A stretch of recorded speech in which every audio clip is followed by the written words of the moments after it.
The story begins with a story about the main character named Sam, who is a professional in computer games and completes any game at the maximum level. His favorite game is Love in 10,000 Worlds, where you have to charm a variety of girls in different time periods. You can gain a girl's affection in different ways, both by physical conquest and by blackmail. Sam has already got 100 of the brightest girls in the game, something no other player has managed to do before him. Our hero manages to seduce even the toughest and most militant girls, and he considers himself a professional in this matter. Victory over girls comes so easily to him that he secretly makes a wish to get into his favorite video game. And then the light began to flash in the room. The computer monitor began to make terrible sounds, and it seemed that he was about to be sucked right into the computer. The wind in the room was increasing and had already turned into a hurricane emanating from the center of the monitor. With all his might, the main character began to be pulled straight into the screen. And despite the fact that the guy was much wider than the screen, surprisingly, he did not feel any painful sensations. There was a loud bang and there was silence in the room, as if a few seconds ago the person had not been sucked into the computer screen. Sam was falling down. It seemed like he was going to throw up. All his organs were compressed, and he couldn't shake the feeling that he was going to break. The hero landed softly and immediately sat down. There was no more pain and fear. The place in which he was reminiscent of the character creation screen in his favorite game, Love in 10,000 Worlds. He saw a girl in a short white dress that barely covered her underwear. He recognized her as the fairy of 10,000 Worlds. Sam began to very emotionally ask the girl how he could get out of here and if he could withdraw his wish and go home right now. The girl answered the hero that he himself knew everything perfectly well. He just needed to do what he could do best in the online game.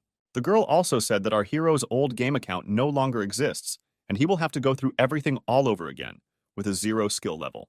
The hero was very angry and promised that as soon as he got out of here, he would immediately sue the developers of this game. The girl replied that after signing the license agreement, his life was in the hands of the game developers. The hero asked if he was entitled to some kind of ability so that he could complete the game faster. Of course, the creator has prepared 5 abilities for you that correspond to the 5 attributes in the game. Talent helps you gain more abilities to become the strongest. Variability allows you to use shadow abilities and become invisible. Physical strength makes it possible to pump up the body.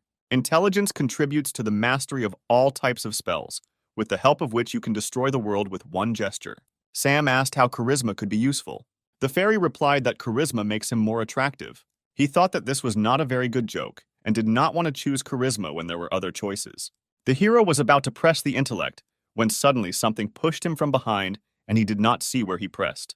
Sam opened his eyes and was horrified. He accidentally chose the most, in his opinion, useless skill. He began to swear loudly and shout that he was set up and he was not going to choose this skill.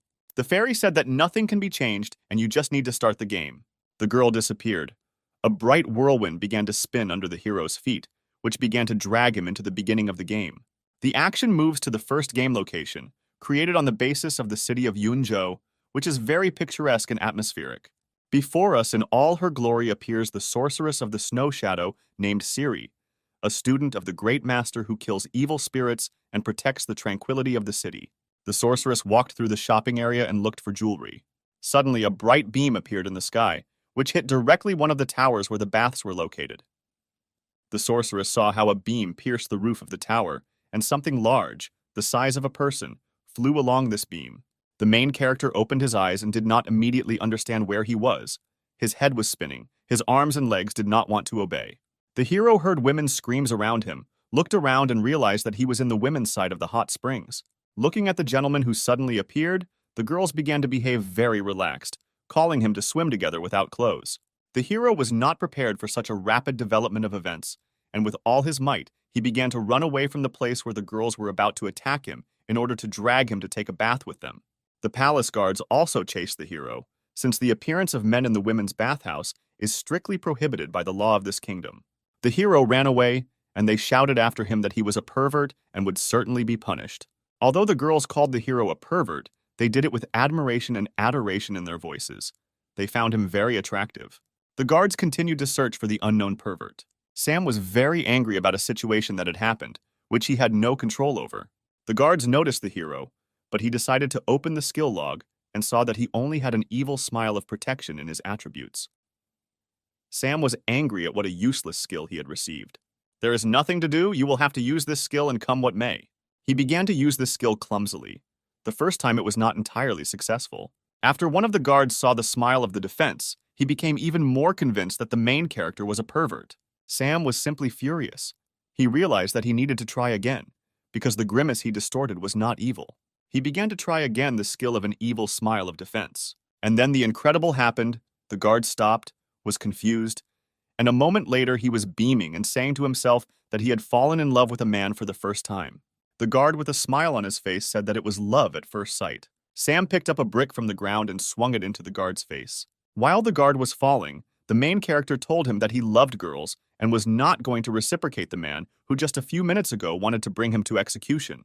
Our charismatic hero was put on the wanted list after attacking a guard. Now he was threatened by even more guards. They opened fire to kill and launched several dozen arrows at the criminal. The hero tried to dodge. It was difficult. One arrow grazed his shoulder and he saw blood splashing across the ground. Sam realizes that he cannot defeat the guards using any skills, and there is only one way out. Run as far as you can, as far as possible. But then Sam accidentally stumbles upon a brothel. He tries to run inside as quickly as possible, and literally bumps into the girl, but there was no impact. Something softened the collision. The girl was very surprised at such a rapid and unexpected meeting.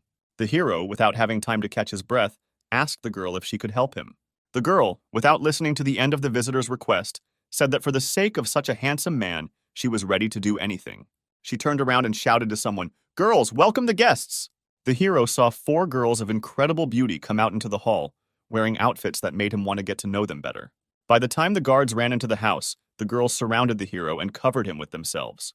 When asked where the criminal was, the main girl replied that there was no one else here. The commander of the guard detachment did not believe the girl and ordered to search the house to find the hiding criminal. However, the girl said that if he dares to invade her home, she will report this situation to their commander-in-chief, who is a frequent visitor to this establishment. The owner of the business appears and says that there is no need to embarrass the guards because they are doing their job. She allows the guards to search the house and says that they have nothing to hide because they are not doing anything prohibited. At this moment, Sam is under the hostess's long dress. 4 beauties took him away while the first eldest distracted the guards. The hero smells the hostess's body. It really turns him on. After half an hour of searching, the guards returned with a report. The hostess stood motionless in the same place. The head of the guard asked the owner for forgiveness for the inconvenience caused. The owner said that they could stay in their establishment since opening time was approaching, but the guards refused. Sam, who had been kneeling for more than half an hour, could barely hold on, and in order not to fall, he grabbed the smooth, tender leg of his mistress. This was very unexpected, and the hostess screamed. The head of the guard began to suspect something and looked closely at the robes of the owner of the salon. But fortunately, someone managed to inform the wife of the head of the guard that he had been in the brothel for more than half an hour. Her evil appearance frightened not only the squad leader. The guard's wife, with a deft, sharp movement of her hand, grabbed him by the ear and dragged him home. The hostess breathed a sigh of relief. Everything worked out as she had planned. Sam no longer had any strength left. His muscles became numb. He could not stand in such an uncomfortable position. He began to fall, holding onto the legs of the owner of the salon, and they fell together. When they fell, the hero's neck got stuck between the mistress's legs and she strangled him. Sam lost consciousness. The girls working in the salon were very scared. The owner saw that he was wounded and blood was flowing from his shoulder. The hero lay motionless. Droplets of sweat flowed from his forehead. Someone began to call a doctor. The hostess was not at a loss and tore her dress so that she could bandage the wound. After a while, we are transported to a room where the hero lies with a bandaged shoulder, and above him stand 3 charming girls in vulgar clothes, who looked after him while he was unconscious. The owner of the salon enters the room. She has medicinal herbs in her hands, and she is wearing the same dress. If she had torn the dress a little higher, you could see her underwear. The girls are discussing how to give the hero medicinal herbs. One of them suggests giving the medicine mouth to mouth. The girls argue about who is most suitable for this role. The owner of the brothel comes into play and says that she herself is able to provide assistance to the victim. The girls leave the room in disappointment and leave the hostess alone with the wounded guy. The housewife drinks medicine from a spoon. Look at the guy with loving eyes. And with the help of a kiss, he transfers the medicine to the patient. The hero immediately woke up and quickly found himself on top of the girl, without opening his lips in a kiss. The hero dreams that he is in the forest, and 2 slugs attack him and fall on his face. He doesn't understand why he can't tear them away from his face. It turned out that he was imagining it, and he pressed his face into the mistress's chest. In his delirium, he began to shout loudly that he would kill these slugs. The scream was so loud that all the brothel workers heard it. The hostess was dismayed by this behavior of the stranger and thought that he really was a pervert. The hero received a slap on the wrist for his behavior. Since Sam came to his senses, he was invited to a tea party. He thanked the girls for their help and apologized for his behavior. The girls offered him several options for the development of events, or he would stay in the salon and work for them. Or they hand him over to the palace guards and say that in addition to past crimes, he committed new ones in their salon. The hero has no choice but to pretend that he agrees to their conditions. Sam asks what he will need to do to work off the debt for saving him. He thought that he would have to fulfill the amorous whims of the girls from the salon. However, he was forced to clean up the entire salon. Of course, he did not count on such difficult physical work. But everything turned out to be not so bad. Almost every girl in the salon was willing to help the hero. They promised to do the work for him in exchange for him spending the night with them. Each girl considered it her duty to be the first to win Sam's favor. The competition for the hero's heart was just beginning. The hero understood that if he charmed as many girls as possible, he would be able to gain more experience points and advance to the next level. Night fell. The hero was in the room provided to him. He was finally able to test his gaming experience and was pleasantly surprised that during this time, he was able to gain an additional 1,000 points, which he could exchange for new skills. Sam saw that it was possible to purchase the Book of 1,000 Wishes, which allows for a multiple increase in experience points if the hero has an intimate relationship with a girl. But there was one big problem.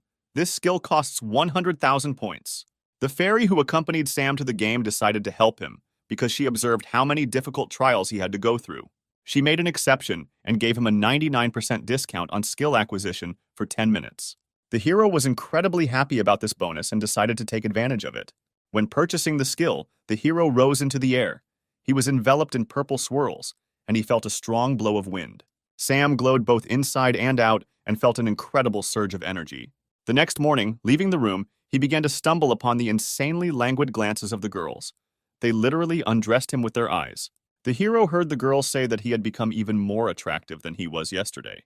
At this time, there was a visitor named Stone in the salon, who was angry that all the girls stopped paying attention to him and were watching the main character. Sam, feeling a clear superiority over the man, answered him with a grin that there was no one in the room more dazzling than this man. This tone made Stone even angrier and threatened him. The man grabbed the hilt of the sword and asked Sam if he knew who he was talking to. At that very moment, the owner of the salon intervened in the quarrel and asked forgiveness to the gentleman for the new employee. The gentleman realized that the hostess would now be able to make concessions to him and would do whatever he asked if it did not humiliate her dignity. And then he invited her to drink a glass of wine as a sign of reconciliation. But he thought through everything in advance, and in the turmoil he poured a hot heart powder into a glass of wine, which awakens in any girl the desire for intimacy. The lady, suspecting nothing, drank a glass of wine. Stone asked how much it would cost him to spend the night with the owner of the salon, because he really liked her. The hostess replied that she did not sell her body, and that he should no longer dare ask her such questions. But the man already knew that the powder would have to work very soon, and she would have no choice. After 15 minutes in her bedroom, the mistress could already feel the heat spreading throughout her body. Because of the heat, she began to take off her clothes. At that moment, Sam decided to come in and apologize to the lady for his behavior. The hero began to thank the hostess from the entrance. But then he saw her and his eyes' pupils widened. The hostess was only in her underwear, and the hero saw her elastic forms. That hour, the hero ran out of the room at the speed of light, shouting that he didn't have time to see anything. But after a few seconds, a gentle, fragile hand pulled him back into the room. The girl sat him down on a soft bed, and she leaned over him so that her hand was between his knees. She asked him for help. The hero was scared. The girl said that there was a powder in the glass of wine that increased attraction and desire, and now she can't think about anything else. She began to untie her bra, and she threw it on the hero's face. Our hero, the lady, had to be helped 3 times until she felt better and returned to normal. Meanwhile, Stone decided to go to the hostess's room, but got the wrong door. As soon as he entered, the door slammed shut and he thought his plan had worked. He saw the girl's sweet lips at the entrance, but did not expect that this was not the same room. He was greeted by a girl, but she was a little bigger than he expected. Stone did not expect to meet a girl of such size. He tried to run away from the room. However, he was unable to open the door to leave. Plaster began to fall from the ceiling. The girls working on the floor below could not understand what was happening. One of the girls began to guess what caused the slight collapse of the ceiling. Loud and rhythmic moans were heard from the hostess's room.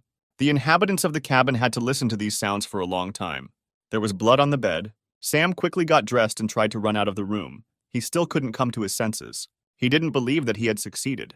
The hostess said that he should not be nervous, because nothing terrible had happened. Sam told the owner that he didn't expect that the girl working at the brothel wasn't already with a man. The girl, out of emotion, threw a pillow at the hero and began to swear at him. The hero ran away and the girl looked after him. She didn't understand her feelings. Just a few minutes ago, she had experienced incredible emotions, and now she felt empty and used. Sam went out onto the balcony of the floor and was surprised at how real everything was, and that it no longer looked like a game. He saw Stone running away and asked what happened to him. The man looked very bad and whispered to himself that he would never forget such a shame. The salon girls shied away from him. They thought he was sick. The hero shouted to the exhausted Stone that his plan had not worked. While the gentleman was running with all his might through the salon towards the exit, Sam thought that thanks to the man he had moved as quickly as possible to the next level. This was a great opportunity to practice techniques. Now our hero was at the next level, where he had a technique. It's called Charm Living Beings, and judging by the picture, it's activated by snapping your fingers. It seems clear but needs to be checked. And here's the first test subject. Come here, cat. The Charm of Living Beings. As expected, it worked perfectly. I will use it. Sam already began to think through new plans for charm in his head. He went to the shopping area to buy a gift for the girl he would need to get. She was in the square, the same student of the great master Siri, an incredibly beautiful girl in white, whom he saw as soon as he came into this world. The girl asked the seller about the cost of various jewelry, and he promised her a discount for beauty. Siri thought the discount was a very good option. She pointed to the hairpin she wanted to buy. The hero appears and asks the seller how much such a hairpin costs. The seller said that this was a very valuable piece of jewelry because it was made of ice stone and the finest jade, so rare for this area. Very skillful and expensive work. Is she really real? Our hero asked. How dare you say that I am deceiving people? I would really like to believe you, but it seems to me that I am right. The hairpin burst in the hero's hands. The girl was interested, and the hero said that she needed to take a more responsible approach to choosing jewelry in stores. How dare you try to deceive me? I will not tolerate such treatment. The owner of the jewelry store was very angry with the guy for breaking the goods and exposing him as a deceiver in front of the great master student. The store owner called 2 security guards to deal with the hero and teach him good manners. The sorceress of the snow shadow decided to deal with the big men herself and was already prepared for battle. But the hero stopped her. He needed to show himself. He said that he was capable of dealing with these unfriendly guys himself. A third guy approached. He introduced himself as his older brother and said that this battle would not be as easy as he thought. We are professional fighters who graduated from a martial arts academy. They began to show different fighting stances. This was supposed to scare the hero, so they thought. They looked powerful, but not very scary. The sorceress told the hero that despite the fact that they looked like 3 pumped-up clowns, they should still be feared. Don't worry about me, I can handle it. Stay away and don't interfere. How courageous and handsome he is, Siri thought. Enough bragging. It's time to move on to the fight. Catch my fist of death. The hero dodged and hit him right in the stomach with the Essence Seductive Strike skill. The older brother's breath caught, his pupils dilated, his pulse quickened. The fighter lay on the ground and said to himself how pleasant and easy it was for him, and his brothers were in misunderstanding. What kind of spell did you cast on him, evil sorcerer? The brothers asked. If you continue the battle, the same thing will happen to you, the hero answered.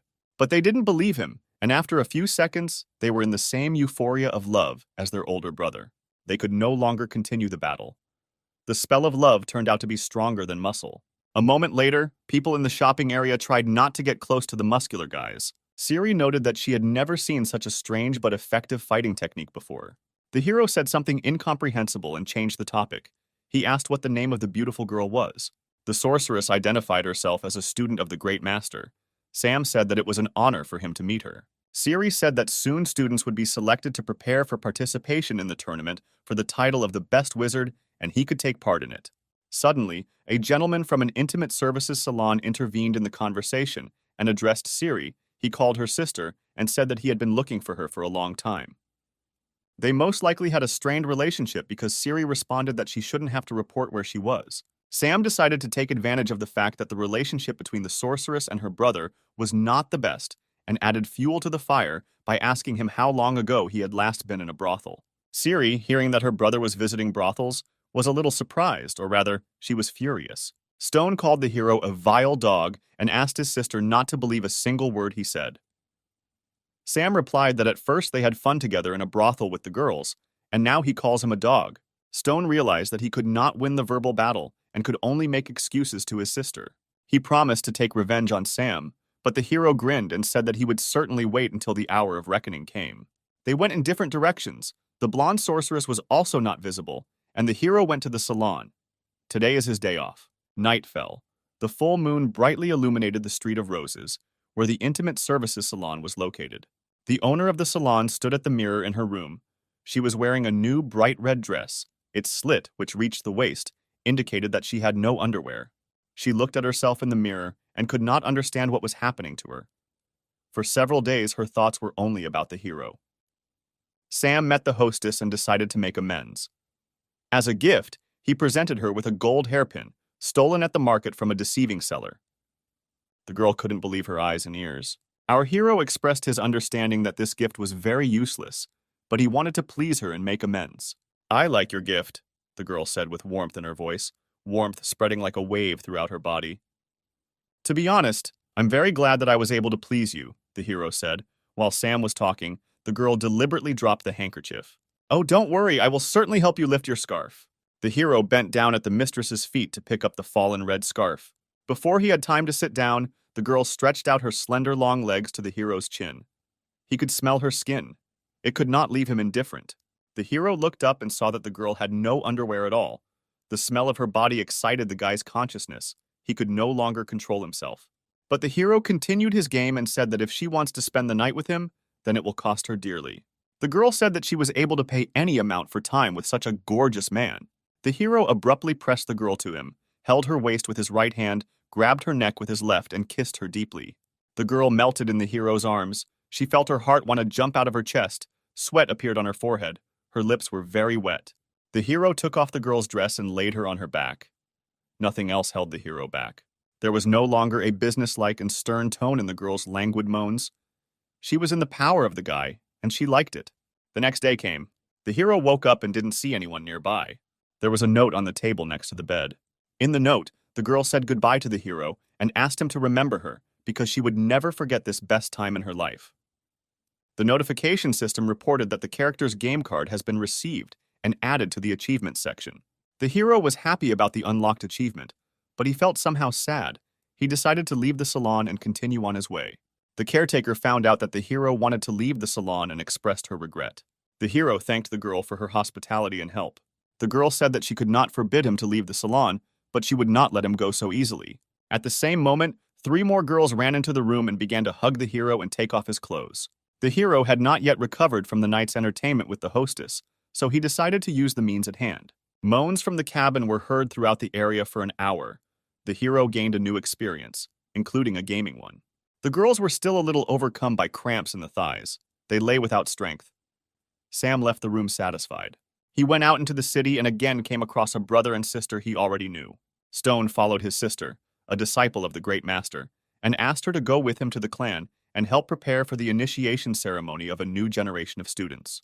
The girl said that she still had business in the city and there was no need for her to rush to the clan right now. To make the meeting look more natural, he made a surprised face when the sorceress looked in his direction. The hero told the girl that he was just looking for her and was very glad to see her. She asked how she could help him. Sam asked her to take him to the clan to meet the teacher and begin training. "Great," Siri noted. "We were just getting ready for the clan."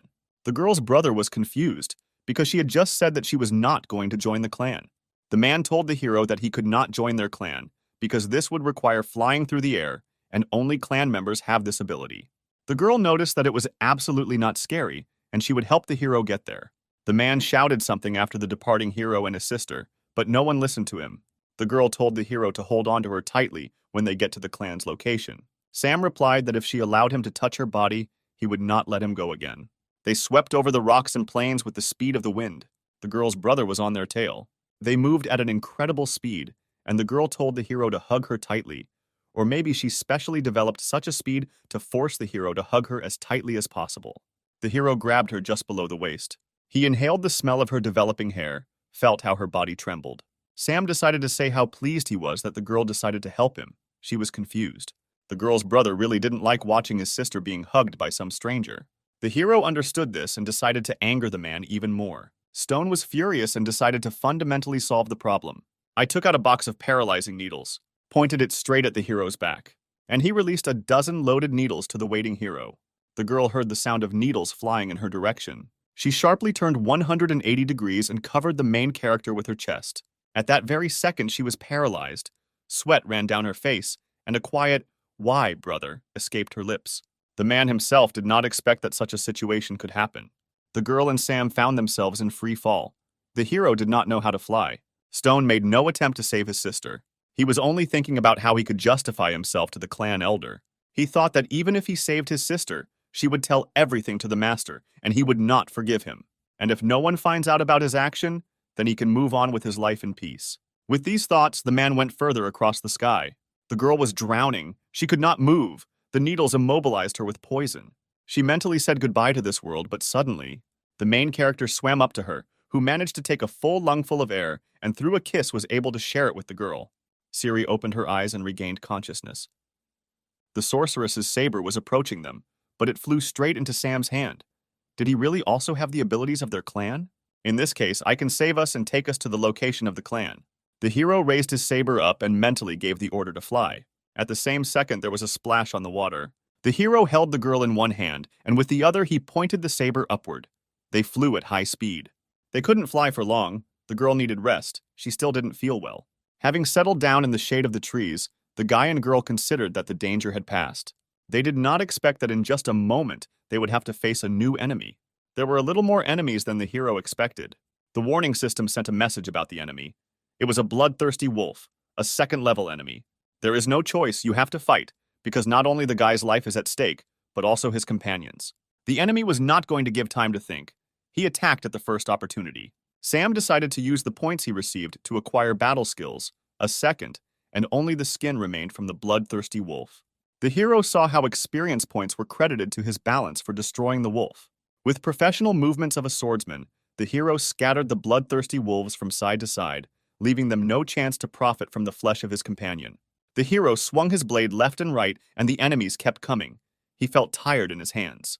The situation was getting more complicated. They had to come up with something. Otherwise, they wouldn't get out of the forest.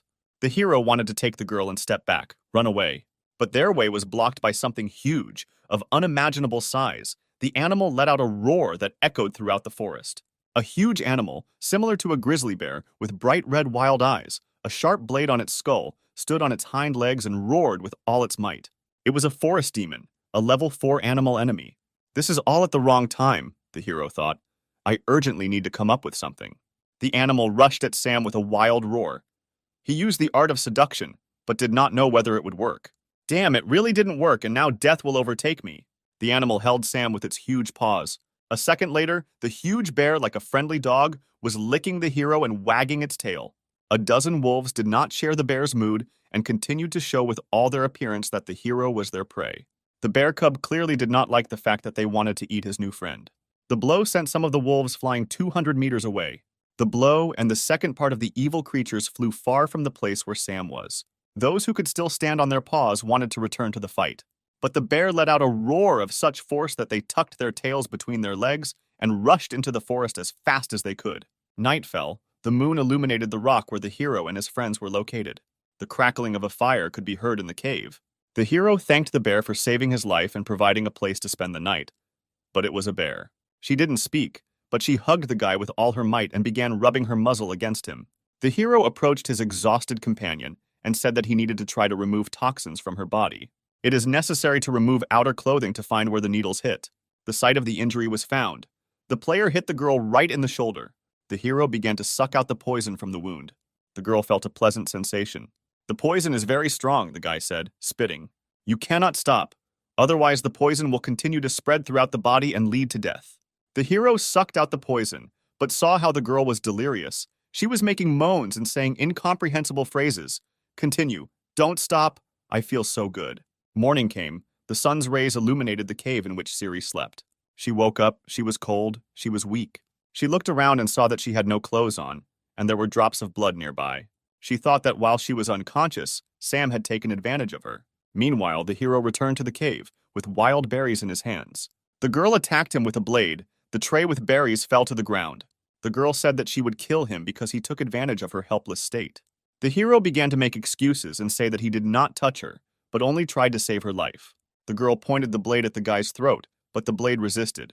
The girl turned to the blade and asked why he was resisting, Was the guy really telling the truth? The hero choked in fear and splashes of red liquid flew out of his mouth. "What's wrong with you?" the girl asked. The hero replied that while he was sucking the poison out of her wound, he got poisoned since he did it for the first time, and now he is mortally ill. In fact, the hero deceived the girl, and it was not blood, but the juice of red berries, which he did not have time to chew. The girl said that she remembers how the needles flew at her, but also one needle hit him. Why is he not affected by the poison? Sam said that his friend gave him a jade pendant in the shape of a maple leaf, and the needle went straight into it. Siri thanked the hero and said that she could teach him her clan's technique, which rids the body of toxins. "I'm not a member of your clan," the hero noted. "I don't want to steal your secrets. You saved my life and therefore I will repay you, reveal a few secrets, especially after what you did. The head of the clan will agree to take you as his student." "Thank you very much, madam. I will not forget this. It's time to start training. Call me mentor," Siri said. Sam was glad that his plan had worked for years. Meanwhile, in the Hidden in the Clouds clan, the head of the clan was furious when he heard that his best student had died, and Stone could not help her. Stone began to tell how on the way to the clan they were attacked by an unknown robber and wanted to steal the secrets of the clan. Tried to take away Siri's blade. Stone managed to repel the attack, but at the last moment, the robber dragged his sister under the water. The head of the clan at the same moment called all the wizard fighters and sent them to search for his daughter, telling him not to return without her, alive or dead. The soldiers promised to carry out the teacher's order and set off. Stone asked that he be sent to search for the girl, since he understood that the truth could be revealed. He needed to be on the safe side. "I believe you," the teacher said. "Go find Siri. You will succeed." Stone was already thinking about how to make sure that the girl was never found. Stone's father, who was the brother of the head of the clan, brought an elixir for the girl in case she was found badly wounded. "Be sure to give the elixir to the princess to drink. It can save her life." The man left the temple and hit the road. "Chief, you must stay clear-headed. Stay calm. I understand your concern, but the clan is counting on you. I can't think about anything until I find out if my daughter is alive." Meanwhile, the main character is fishing on the shore of a pond. He fails to catch a fish, but he does not give up this activity because he needs to feed his mentor and the bear. "What a pity that I can't use my charm on fishing." It seems he was wrong, and charisma works for everyone. Almost 100 fish rushed out of the water towards the hero. He did not expect that he could charm even a fish. A moment later, several dozen fish were already lying on the shore. The hero thought that the charisma skill is not as bad as it turned out. You can even get food with it. Sam turned around because he heard the sound of air cutting. Men in white cloaks were flying across the sky. They were flying on swords. The hero immediately realized what clan they were from. "So they are looking for Siri. Very interesting." The hero hurried to the cave to tell about what he saw. At this time, the girl was meditating. Chakra thickened around her, and her body was cleansed of poison. Quick footsteps were heard that echoed throughout the cave. "Finally, you're back. I'm hungry," the girl said. But what entered the cave was not the one she expected to see. "Hey, little sister, I see you didn't waste your time," Stone noted. Siri told her brother that she would report to the head of the clan that he had attacked her. "I don't know how you survived, but I'll fix it now, sister. You left me no choice." The princess told her brother that if he dared to attack her, there would be no turning back. "How dare you, you mean girl, say that to me? The great warrior of light, I will destroy you." The man drank the pill he received in the palace. Now his regeneration power was at its maximum. The medicine also strengthened his magical characteristics. His chakra was glowing all around. The girl was scared. She had never seen the power of the experimental pills that were produced in their secret laboratory. So know the strength of the clan warrior of the village hidden in the clouds. The energy emanating from the man seemed to destroy the cave. The princess understood that in her current state, she was no match for Stone, who was full of strength and had taken the pill. The man opened his mouth to cast the spell technique when suddenly got hit in the face with a huge fish. Sam greeted Stone and asked if he had hit him in the face with a fish. The hero knew that the princess was weak and he would have to cope on his own. The girl warned the hero that her brother had arrived to take both of their lives. Stone said it's great to see the hero here and not have to look for him later to finish what he started. The hero had to borrow a sword to resist such a strong opponent. The fight began. The opponents began to quickly approach each other. The crack of swords echoed throughout the cave. No one was about to retreat. The hero managed to dodge, strike back, and wound the man's face. Stone noted that even though Sam is a very good fighter, they are at different levels of combat training. Lightning blade technique. The hero tried to hold back the blow, but it was all in vain. The blast wave threw him back with incredible force. The hero stood on all fours and tried to catch his breath. The man grabbed him by the collar and lifted him into the air with a slight movement, and said that no one would stop him from achieving power and becoming one of the leaders of the clan. The hero got his bearings in time and decided to act as best he could. Charisma technique, seduction. The hero looked at the man. He was motionless. There was emptiness in his eyes for a split second. The man stood and looked up at the hero with loving eyes. The hero realized that he needed to act right now and called on the sword, which was already flying at the speed of sound. A blow, another blow. Stone's severed arm flew through the air with the sword. Everything seemed to be in slow motion. The hero held the sword tightly in his hands, and behind him, blood flew from the man's shoulder in all directions. The man shouted something loudly, but the hero no longer listened to him.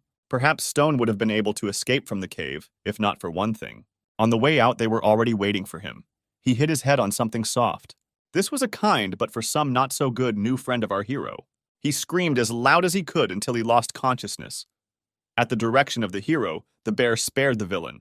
A few hours later, the heroes were able to reach the clan hidden in the clouds. The girl told her father how it all happened. How an unscrupulous brother used a hidden poison weapon against her, and how her friend had to save her and risk his life. The head of the clan said that for such an act, any member of the clan would be subject to the death penalty. But for past services and due to injury, the criminal would be under house arrest and would also be deprived of all titles and titles. The criminal, who had lost honor and respect, was taken away by his father from the room of the head of the clan. The head of the clan said that he would generously reward the hero for saving his daughter and asked what he wanted. Sam replied that he simply wanted to become a student of the head of the clan and be useful. The head replied that he would gladly accept a young man with such a kind heart as his disciple, but as a general rule, he would have to pass a test. The girl began to ask her father to allow him not to take the test and immediately enroll him in the ranks of the students. However, the hero said that he respects the principles and rules of the clan, but wants to pass the tests and officially join the clan.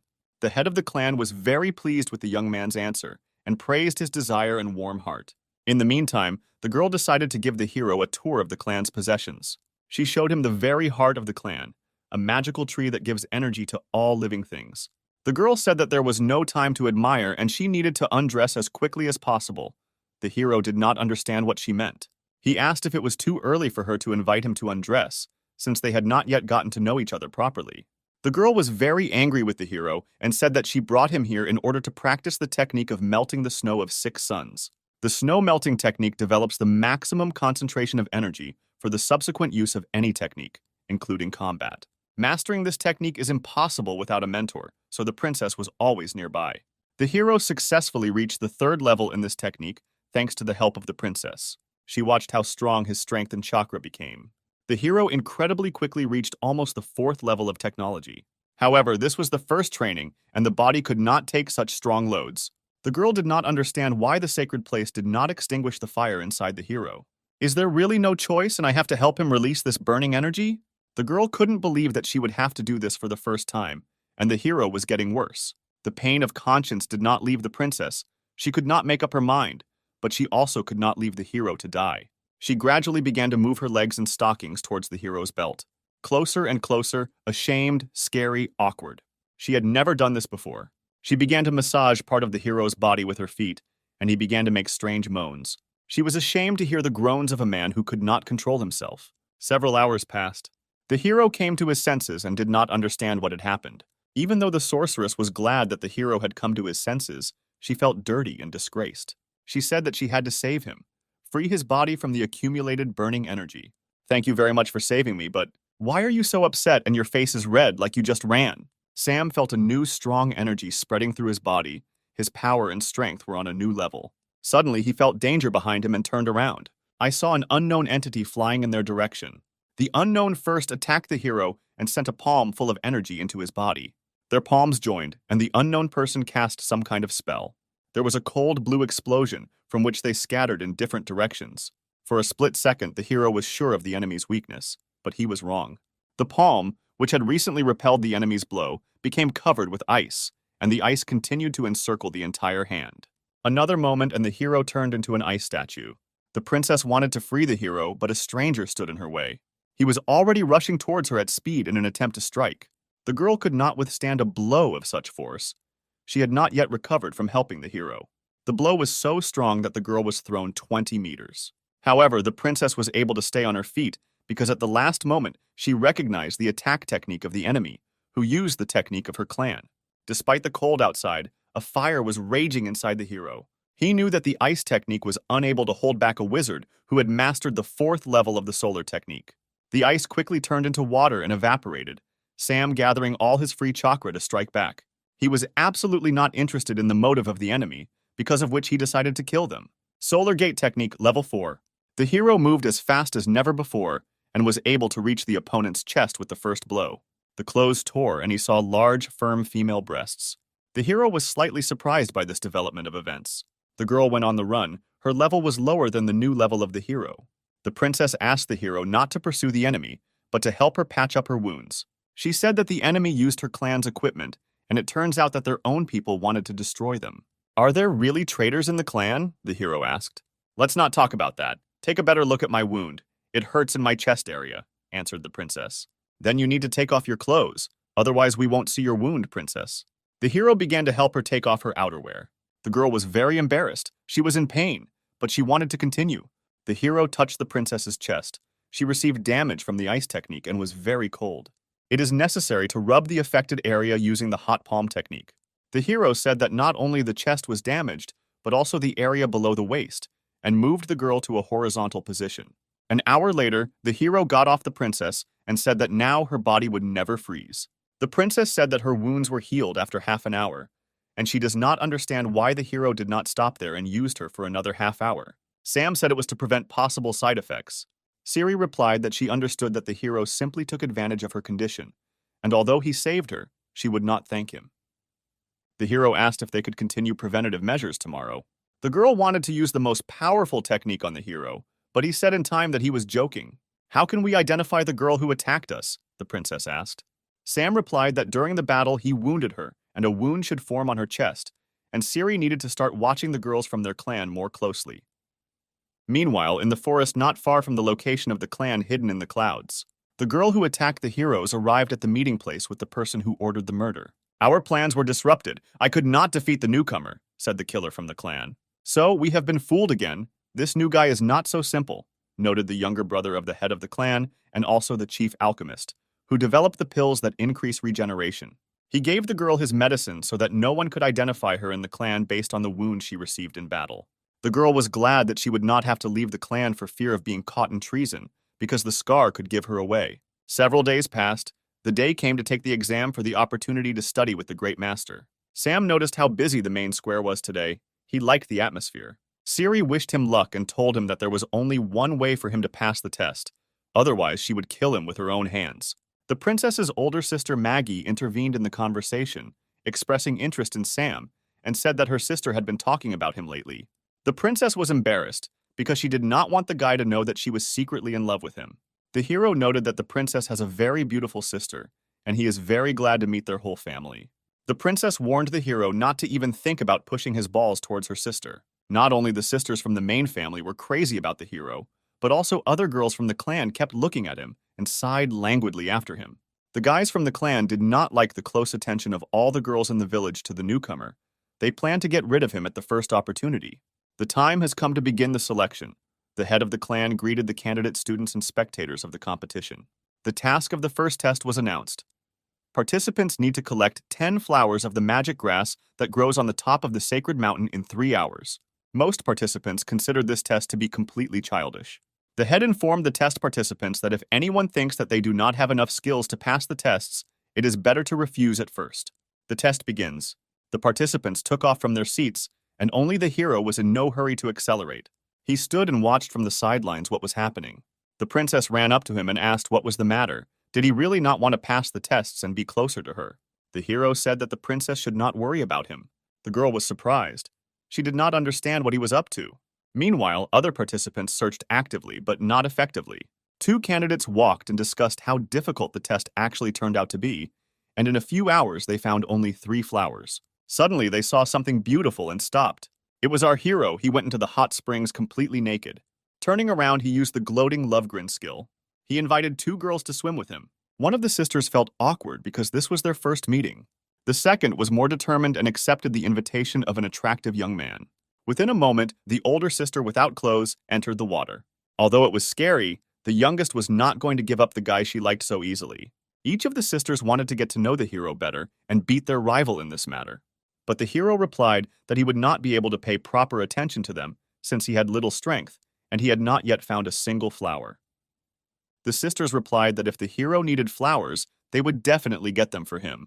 The hero pretended that he was very flattered by their friendly gesture. The girls said that it was a great honor for them to help such a handsome man. The hero stayed at the hot springs to reflect on the delights of the life of a man who sits on a girl's neck. As soon as he glanced at the departing sisters, a girl jumped into the water. She asked what she needed to do for the master so that he could spend a stormy night with her. The hero said that he was glad for such attention, but he felt her chakra. He grabbed the seaweed from the water, which had been tightening his leg for several minutes.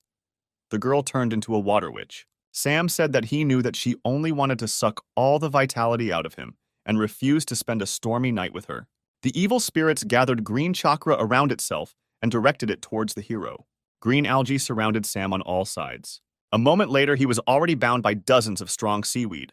The green monster said that because the gentleman is handsome, she will not kill him, but will simply take all his energy. The hero looked at her with a languid gaze and said that she didn't have a single chance against him. He used the 4th-level sunburning technique. The monster began to scream in pain. The algae was burned. The green evil spirit asked for mercy because she did not have time to harm him and paid him a compliment. The young man decided that she could avoid execution, but she must suffer the punishment without fail. The girl gave herself up to the hero and was completely in his power. The groans of evil spirits were heard throughout the area. The guy praised the skills that the evil spirits possessed and wished them correction. The green beauty thanked him and promised to improve if he carried out such educational work with her at least once more. Cries for help were heard in the forest. 2 sisters fell into the trap of a tree demon who was guarding the flowers they needed. The tree demon was a huge oak tree with slits for its eyes and mouth that oozed crazy chakra. He pointed a sharpened branch at his younger sister, which flew straight at her head. The girl has already said goodbye to life and dreams of spending the night with the handsome guy. A moment before the girl's death, using the dragon constellation technique, the hero cut a thick oak branch in one motion. The tree swung its branches from side to side in a rage, destroying everything it touched. The hero said that he would not allow anyone to harm his future sisters. There were many more girls captured by the evil spirit than the hero immediately noticed, but each of them was immensely glad to see him. All attention was focused on the handsome young man who was about to destroy the evil spirit of the forest. The battle began. A dozen branches sharp as spears flew at the hero. With one blow of his blade, the hero smashed into pieces all the branches aimed at him. However, the wood chips also turned out to be dangerous. The hero began to take the enemy more seriously and monitor his every move. The girls were upset, but mostly because a scratch appeared on the young man's beautiful, perfect face. They could no longer watch how their handsome man was being disfigured, and in a few seconds, they freed themselves from the demonic embrace. The forest watchman was at a loss. The hero watched as the girls used various techniques to deal with the demon. He saw that not far from the battle site, there were the very plants thanks to which he could complete the task.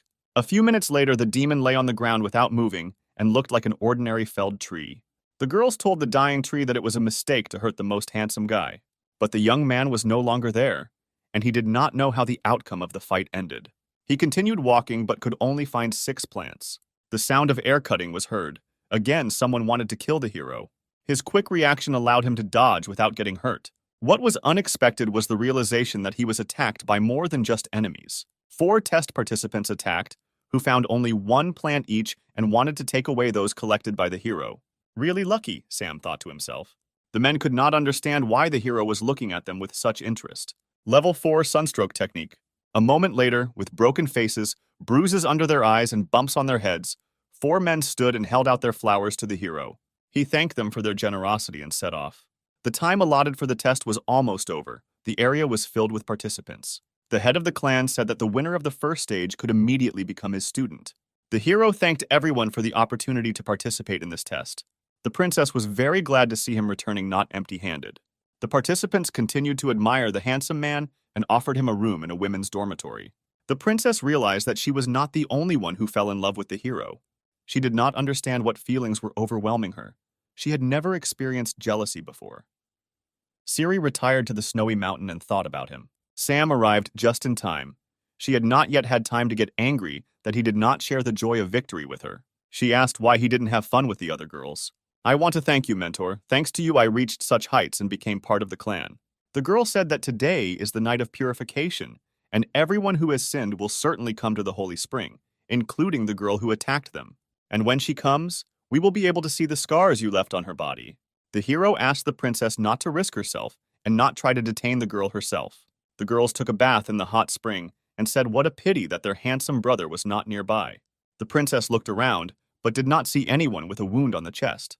The hero lay in the room and thought about why the princess had been acting so distant lately. The hero's cotton and pants began to smoke in the groin area. He was scared. Smoke filled the entire room. The caretaker fairy appeared and said that if he was thinking about the princess, then he needed to ask her what was bothering him. "What are you doing here?" asked the hero. The fairy replied that as an observer she can be anywhere, but she cannot influence the plot of the game, and no one can see her except Sam. The hero said that he would like to follow the fairy's advice, but he could not go to the women's bathhouse because he would be kicked out of there. The fairy advised him to transform into a girl and go talk. This plan was distrustful. The fairy advised me to go to the system store and acquire the necessary skill. Indeed, there is such a skill in the system, and you can become a girl without surgery. The hero acquired an illusion spell that went well with his pumped-up charisma. The hero asked why the fairy was telling him if she was forbidden to influence the course of the game. The fairy said to consider this a system hint and enjoy the game. It's very interesting who the hero planned to become. From the initial changes, it was not clear who he was turning into. Long legs, short white dress, white hair, blue eyes, gold bow on the chest. The fairy was very surprised when she saw herself, but not in the mirror. The hero said that he made himself according to the template that was in front of his eyes. But still I changed something. I made my breasts bigger. He looked, and from her dissatisfied expression he realized that everything had gone well. Of course, what girl would like it if we talk about her small breasts? At this time, the princess conducted surveillance at the hot springs, but did not see anyone with a scar. The hero in a female form came to the pond and called the princess. She did not understand what was happening and what the unfamiliar girl wanted from her. Sam revealed his secret and asked to keep the princess's mouth shut. Siri couldn't understand what was happening or how he managed to do it.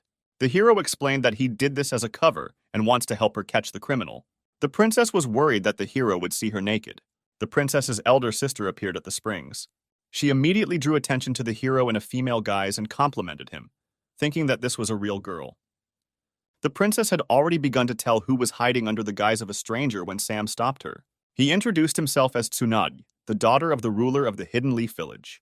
The older sister said she was pleased to meet you. Sam said that there were no people living in these parts who did not know the daughters of the main family. Maggie once again complimented our female hero and went off to take a bath. The princess asked why the hero did not let her tell her sister about him, to which Sam replied that she also needed to be checked for scars. The princess said that she would not dare to suspect her sister of plotting against her. Sam noted that he suspected everyone, including her sister, and until he was convinced otherwise, no one needed to know why they were here. "What should I do?" asked the princess. The hero already had an insidious plan. He climbed onto a rock and began shouting that there was a poisonous snake in the pond.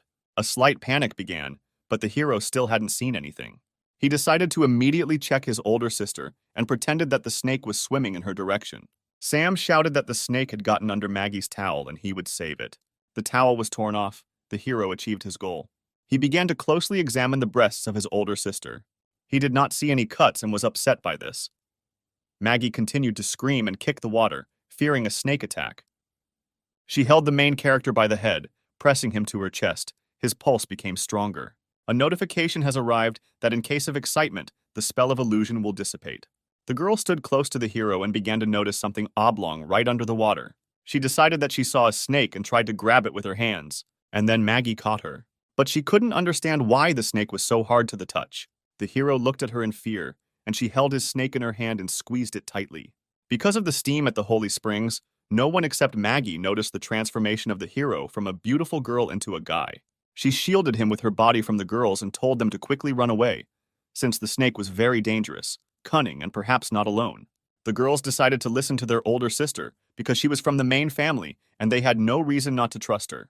Maggie asked Sam to explain what was happening here and what kind of tricks he was doing here. Sam replied that he could not concentrate on the story while his sister Maggie was standing in front of him without clothes. A little later, two princesses and Sam were sitting in the gazebo, who explained to the eldest of them that they were trying to find the killer in this way. The detectives were very embarrassed to say that they suspected Maggie of such things. Maggie invited Sam to examine her breasts, feel them, and check them in any other way he wanted. Sam liked the idea and was already thinking about how he would check his older sister's body. But at that moment, the younger sister slammed her fist into his impudent, satisfied face with all her might. Maggie didn't know whether she liked this situation or not. On the one hand, she liked Sam, but on the other hand, her sister also liked him. The younger sister refused to help the older sister and decided to deal with the pervert herself. Maggie said goodbye and said that they needed to deal with the attack as soon as possible and find the killer who attacked them at the sacred place of concentration of energy. Having thanked the sister for her participation and excitement, the heroes were left alone. Meanwhile, in the laboratory of the brother of the clan head, a meeting with the killer takes place. It turns out to be Maggie, who says that she is already suspected and now she won't be able to hide for long. The head's brother replies that in a few days he will refine the divine pill and become the strongest person in this mortal world. Maggie says that the divine pill is strictly prohibited by law, and if anyone finds out, they will face the death penalty. The man replies that he is not afraid of anything and asks Maggie to simply delay the heroes so that they do not get in the way. The man says that he now has only one goal: to avenge his son, who was crippled due to the fault of his younger sister and her arrogant friend. Events take us to the area of the hidden cloud, where the main master demonstrates the training of his new student. Sam demonstrated the skill level 5 Scorching Sun Palm. He smashed a huge block of ice standing in the center of the square into smithereens. The impact was so hot that not even drops of water remained from the ice block. Everything evaporated in a split second. The master praised the student for mastering the 5th level of technology so quickly. Sam noted that he achieved such heights because the princess helped him, but this is not enough for him, and he wants to master the last 6th level of technology. The master replied that it was impossible to reach the 6th level alone. One needed to merge with a master girl who could sacrifice her honor for his sake. The hero did not believe that in order to master the technique he needed to copulate while training with a girl. The master said that during the ritual, the girl must lose her virginity with the hero. But will he be able to find such a girl? A dozen girls in the square squealed and shouted that they were ready to give up their innocence for the sake of the hero. The master was shocked by this development of events, embarrassedly turned around and headed towards his palace. When leaving, he replied that he could not help him in this matter and let him figure it out himself. The hero first of all invited the princess to help him master a new level of technology, telling him about the nuances. The sister was outraged by the proposal, but inside she understood that she would like to perform the ritual with Sam. Sam said that if she doesn't help him, then he has no choice and will have to find someone else. The hero did not have time to announce the casting for the role of his assistant in mastering the technique when the first girls already gathered in front of his door. He asked the girls to be quiet while he was testing them. Those waiting heard strong rhythmic slaps and moans coming from the room. They were delighted with the thought that they would soon be in the place of his girlfriend. The princess was very angry at what the hero had done and watched what was happening from afar. Sam said loudly that the first girl wasn't suitable because she couldn't handle the hard training. The girl left the room exhausted, half naked, her dress was torn and her underwear was missing. Sam said that he had very little time and asked the girls to quickly enter his room. An hour later, the princess could not stand her jealousy and burst into the main character's room. In the room, sweaty, half-naked girls were lying on the floor and breathing very heavily. Princess Siri burst into the room and started yelling at Sam for using his sister mentors. Sam knew that sooner or later the princess would visit his room. She was taken by surprise that the hero was expecting her arrival. Sam said that he considers Princess Siri to be the right mentor with whom he wants to increase his level of Scorching Sun technique. Siri did not know what to answer to the young master and asked what he was doing here with the sister mentors for more than an hour. Sam said that now he will show her if she is not afraid and will help him become the master of the 6 solar paths. A moment later, Siri was lying on the bed, sighing heavily and clutching the sheet with all her might. The princess's moans were heard throughout the entire floor, but only a small part of the girls understood what was happening in the room. Sam gave the princess a magical foot massage, which made her experience an incredibly intense emotional upsurge. She didn't expect that a foot massage could bring so much pleasure. She couldn't breathe. She wriggled on the bed like a snake. It seemed that she was having convulsions, but she did not tell the hero to stop. Sam replied that he liked her body's reaction the most, and she was able to hold out longer than the others. Maggie watched what was happening from the street. She understood that if they continued training together, even her uncle's pill would not help. Having learned about the joint training of the princess and the upstart who ruined his son's career, the uncle was confused. He gave Maggie a poison that stops the development of any spiritual techniques and told her to sprinkle it on her opponents. Maggie asked why not just poison them, to which her uncle remarked that he wanted to kill them in the most terrible way. The uncle said that before he died, Sam wanted to see how his son took Princess Siri as his wife. Princess Maggie was overcome by strange feelings. She didn't know if she was going on the right path. Meanwhile, the heroes devoted all their free time to training. The princess stopped and said that Sam should have already mastered the 6th level technique. She raised her head, looked at him, and couldn't believe her eyes. The hero's hair became white and gave off a silvery appearance. There was a knock at the door. The older sister wanted to enter their room. Sam was very wary. He still didn't know who the killer was, and Maggie remained suspicious. The younger sister left the room and asked the older sister why she had come. The eldest replied that she knew how tired they were during training and brought them chicken soup to replenish their strength. Seeing Sam's white and silver hair, Maggie opened her mouth and couldn't believe her eyes. Sister Siri thanked Maggie for her concern and the chicken soup, which had a very pleasant smell. Maggie said that the soup should be eaten as quickly as possible before it gets cold. Sam said that they couldn't eat the soup because they didn't know if it was poisonous. Maggie pretended to be very upset that Sam still didn't trust her. The hero took out sunglasses, pretended to be a tough guy, and said that he knew who attacked them, and it was Sister Maggie.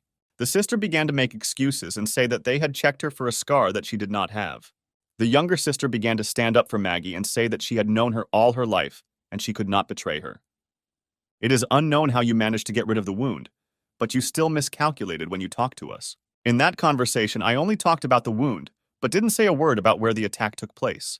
And then Maggie remembered how, when leaving, she said that they needed to deal with the attack as quickly as possible and find the killer who attacked them at a sacred place where energy was concentrated.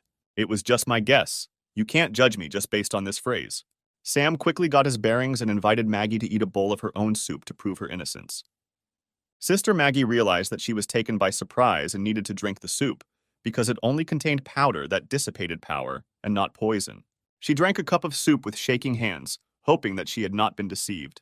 The hero was a little confused, but still did not believe Maggie. He believed that she drank the antidote in advance. Siri, so as not to offend her sister, quickly drank a bowl of soup. Sam didn't know what to do, because he knew that something was wrong with the soup, he yelled at the princess. But it was too late.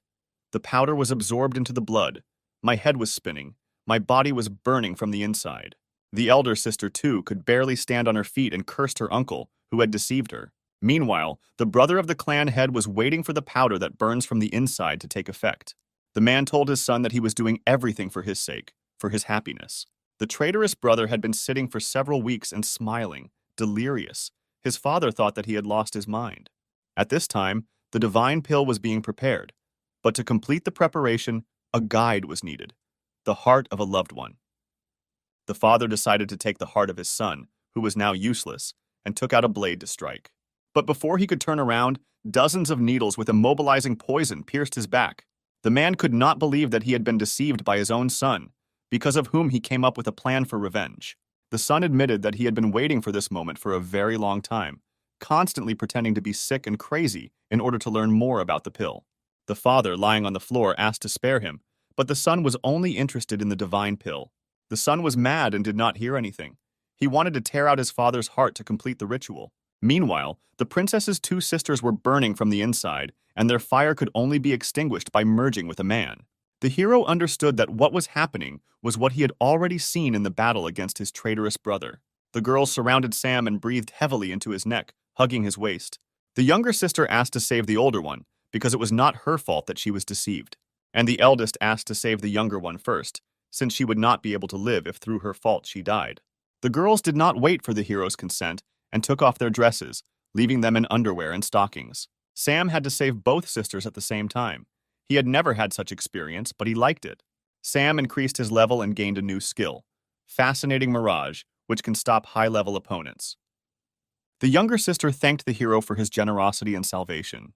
The elder sister was very ashamed that he saved her, although she tried to kill him. The hero lay exhausted on the bed, unable to get dressed. Maggie said that she agreed to become her uncle's assistant because she was jealous of Siri, but she was very sorry and asked for forgiveness. Siri said she was willing to forgive Maggie if she promised to improve. Maggie asked that, as punishment for his misdeed, Sam would use her as his slave for a long time and do whatever he wanted. Siri got angry and said that now is not the time for jokes because the enemy is not asleep.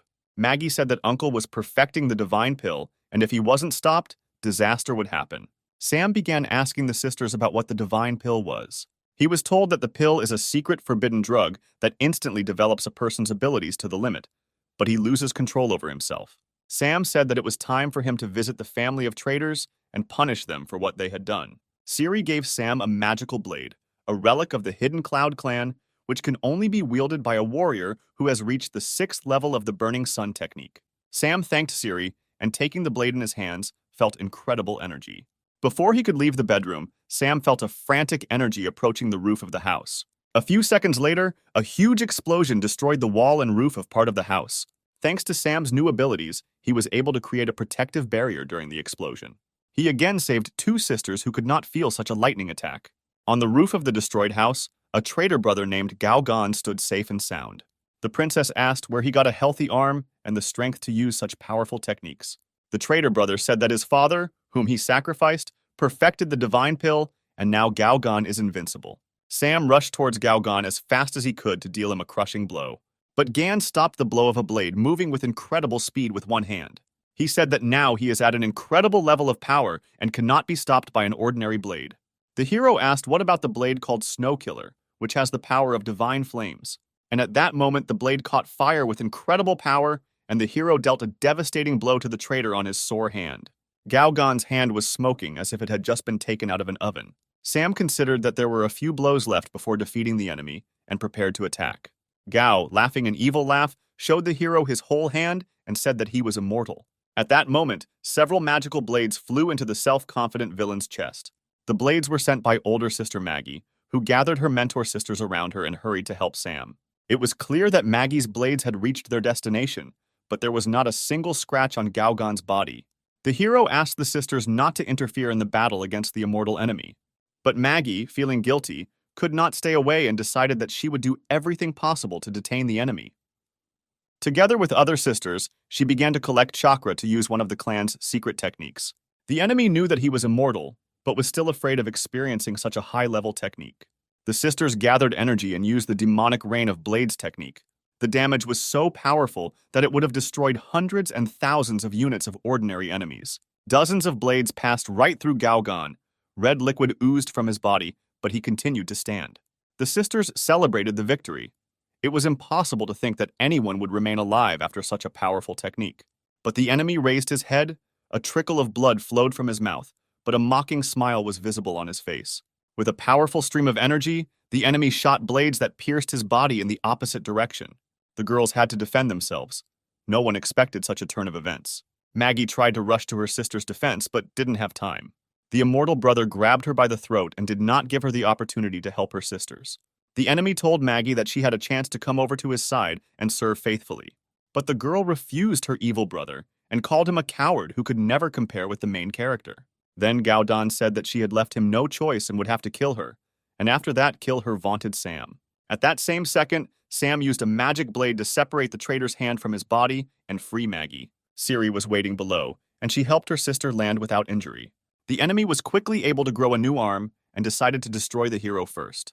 Sam tried to joke with his opponent and tell him that success with women is about attractiveness and charisma, not strength. Sam combined the power of the magic blade and the snow-melting technique of the 6 suns and delivered a direct blow to the opponent's chest. Gao Gan was sure that an ordinary blow could not harm him, so he did not even try to defend himself. It was clear on the hero's face that his plan was a success, and the arrogant enemy would soon regret their meeting. Gao Gan did not understand why his wounds did not heal, and on the contrary, became larger. The hero explained that thanks to the magic blade and reaching the 6th level of the technique, he was able to place the energy of the sun into the enemy's body. After this, to ignite solar energy, the hero struck another dozen blows with his blade at the enemy. The sun began to burn inside the traitor, his body began to glow with fire, and he began to fall to the ground like a meteorite, emitting strong screams. The princesses ran to the hero, fearing for his life because he had spent so much energy. Sam, as usual, didn't show it, because he didn't want to look like a weakling in the eyes of his sisters. But then the hero saw unimaginable fear on the face of one of the girls. Behind Sam, almost out of the ashes, a figure engulfed in flames rose. It was Gao Gan, the flame burning him, and the immortal body became one. The hero, without hesitation or plan, rushed to attack the enemy, who was blazing in the fire. The enemy produced a fiery wave of incredible power with one movement of his hand. According to the hero, he was fought by no less than a demigod who could destroy half the world with a snap of his finger. Sam felt like every part of his body was being tortured and his internal organs were exploding. The enemy was furious. He asked Princess Siri why she continued to protect the weakling. Sam came up with a plan. He decided to play on his enemy's jealousy of Princess Siri, and he used the newly learned technique of a bewitching mirage. Gaogan continued to shout that ordinary techniques would not work on him. In the mirage, the hero created a picture in which he and Princess Siri are going to study new techniques together in the same bed. In order to further anger the enemy, Sam added his older sister Maggie to the illusion. The evil brother was simply furious at such impudence. He did not understand that this was still just an illusion. In an artificially created deception, Sam and the girls discussed Gaogan's inferiority. He couldn't stand it and became even more angry. In an illusion, the princess offered the hero privacy right in front of his worthless traitor brother. The enemy, who had completely lost his mind, decided that if he didn't have eyes, he wouldn't see what was happening between Siri and Sam. Gaodan tore out his eyes, but the illusion still did not stop, and he saw what he feared most in the world. The princess asked why the traitor tore out his eyes and did not restore them. Sam replied that he created an illusion that the enemy did not want to see. The princess asked what it was, but the hero could not answer anything intelligibly. Gaogan continued to have an unpleasant dream and muttered something about Siri licking some places. The princess guessed what kind of dream the traitor in love with her was seeing and gave the main character a beating. 3 days have passed and we are shown a prison on the territory of a clan hidden in the clouds. The chained traitor sees the same vision, despite his lack of eyes. The head of the clan speaks of the unforgivable and terrible betrayal of the clan, the memory of which will be the lifelong imprisonment of Gaogan. The master turns to the main character and says that he is going to transfer the reign to him, as well as his beloved daughter Siri.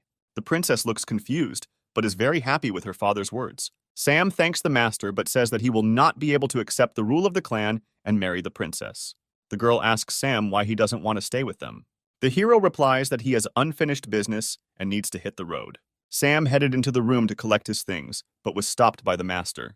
He pounced to give him a fatherly beating, since he had become attached to him with his soul, because he always wanted to have a son. It was late evening and the stars were illuminating the hidden Cloud Clan's palace. Siri decided to say goodbye to the hero and went to his bedroom.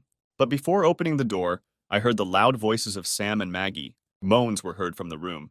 It was unclear what Sam and Maggie were doing. Out of jealousy, Siri ran into the room and started yelling at them indiscriminately. It turned out that they were stuffing bulky items into a travel bag. The friends decided to drink tea before the hero left the clan. Sam drank his tea in one gulp and decided that it was time for him to leave, since the road promised to be long.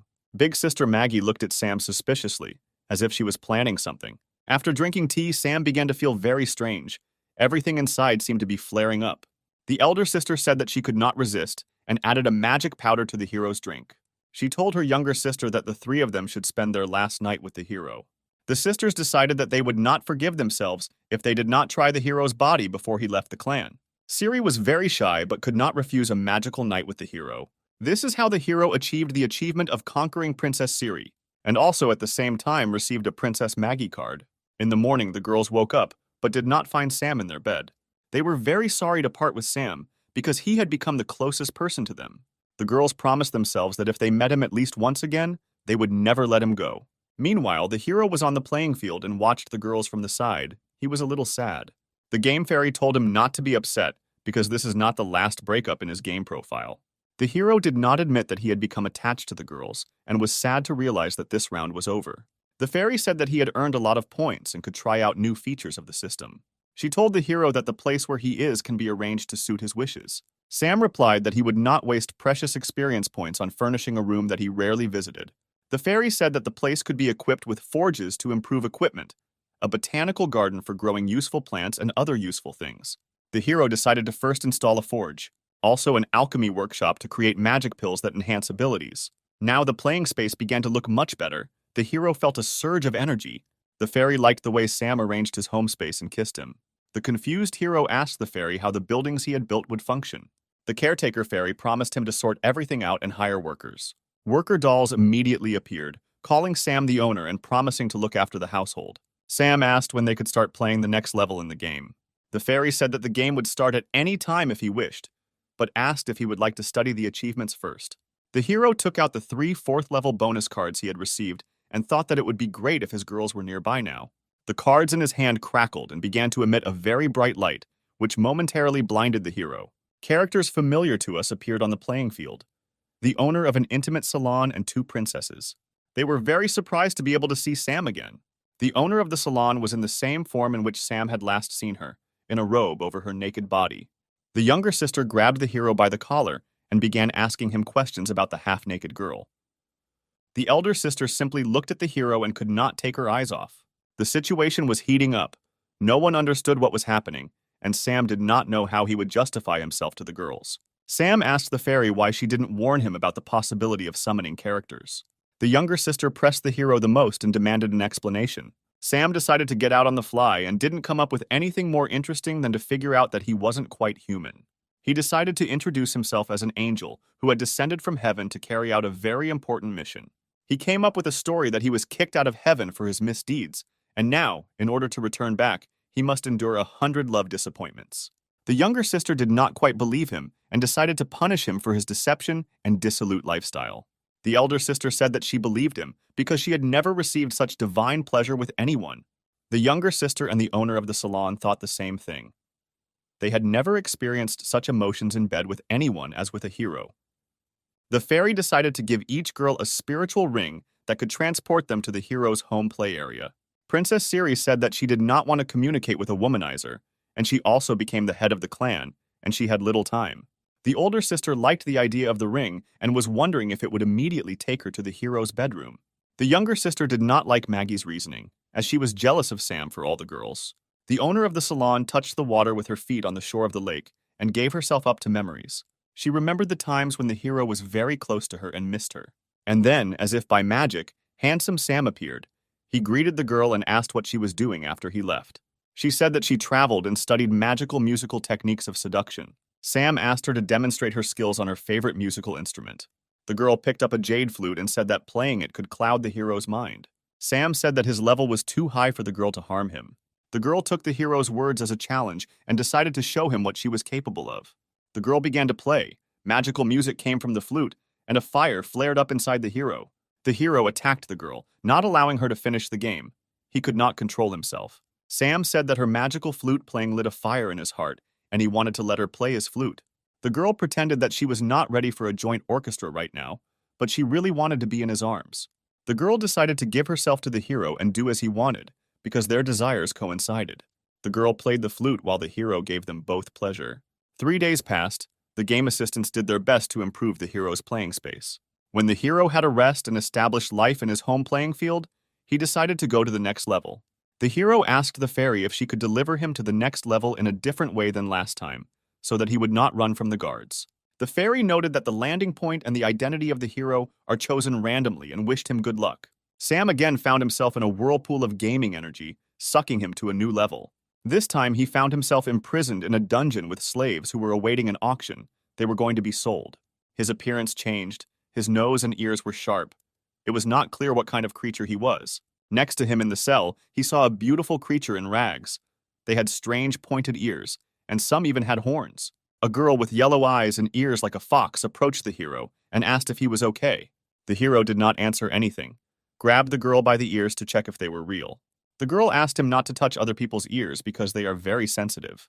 The hero asked everyone what kind of creatures they were if their ears were real.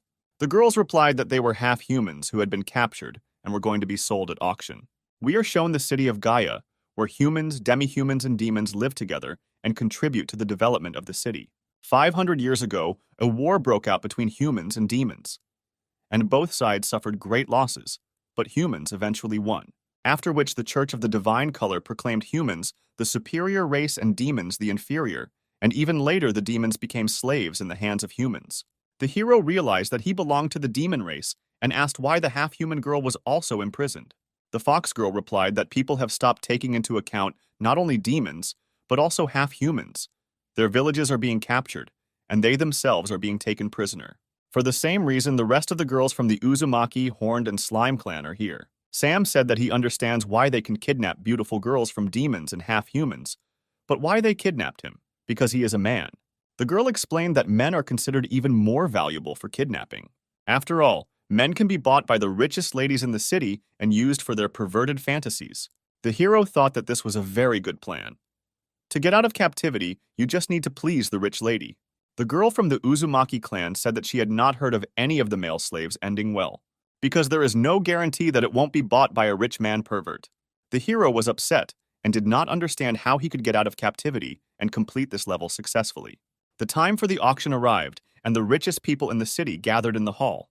Rich men in masks discussed slaves bought at past auctions, who had been fed to dogs or otherwise killed because they had misbehaved. The person conducting the auction was already presenting the seventh lot. She was a very beautiful young girl from the Cat clan, who was wearing a gorgeous dress, and there was fear in her eyes. The rich began to raise signs with their numbers and name prices ranging from $3 to $6 million. One of the oligarchs with plate number 599 said that his collection was just missing one more cat and offered $9 million. The deal for the cat girl was closed, and she was placed at the disposal of a wealthy gentleman. The gentleman grabbed her hand tightly and was ready to take her to the room for carnal pleasures. He couldn't wait to try her. The girl attacked the gentleman and bit him very hard on the hand. The girl ran with all her might. It seemed to her that she could run away, and no one would find her. But the people who kidnapped her and brought her to the auction had all unforeseen situations in mind. Someone in charge pressed a button that stopped anyone who broke the rules. The button was responsible for detonating the collar located on the necks of all slaves at the auction. There was a strong explosion. Nothing was left of the girl, only burnt scraps of her dress scattered to the sides. The hero was shocked by what was happening. He did not understand why he had to kill the girl because there are other ways of control. The fox said that this is a rule, since any animal that bites a person must be killed. The hero was very angry. He did not perceive what was happening as a game. He wanted to punish people who do this to demi-humans. The presenter said that everyone will forget this incident when they see the new lot, which will impress everyone. He presented a hero who looked simply amazing and carried himself on stage like a master, not a slave. The rich girls could not contain their emotions. They were ready to do anything to get Sam as their slave. Sam said that if anyone wanted to buy it, they would have to buy 4 more half-human girls standing behind the scenes. The host asked how the slave dared to set his conditions, but the main character told him to shut his dirty mouth. The hero was very serious, and the presenter could not say anything to him in response. Using a charm technique, Sam said that he was going to serve well the gentleman who would buy him and his 3 girlfriends. The start of trading began at $70 million and in a few seconds reached $85 million. A mustachioed man in a mask looked indignant, seeing how everyone was fighting over the product. But then he jumped up sharply and shouted that from today on, he liked men and was ready to pay $150 million. A rich, beautiful lady in a short skirt intervened in the game and made a bet of $500 million. The girls were surprised by such generosity, but were upset that they did not have enough money to take such a beautiful slave. The presenter said that in this case, all 5 slaves become the property of Mistress Ginevra. The hero himself was shocked that they were willing to pay such a high price for a half-human of his race. The lady looked at the hero with loving eyes, and she couldn't wait to realize her fantasies with his participation. We are being moved to the domain of Mrs. Ginevra. It is late evening. The mistress's maid asked the hero to take off his old clothes, take a shower, and dress in decent clothes. The hero began to ask the maid about Madame Ginevra, about what she was like. The girl avoided answering and said that the hero would soon find out everything himself from the lips of the hostess herself. The hero decided to go change clothes to look as good as possible in front of the hostess. In the closet, he saw many costumes for role-playing games and thought that he would be interested in seeing the skills of the mistress. Ginevra walked into the room in a beautiful outfit. The smell of her perfume could be heard a mile away. The hero chose a more or less decent men's outfit that emphasized his athletic torso. She entered the room. The hero saw that her level was 5 stars and she was a very strong character. He called her to him and said that he was ready to give her satisfaction for the entire amount that she paid for him. The girl liked Sam's self-confidence and wanted to test him as quickly as possible. The girl threw the hero onto the bed, bent over like a cat and put her knee between his legs. She sat astride him and began to take off his shirt to see his athletic body. An instant, and he was shackled with magic handcuffs. Now he could not move. His arms and legs were tied to the bed, and the girl continued to sit on top. Now the girl offered to talk about business, and it should soon become clear why she paid such a sum for him. The girl showed the hero her fangs and ears, which were exactly like his. The hero was wondering what she was up to and why she needed him. It turned out that all the girls in her castle were the same demons as himself. Ginevra revealed that she is a subordinate of the Demon King, who was sealed 500 years ago.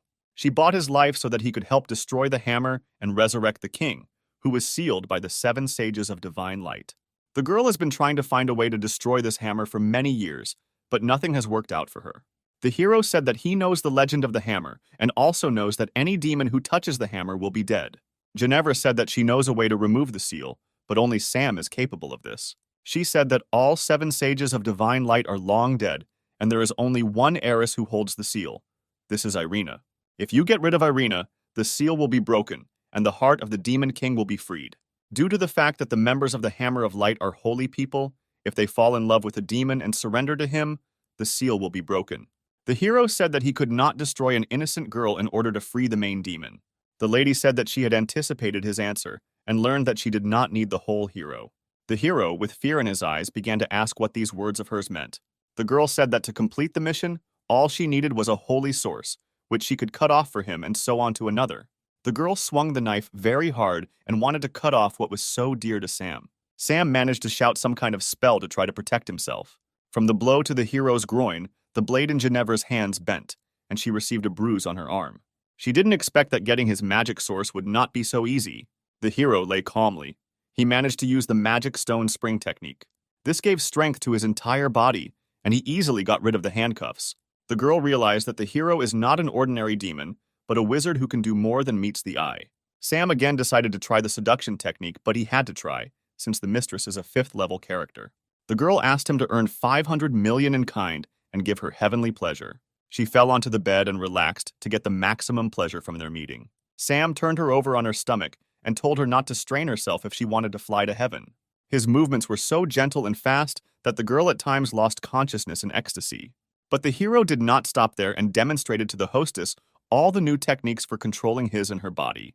The girl called the hero very resilient, even for a demon, and praised him for his skills. Sam's passing girlfriends, whom he had taken with him, turned around at the mistress's moans. They were sad that they were not in Mistress Ginevra's place now because she moaned so sweetly. The stormy night passed and a calm, sunny morning arrived. Sam woke up Ginevra, wished her good morning, and asked how she was feeling. The girl said that despite the fact that he is the first man in her life, she is sure that since he does not give pleasure to anyone. The hero was surprised that for a woman like her, he was only the first partner. The girl asked how the hero did not recognize an inexperienced girl in her. Sam chalked up her skills to natural talent and incredible charisma. The girl confessed to Sam about her plans, in which her first man should be the king of demons. Sam reminded her that he was not going to help her return her king and kill and seduce an innocent girl. Ginevra took advantage of the virgin blood and used the magic of the pure blood chain. She said that if the chain breaks, they will both die, and she is ready to die for the sake of her master. Sam did not expect that he would fall under a spell of such power, and his life could be in danger. Ginevra, holding the magic chain in her hands, said that for the last time she asked the hero to help her return the master. The hero felt pain in his heart and realized that the jokes were over. The girl promised to remove the spell of blood chains and also reward the hero if he helps her. Sam said that he would definitely cope with all the tasks and defeat the Church of Divine Light. The girl gave the hero a route along which the heir to the Hammer of Light, Irina, could move. Sam asked not to offend his 4 friends while he was on a mission. 3 days later, the hero was already in the distant forests, where Irina's path passes. There was a roar and blows of the hammer, with which Irina scattered creatures from the underworld in different directions. The girl looked amazing, from her locks of hair to her shiny armor. Irina heard cries for help coming from nearby in the forest. She didn't know what was happening, but she hurried to help those in need. Cries for help were made by our hero, dressed in an eccentric white and red outfit. He was attacked by underground creatures with huge fangs and a bad smell from their mouths. But Sam was not going to engage in battle. He expected salvation, hoped that Irina would come to his cry. And his plan worked. Very quickly, the same warrior, the heir of the 7 saints, was approaching the scene. She struck the ground with such force that the ground disappeared from under the feet of the underground creatures. After the blow, none of them could get up. The hero did not check whether they were alive. The hero thanked the savior and introduced himself as a priest from a nearby village.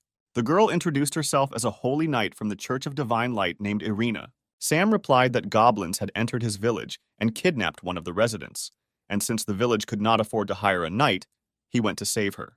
Irina said that despite his courage, he was not strong enough to deal with the goblins. The hero replied that he believed in divine light, which in any case would bring justice, even at the cost of his life. The warrior did not understand why her heart began to beat faster. She looked at the hero with admiration. Irina invited the hero to go on a journey together, destroy the horde of goblins, and save the kidnapped girl. The hero realized that ingratiating himself with the warrior would not be difficult for him. Irina cast some kind of spell using a magic hammer. To the hero's question, she replied that this is a spell of divine light that helps to detect goblins. She pointed to the black aura and explained that there were goblins there that they needed to defeat. She was excited about the upcoming journey and said it was time to hit the road. Turning around, the girl saw a dark aura on the main character and asked what it meant. Sam was sure that it was all over and his plan had failed. But the girl said that he was probably imbued with demonic energy during the battle with the goblins. Sam really liked her version and began to say that Irina is very smart. The girl said that if he were a demon, she would not have spared him and destroyed him with one blow. In fact, Irina lied, because several years ago, when people were destroying the goblin settlement in the valley, she had such an opportunity. She found 2 small goblin children but did not kill them, and she protected them from people with a divine light barrier. She helped them hide and thereby saved their lives. She herself did not understand why she did this. Now, together with Sam, they were in a cave in which it was very hot. The hero said that goblins choose places near volcanic mines, and also asked Irina to take off her armor so as not to get heat stroke. He didn't expect her to listen to his advice and start taking off her clothes so quickly. The girl remained in sports underwear, which emphasized her figure. The heroine noticed how Sam was looking at her and he felt ashamed. Irina said that she plays sports every day, which is why she has such a good figure. The hero decided to make a compliment using charisma and said that her beauty and strength attracted him very much.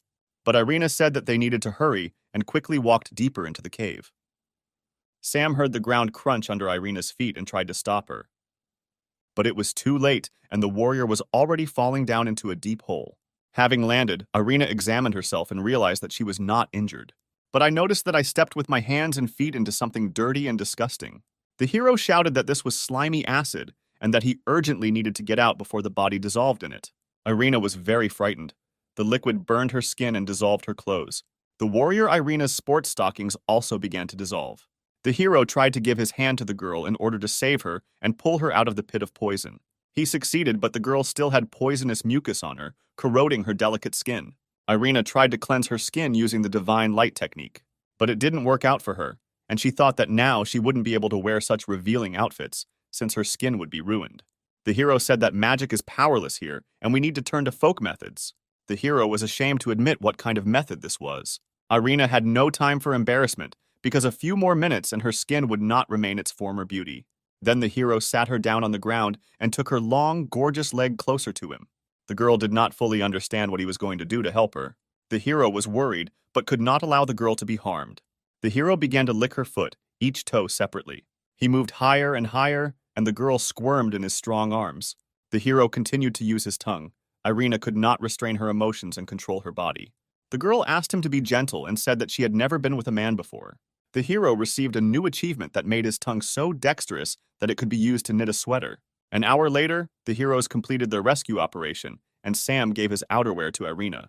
Irina was pleased to smell Sam's clothes, but she still felt weak. They moved further into the cave, Sam helping her go. Meanwhile, a fragile girl with a beautiful figure was lying tied up on the floor of the cave. The goblins looked at her, licking their lips. They dreamed of tasting fresh human meat. There was a strong blow of the mace on the ground, and the goblin was carried away by the blast wave. An angry woman appeared, screaming and asking the goblins why they had brought the girl if she ordered the abduction of strong men. One of the goblins pointed to a man in a cage, to which the woman stated that strong and fat are 2 different things, and with such men, she would not be able to create strong offspring. She was shown a half-human with a bull's face, and she replied that this was not the race she needed. They pointed to the man. She said he was too old and weak. The woman heard footsteps in the cave. This attracted her attention. The heroes showed up, and Irina told Sam that they were in the Goblin Queen's lair. The Goblin Queen saw Sam and was so amazed that she could not immediately formulate her thoughts. In the woman's eyes, Sam looked amazing. She had never met such guys before. Sam's charisma was already affecting the woman, and she couldn't take her eyes off him. Irina called the woman a monster and ordered the abducted people to be released. To the surprise of everyone, she quickly agreed, but decided to set conditions. She decided to exchange prisoners for the main character in order to take advantage of his ideal genetics. The heroes were a little surprised by this development of events and did not know what to do correctly. The Goblin Queen said that she wanted to taste fresh flesh, but not to kill and eat, but to create ideal offspring. Irina said that she would never give the hero into the clutches of this terrible woman. But the hero feignedly said that he was ready to sacrifice his body to save the hostages. The queen said that she had had enough of idle chatter, and it was time to talk in private. With a snap of her fingers, the ground began to tremble under Irina's feet, and then began to move away from under her feet. Irina left the meeting place and flew down, how far no one knew. She still had a magic hammer with her, and with the help of it, she was able to land on her feet. She realized that she was in a magical labyrinth, and she urgently needed to get out to save Sam. Meanwhile, the Goblin Queen sat half-naked on her luxurious bed. The bound hero stood on his knees in front of the queen and waited to see what would happen next. The girl said that Sam has nothing to be afraid of, because she does not feed on people. She said that the goblins brought the kidnapped people by mistake. She just asked them to find her a man with good genes to give birth to an outstanding goblin. The hero was flattered by her choice of man, and the queen said that after he helped her, she would let him and the local residents go home. The hero replied that he agreed to her conditions if she promised to fulfill what she said. The girl said that she would untie Sam and warned that her character and habits in bed might seem wild to him. Sam, in an instant, broke the ropes that bound him, thereby making it clear that he was not afraid of her wild behavior. He said that she would still beg him for mercy because he was confident in his abilities. With one touch, he tore the queen's clothes. Now nothing separated them. Sam asked if he could use her toy to increase pleasure. The girl replied that this toy could not harm her, and he could try it. She turned her back to him and leaned her elbows on the headboard. Sam took the spiked bat in his right hand and began rhythmically touching its queen. The queen moaned, not from pain, but from pleasure. Very soon he took out his spikeless bat and was already wielding it inside. Despite the fact that the queen was very strong and resilient, she no longer even had the strength to say enough was enough. Meanwhile, Irina wandered through the labyrinth and tried to find a way out. The girl decided that if she couldn't find a way out, she would definitely do it herself. The girl began to pass through walls thanks to a magic hammer. She swung it left and right, and now she had confidence that very soon she would get out. In the queen's bedroom, it was all over. The woman could not speak. She only nodded. Sam asked the queen not to tell Irina or other people anything. The wall in the room began to crack, and the blows were heard more and more loudly. The wall of the room was blown to smithereens. It looked like an explosion. Irina ran in, shouting that she was going to save the hero from the dirty goblin queen. Irina noticed that the queen was lying half-naked on the bed. Sweat was flowing from her, and she was unable to talk. The hero pretended to be conducting a sacred ritual to cleanse the queen's soul from demons. The queen began to play along with him and say that she had thought everything over and was ready to take the path of correction. The girl asked how Sam managed to correct the real evil living in this woman. The hero said that he gave her a lecture about the path of divine light and she rethought her life. Irina asked how anyone could trust her after she kidnapped people from the village. The queen said that she had not harmed them, had already sent them home and asked for forgiveness. The warrior said that she would forgive her the first time, but if this happens again, there will be no more chance. Sam thanked Irina for her trust and said that they were both tired and needed to return to the village to rest. Before letting Sam go, the queen asked him when he had free time to teach her to be true a few more times. We moved to the village of Sima, located a few hours from the Goblin Caves. The hero shows the village where he supposedly serves as a priest and gives Irina a tour of it. People gathered around Sam and his companion. Everyone thanked him for saving their relatives. But Sam began to tell everyone that he could never have saved them alone, and therefore he needed to thank Irina from the Church of Divine Light. The girl said that it was her duty, as the heir of the 7 great saints, to help people. The children came running and began praising Irina for her beauty and saying how lucky Sam was to have such a girlfriend. The girl was confused and did not know how to respond to such a statement. But Sam came to her aid and explained to the children that he and Irene were just friends. The girl did not understand why she was overcome by such emotions and why she wanted to agree with the children. The hero asked Irene for forgiveness, since there was no hotel in the village and he had to offer her a bed in his room. Night fell. The village was illuminated by the full moon. There was something romantic about it. The hero did not sleep.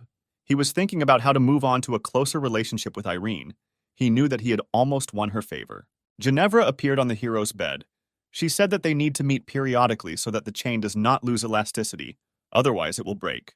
The hero was afraid that Irene could see them, but Ginevra said that she had cast an invisibility spell. Therefore, it does not matter at all how strong the moans will be heard in the room. Irene was sleeping, and behind her there was a merging of 2 bodies, beating in ecstasy of pleasure. Irene felt the room shake, but could not see what was happening. It seemed to her that an earthquake had begun. Irene thought that it was her imagination.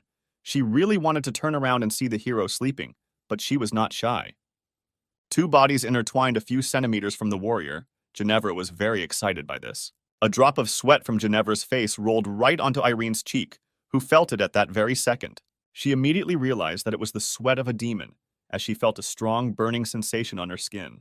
Irene jumped up and shouted that there were demons nearby and we needed to be ready to fight. Sam, hiding the girl under the blanket, said that there was nothing to worry about because no one could be here. Irene said that she could not be mistaken because her body had undergone divine baptism and was very sensitive to demons. The hero began to laugh it off and say that a demon could not fit in such a small room. Irene noticed that the hero's face was red and asked if he was okay. The girl under the blanket continued to test the hero's strength and did not let his body out of hers. The hero tried with all his appearance to prove that everything was in order, but there was a fire burning inside. The girl said that she felt the heavy breathing of the demon and would definitely find him. She noticed the hero's blanket, which was rising and falling unnaturally. I rushed to the bed to tear the blanket off the hero and see what I was looking for. But there was no one under the blanket. The hero was as embarrassed as possible, but this was not noticeable from his body. Irene looked at the hero with big eyes and began to stammer and stutter when she saw him without a blanket. Ginevra watched from the side. Under the influence of the spell, she managed to escape, and now she thought that she did not want to part with Sam, even after the mission. Irene remembered Sam's body. She was embarrassed, but the desire became stronger. She tried to sleep so as not to immediately attack Sam and take him by force. She dreamed of a temple of light in which Sam was the chief priest. He fascinated her with his appearance and asked if she was ready to accept the Pope's holy baptism. She didn't try to resist. She was ready for whatever was required of her. She knelt before her dad and begged for the sins she wanted to commit. The Holy Father held her by the hair and asked if she was ready to accept the divine light of the Holy Father into her body. Irene woke up, sweat dripping from her forehead. Everything inside was burning. The desire to be with the hero overwhelmed her. The hero was not in the room, and Irene thought it was for the best. Sam entered the room, wished her good morning, and invited her to breakfast. Meanwhile, Sam played with the children and gave them sweets. Irene considered Sam to be a good man, with a sense of justice and respect for adults and children, and she wanted to invite him to join her church. A member of the Church of Divine Light named Stan arrived in the village. He said that he was looking for his warrior sister named Irene. A little chicken ran up to him and dirtied his new shiny leather shoes. Stan got angry and decided that the one who dared to humiliate him should not live. A loud clap of the soul was heard, a short whistle, and all that was left of the chicken was a wet spot. The villagers were ready to rush at the evil man because they loved the baby so much. Stan said that it was just a chicken and there was no need to make a tragedy out of it. But the residents were not satisfied with the killer's answer because the baby was the mascot of their village. Stan said that he was too important a figure in society and could not ask for forgiveness from just anyone. A huge turd flew into his face, covering his eyes, nose, and mouth. The villagers continued to throw poop at the brute with jokes about not underestimating the village. Residents continued to throw whatever they could get their hands on at Stan: eggs, poop, vegetables, and garbage. Stan, under the pressure of the villagers, went back and did not notice how he approached the cliff. He stumbled and fell down, unable to do anything to avoid falling. A surprise awaited him below. He fell into a pit of waste that emitted a foul odor. He was very angry and promised to punish all the villagers who had defamed him. Irene found herself near the garbage pit and asked Stan what he was doing here. He replied that he was worried about her and missed her very much. She asked him not to approach as his smell was a mixture of dead animals and rotting vegetables. Stan told how the people of their village attacked him and threw him into a waste pit. The villagers asked, since when could members of the Church of Divine Light oppress ordinary people and kill animals? The hero said that the killed chicken had been a symbol and amulet of the village for several years, and if Stan did not apologize, the residents would not calm down. In order not to look like a fool in front of Irina, Stan publicly asked for forgiveness for his unworthy behavior and compensated for the damage financially. Stan took a bath and said that the mission was completed and they could return to the Church of Divine Light. Sam said that he was pleased to meet the girl and hopes that they will meet again someday. The girl began to ask the hero to join the Church of Divine Light and follow her. Sam said that he was a simple priest and did not deserve to be near them. But inside, he was glad that the plan worked. Stan began to talk about how not everyone can join the Church of Divine Light, especially not a village priest. Residents intervened in the conversation and began to say that Sam was not just a priest, but the pride of the entire village. Irene said that everyone is equal before the Divine Light, regardless of background and circumstances, and therefore she vouches for it. The hero promised to do everything in his power to meet her hopes. Stan agreed, but said that he would still have to pass the test along with everyone else. Stan invited Irene to ride a horse with him and offered the hero a separate horse. But Irene refused the offer and said that she would go with Sam. Stan was worried that he had ruined his impression of himself in front of Irene, and now it would be difficult to restore it. Stan's horse fell and lost consciousness. He did not understand what happened to it. The hero said that it was because of the stench from the garbage pit, which would not be washed off for several days. Irina suggested that Stan meet at their destination, near the Church of Divine Light. The hero was very happy to travel alone with Irene, because this way they could become closer to each other much earlier. Stan was very angry with the hero and promised that he would not leave it just like that. Irene would still be his girlfriend. The heroes rode on a white horse. It was just the two of them, and nature was all around. Irene asked if it was necessary to ride more slowly, since this was the hero's first ride on horseback. The hero thought that he had already seen this scene before and decided to check it out. He hugged the girl tightly around the waist and used the burning feelings technique. A fire flared up inside the girl. She felt the blood rush to different parts of her body. Suddenly, she screamed and realized that it was just a dream, so terrible and sweet at the same time. The girl said that they had almost arrived at their destination and the holy city was already visible. The city was beautiful. The buildings looked neat and powerful. Irene said that the city is the richest place on the continent and houses the residents of the Church of Divine Light. The hero liked the city and was impatient to begin the test to become a member of the church. The hero wanted to rent a hotel room, but Irene offered him a room in her house. She said that her house was very spacious and he should like it there. 10 minutes later, they came to Irene's house and the hero couldn't believe his eyes. He asked the girl how she decided to tell him that it was just a cozy house. The hero began to think about who Irene is if she has such a castle at her disposal. The girl said that she inherited the house from her parents. Many years ago, the girl's parents were killed by demons, but she miraculously managed to escape. When the demons got their turn to kill Irene, she was not afraid of death. She wanted to follow her parents. And then a flaming ball appeared, and the demons died, unable to bear the heat of the divine fire. She was saved by the previous owner of the Hammer of Light, setting an example that demons were not afraid of her. Since then, Irene has joined the Church of Divine Light and helps people fight evil spirits. The hero pretended to smile, but was afraid that she might find out about his real essence. At the entrance, they were met by the butler Sebastian, who was delighted to have a guest in the house. He said that he was glad to meet Mrs. Irene's boyfriend.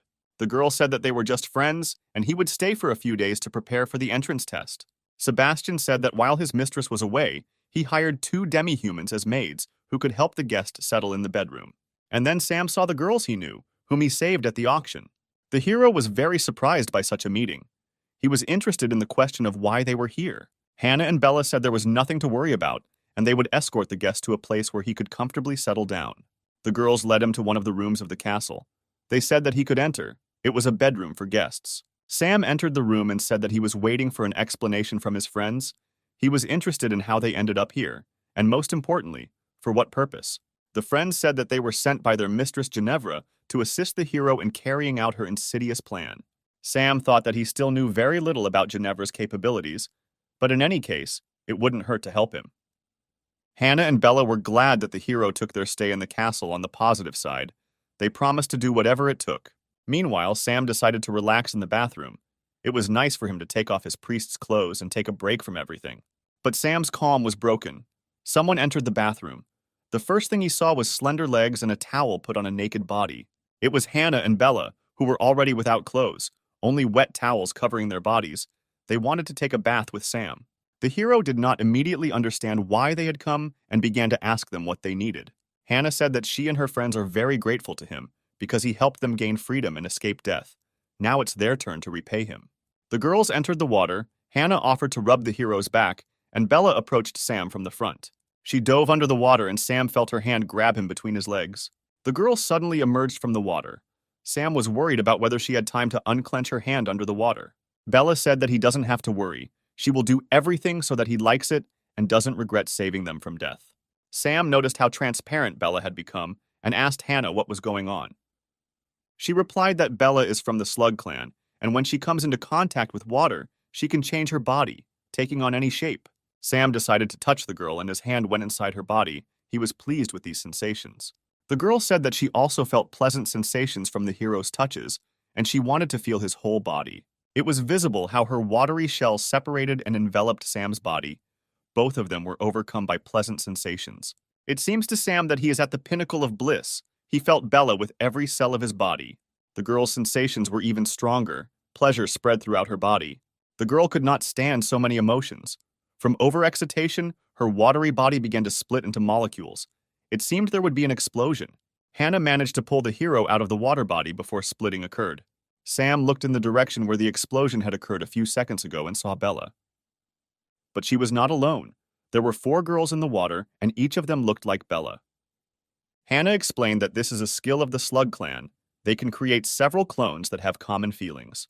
The hero never expected that he could try to play with so many girls at the same time. He was glad. We are transported to the kitchen of the castle, where the warrior Irene communicates with her butler Sebastian. The girl thanks the man for the delicious, freshly squeezed orange juice. Sebastian asks the hostess about her attitude towards Sam, who was brought to her house. He considers her to be in love.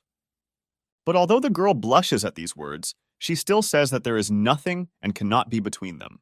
Sebastian looked at the family portrait of the mistress and her late parents, and remembered her mother's words that thanks to the red skirt, the gentleman fell under her spell. With sadness, Sebastian realized that he would never forget the expression on Irina's father's face when it came to his wife. The girl, meanwhile, left the kitchen, saying that she still had unfinished business and needed to run. Sebastian understood how the hostess had grown since her parents passed away. Meanwhile, in Sam's room, Bella was lying on the bed, exhausted. She was a human again, and she had only one body. The hero, lying with his head on Hannah's lap, thought that if he were not a demon, he would not have mastered so many girls in one night. Hannah looked at the tired Sam with love. She really enjoyed the night she spent with him. It was magical. The hero lay there. He didn't want to get up. After such a stormy night, he needed rest. The hero received a 4-star character card and the ability to transform into a fox. The second game card also gave him game points and the ability to transform into a slime. The calm was disturbed by loud and strong knocks on the hero's bedroom door. It was Irina, and she wanted to talk to Sam. But it was impossible to open the door for her when there were half-naked girls lying on his bed. But the door was not locked, and the girl said that if he was awake, she would come in.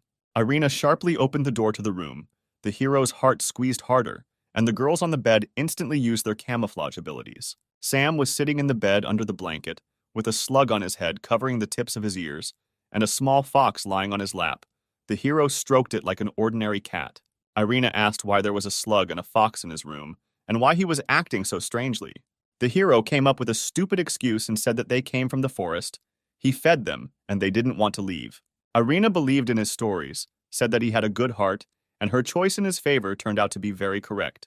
She wants to help him pass the test of divine light, and therefore will pass on information about special training. Sam thought that this would be very useful, and said out loud that he didn't know if she was doing the right thing. The girl said that during the test, a staff of light would be used against him, which creates illusions, turning people's main weaknesses against them. These weaknesses are lust, gluttony, greed, envy, anger. People with these vices will not pass the test. Sam put his hand on his heart and said that his actions and thoughts are pure, and everything he does is for the sake of justice, and therefore he will pass the test. The girl said that she believed in him, because besides lust, she saw no other sins in him. Sam acknowledged Irina's position and asked how she could help him in this situation. The girl took off her dress. She was not wearing underwear, her skin was very soft and her figure was slender. The hero was amazed by her action and did not understand why she did it. But the girl explained that he needed to pacify his lust, train with her. Then he would be able to resist illusions during the test. Sam approached the girl, put his arm around her waist and pulled her close, asking what would happen if he couldn't control himself. Irina replied that then her body would be desecrated, but she believed him, and he would not let her down. Sam asked what they would do next to increase his resilience level. The girl took out a magic emerald and squeezed it in her fist. A tight suit began to appear on her body. Her hair fluttered in the wind and gave off an exciting scent. The hero looked at her body. He thought about whether he needed this test. Sam thought that if you just looked from the outside, it might not be so difficult to restrain yourself. He also mentally thanked the fox and slug that Hannah and Bella had turned into, because the stormy night had relieved him of the stress. But Irina began to come closer. The situation became more complicated. She began hugging him from behind, breathing heavily in his ear, which set Sam on fire in his head. The hero held on as best he could, although it was very difficult. Irina tried her best to seduce Sam, but she really hoped that she would not succeed. After an hour of bullying the hero, the girl got dressed, said that now he would definitely succeed, and said goodbye to him. The door slammed shut, leaving Sam, Hannah, and Bella outside the room. The girls were surprised by the guy's resilience, because they saw how passionately Irina tried to seduce him. He turned around, beads of sweat running down his face. His eye was twitching.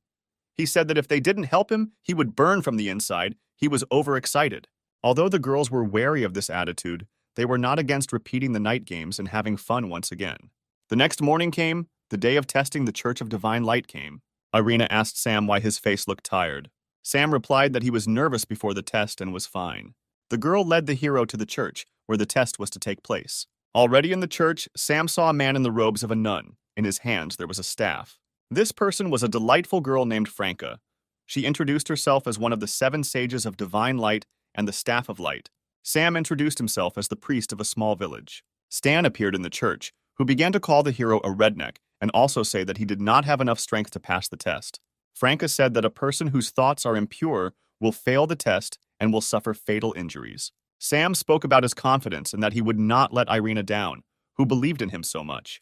The girl beamed after hearing Sam's words. She began to see the hero more attractive. "In that case, go to the testing room. We can begin," said the serious Franca.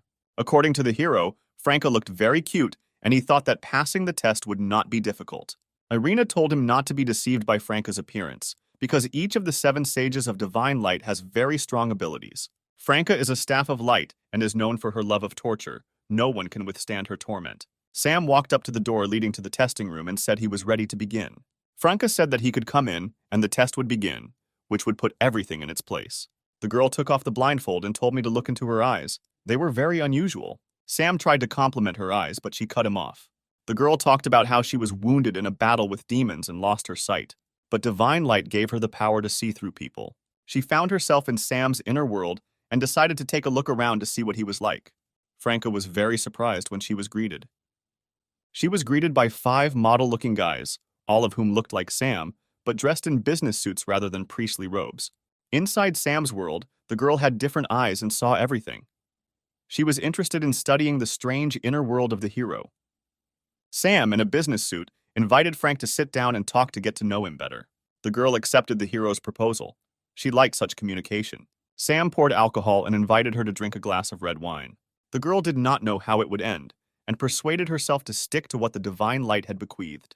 Franca said that as the staff of light and one of the 7 sages, she should not drink alcohol. Sam said that they are in his world, and this all happens only in her head, so nothing prevents her from breaking the rules. Franca thought that Sam was right. She wanted to believe him. She began to drink glass after glass, forgetting about why she was in Sam's world. 2 hours passed. The alcohol in the bottles disappeared very quickly. Despite the large amount of alcohol that was drunk, the girl asked for more. Sam told the girl that she was already drunk. Everything was going according to the hero's plan. Frank blamed Sam for her condition and promised to punish him in the name of divine light. He gently took her hand and said that he understood her soul. She understands her loneliness, which has already become a part of her. Franca replied that she did not need anyone or anything except the divine light, for which she was ready to give her life. But at the same time, the girl thought about the quiet conversations behind her back. They feel sorry for her, because she cannot even see the divine light she serves. So she hurts others to numb her own. With every word, the girl realized that Sam was right. Sam said that such a young and beautiful girl needs to try all the delights of this life and not limit herself to anything. He snapped his fingers and the location changed. Now the girl was sitting on a large, soft bed in a red room, which conveyed the internal energy of lust and debauchery. Sam said that he could show her something better than divine light, but the girl was afraid. The hero said that what was happening was unreal, and she had nothing to fear, because it would not affect her in real life. He extended his hand to her and told her to follow him into a world of delight and lust. The hero took out his staff of light and showed it to Franca. She was pleasantly surprised. Their bodies merged together, and Sam inserted his staff into the girl, spasms of pleasure accompanying her body. And then she felt a pleasant, warm energy spreading throughout her body. She couldn't control herself and let out a long groan. The hero received an achievement card and the ability to use divine light. The girl woke up in the real world, in the hall where the test took place. She saw that she and Sam were lying on the floor and some of their clothes were missing, and she realized that everything had happened in the outside world. Sam replied that it doesn't matter whether it's fantasy or reality, but the main thing is that Franca liked it. She asked Sam who he was and why he did this to her, to which he replied that he was just a priest from the village who believed in the divine light. Sam said that if the girl doesn't want anyone to find out what happened between them, then she needs to give him a test. The girl realized that she had no choice, and now the situation has changed radically. Now it is not she who keeps people in fear, now she is afraid. The girl almost screamed. She only now noticed that her vision had returned. Sam, putting on the shirt, said that the reason for her blindness was that her mind and soul were not one, but when she began to listen to her desires, she was healed naturally. The hero said that Franca should arrange her personal life, then everything will work out in other areas of life. The girl was delighted with the meeting with the hero and could not refuse him his requests. The two of them left the testing room, where Irina was waiting for them. Franca said that the test was over. Irina began to ask how everything went and what the outcome of the test was. Stan was prematurely happy, even offering to help take Sam to his village on his own horse. But Franco loudly declared that Sam's faith in the divine light was stronger than ever, and that he had passed the test. Irina sincerely congratulated the hero, said that she believed in him, and was very happy. Stan was very upset that Sam was able to pass the test and become closer to Irene. Iena also noticed that Frankie's vision had been restored and asked how she did it. Franca did not know how to tell anyone about this miraculous healing. Sam intervened and said that Mrs. Franca had been blessed with divine light for her devotion and sincerity. The lady replied that everything was so. Her body was filled with divine light and healed. Irina was very happy and told Sam that successfully passing the test should definitely be celebrated. But Franca stopped them, saying that Sam had just joined the church and he needed to go there to accept the teaching. The hero said that if the instructions require it, then he agrees to go to church right now. Sam and Irina walked towards the exit of the castle. Stan angrily looked after them. He turned to Frank, said that he did not believe Sam's honesty, and asked if she had made any dubious deals with him. The girl replied that she respects Stan, but believes that he is minding his own business, since taking the entrance exam is her business. On the way to the church, Sam and Irina stopped at a cafe where a guy bought a milkshake from a cowgirl. She looked very attractive. Next, Irina invited the hero to go to her favorite clothing store. They were met by an attractive girl who greeted Irina and said that she had not visited them for a long time and asked what her boyfriend's name was. Irina sheepishly told the girl that she and Sam were just friends. The girl said that she understood her because everything starts with friendship, and then invited her into the hall to choose purchases. When Irina headed into the hall, the girl quietly turned to Sam and said that he had made the right choice because Irina was a very good girl. Irina asked Sam to come to the changing room so that he could help her. She couldn't fasten the clasp on the back and asked Sam to do it. She was very shy. She said that this dress size was just right for her last year, but now she can't button it up. The hero decided that this request would not be difficult for him, and he would cope. However, the clasp did not give in to the hero, and he decided to use magical power. He pulled the clasp with such force that he tore it out of the dress. It completely came apart and began to fall from Irina's beautiful figure. He did not expect that this could happen, and now he did not know where to run so as not to run into Irina's wrath. The girl burst into a loud scream. She called Sam a pervert. It could be heard far outside the store. And Sam also received a punch in the face for his tricks. But it was a rush of emotion, and the girl quickly regretted what she had done. She told the hero that she would meet him later and left. She was embarrassed. The hero once again thought that he needed to be more careful, because if Irina found out about his essence, she would definitely kill him. We are transported 3 days forward to the place where Mrs. Franca lives. The girl lets out a muffled groan, her strength running out. Sam says that with every prayer they share, his faith grows stronger. She can't say anything to the girl, she just nods her head. The hero has tired her. The hero notices that the girl is worried about something and asks him about it. The girl says that Stan is planning something bad, and the hero needs to beware of him, because he is a very powerful sage of the Divine Church of Light. Sam said that he had nothing to fear, because Mistress Irina was next to him, and Stan would not dare to harm him. The hero went to the castle across the street. It was late at night. He heard someone sneaking behind him and said out loud that the pursuer had better leave. He turned to look at the man who was following him. Behind him stood 5 men with weapons. They were aggressive. A fight could not be avoided. Based on their outfits, Sam determined that they were mercenaries, and they were following the instructions of the customer. And it was true. One of them, with a bald head, said that their task was to blow off his head. The hero decided not to give them a chance and to attack first. He used his magic. He called upon Princess Siri for help, throwing away her achievement card. Siri shows up and immediately reprimands Sam for throwing her card so hard. But after a few seconds, her mood returns to normal, and she asks how she can help him. Sam says that mercenaries who received a task from an unknown person want to kill him. The thugs do not take the princess seriously and invite each other to have fun with her before killing her because she looks very attractive. The girl asked the hero if he wanted these stupid, impolite pigs to die.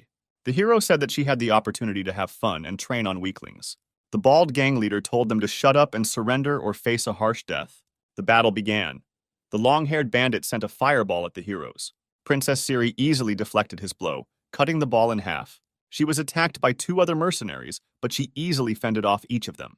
Sam admired Sister Siri's fighting technique. She had noticeably become a better fighter. when suddenly another gang member crept up from behind and stabbed Sam in the chest with a long blade. He figured that if Sam died, the summoning technique would dissipate and Siri would disappear. However, after the blow, Sam's shadow clone dissolved, leaving the enemy stunned.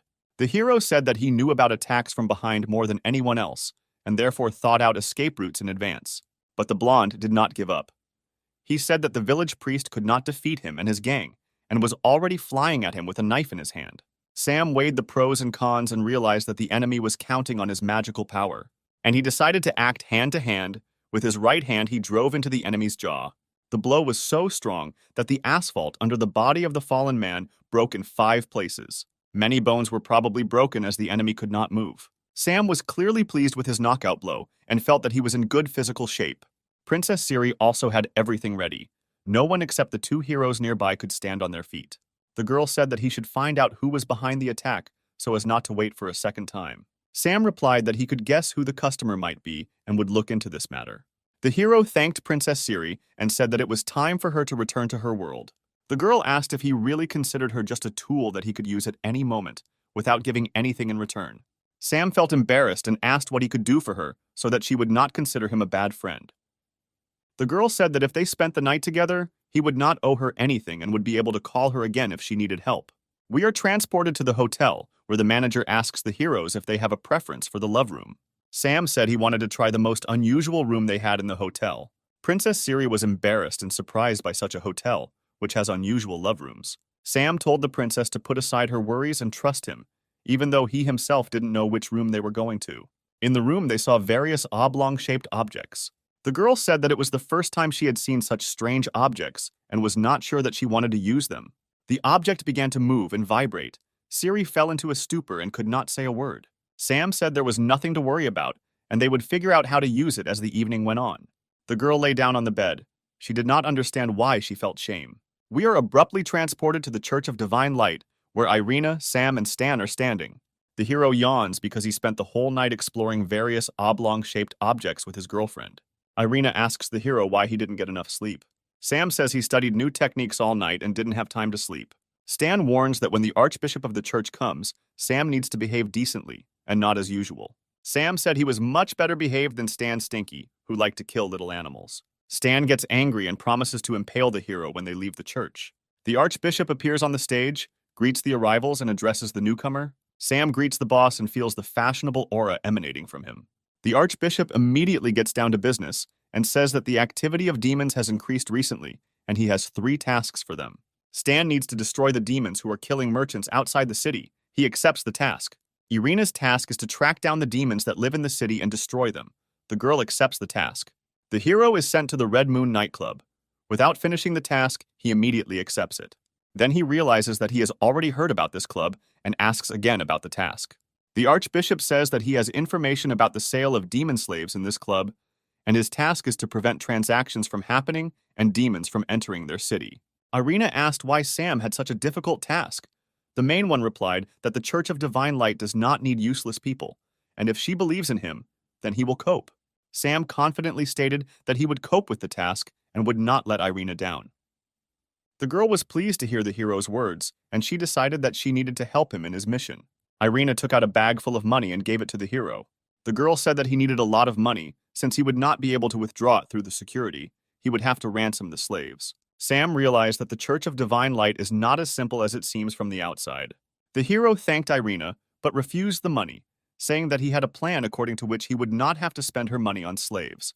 The girl asked what his plan was, but Sam said that she would see everything herself when the time came. Night had fallen in the city. The moon illuminated the main street.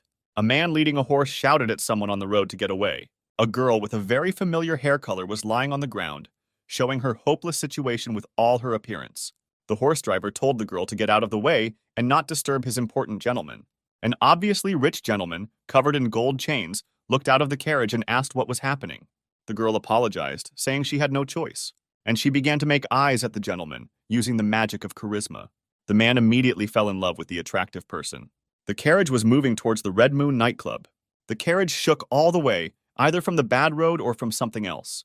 The horse driver listened all the way to the sounds coming from the carriage. Upon arrival, a man got out of the carriage, but as you already understood, it was our hero, who turned into a rich gentleman and told the servant not to enter the carriage as the girl was resting.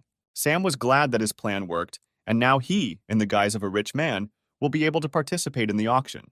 Meanwhile, the gentleman himself was resting in the carriage. At the reception, the girl recognized Mr. Stone because he was a regular customer of their establishment and loved to spend time with their slaves. Sam, in the guise of Stone, said that he needed what he always needed, and now he was already lying in the room and waiting for the girls who were about to arrive. Two half-naked girls entered the room and said that they missed Mr. Stone. While he was not listening, they said that it was very easy to make money on him because entertainment with him lasted only a few minutes.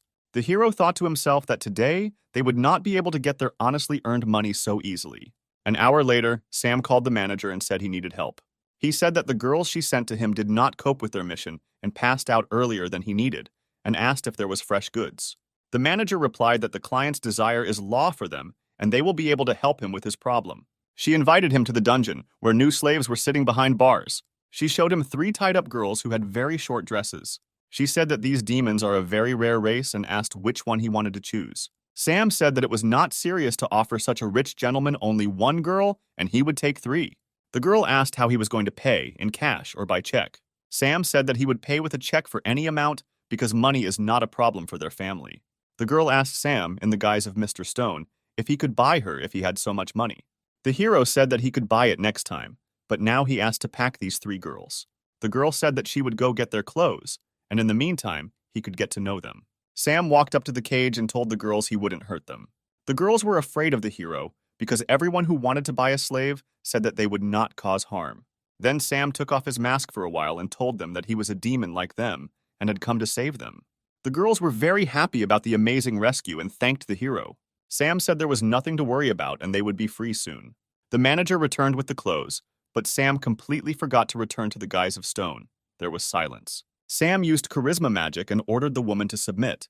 The manager obeyed and sat down on her knees in front of the new owner. Sam turned into Stone, told the girls to change clothes and follow him, and act natural. When Sam was leading the girls, other club guests were jealous of the amount of money he could afford to buy 3 slaves at once. Sam pretended to be a tough gentleman and rudely answered and asked why they were looking at him like that. They left the club. The hero's plan was a success, and now they needed to go to a safe place. But then the real Mr. Stone appeared and began shouting that the imposter needed to be stopped, and the slaves returned. Sam realized that he had been discovered and there was no need to hide anymore. The hero and the girls began to run away, with the nightclub security chasing after them. Irina walked by and asked what Sam was doing here. The hero shouted that he needed help and would explain everything later. The girl reacted very quickly and rushed to the hero's defense. She used magic and created a barrier of divine light through which the pursuers could not pass. 30 minutes later, Sam and the demon girls were already at Irina's castle. The girls were exhausted and scared. They were afraid that they would be killed because they knew what the castle was. Irina asked Sam why he brought demons to her house, because the archbishop told him to destroy them. Sam said that he was not going to kill them and wanted to give them freedom. Sam said that it is wrong to kill creatures just because they are not of the same race as you, because among people there are also evil people who kill others. Irina said that they could no longer be in the castle, to which Sam replied that he would teleport them to a place where they would not have contact with people. And indeed, Sam used the device to transport the girls to another area. The girls were moved to a safe place, to the hot springs, to a place where our old friends, Princess Maggie and the former owner of the Intimate Services Salon, will take care of them.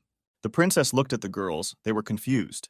The girls did not know what awaited them, but the situation was favorable. Sister Maggie said that she would teach them how to survive and that they should not be afraid of her. She began training the girls one at a time, with the goal of increasing their stamina to further satisfy Brother Sam. We are transported to the house of Franco's sister, where the hero arrived. The girl says that he is in danger because he failed the first task and did not destroy the demons, as the archbishop bequeathed. The hero says that that's why he came to her, to ask for help, and also to connect him with the archbishop for a conversation. The girl says that he is lucky and he can atone for his guilt, since today the only daughter of a rich businessman was kidnapped, and if he saves her, he will be forgiven. Sam was very happy about this situation and asked Franca to tell him more about what happened. The girl put her stockinged foot on the hero's shoulder and told him not to worry, because she could help him. Franco said she was trading information about the businessman's daughter for a sensual and gentle foot massage. Sam said that the mistress will be pleased, because giving girls pleasure is the meaning of his spiritual path. Loud female moans began to be heard from the room. The parishioners heard that they were coming from Mrs. Franco's bedroom. People said that Mrs. Franco was punishing infidels for the safety of all believers. The girl held her mouth with her hand, barely holding back a scream, waves of pleasure convulsively spreading throughout her body. Sam decided to play a joke and said that in the eyes of people she is still the same saint as she was before meeting him. Franco replied that nothing has changed since then. He just opened her eyes and now she sees the path of divine light even better.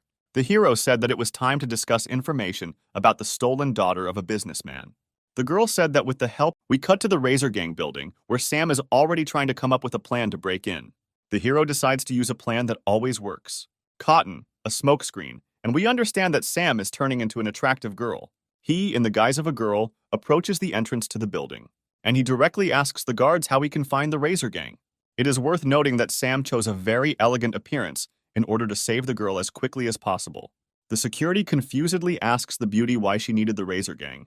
Sam decided to come up with the most elegant lie and said that the leader of the gang invited him, and if he didn't show up on time, they might get hurt, so they needed to let him through. But the guard turned out to be not so simple.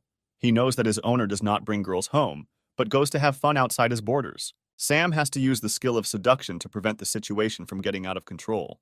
The men thoughtlessly decide to listen to the hero and let him in. Sam, in the guise of a girl, thanks the guards and goes into the house. Sam walks through the house and notices how huge it is and what extensive renovations it has. Sam notices two large men guarding the door to the room and decides to go through that door. Sam greets the men and calls them handsome and asks them if they would like to spend their time with health benefits. Men also easily fell for the hero's charisma in the guise of a beautiful girl. And while they were unconscious and drooling, he knocked them to the floor with 2 knockout blows. Sam burst into the room where the prisoners were and said that he had come to save them. 2 girls in short dresses, one younger, the other older, were sitting tied up on the floor. Sam began to untie the young girl, who he thought was the daughter of that same rich businessman. But when he released her mouth, she screamed that the second girl needed to be freed first. The hero smiled and said that he would save the maid too. They were no longer in danger. But the girl shouted that the maid was her, and the tied girl was the daughter of a businessman. The hero did not understand how he could be so mistaken, because the first girl looks younger and more beautiful than the second. The girl shouted that she was also beautiful and young. Sam apologized using his charisma skills and the girl stopped screaming. Sam assumed that the girl was beautiful. She just got hit in the face for a very long time. The businessman's daughter said that no one beat her and that this was her usual appearance. Then Sam decided to buy the floating fist skill, which can edit people's appearance. He grabbed the girl, pulled her towards him and swung as hard as he could. He struck dozens of blows in the face of the businessman's daughter. She began to feel dizzy and asked the hero to stop. The maid began to worry about the young mistress. She thought that she was about to be killed. But Sam finished his technique and decided to show what came of it. The girl's face changed, her facial features became more gentle and sweet. He succeeded. The maid was shocked by such changes. The businessman's daughter noticed this and angrily asked her if she really thought she was ugly.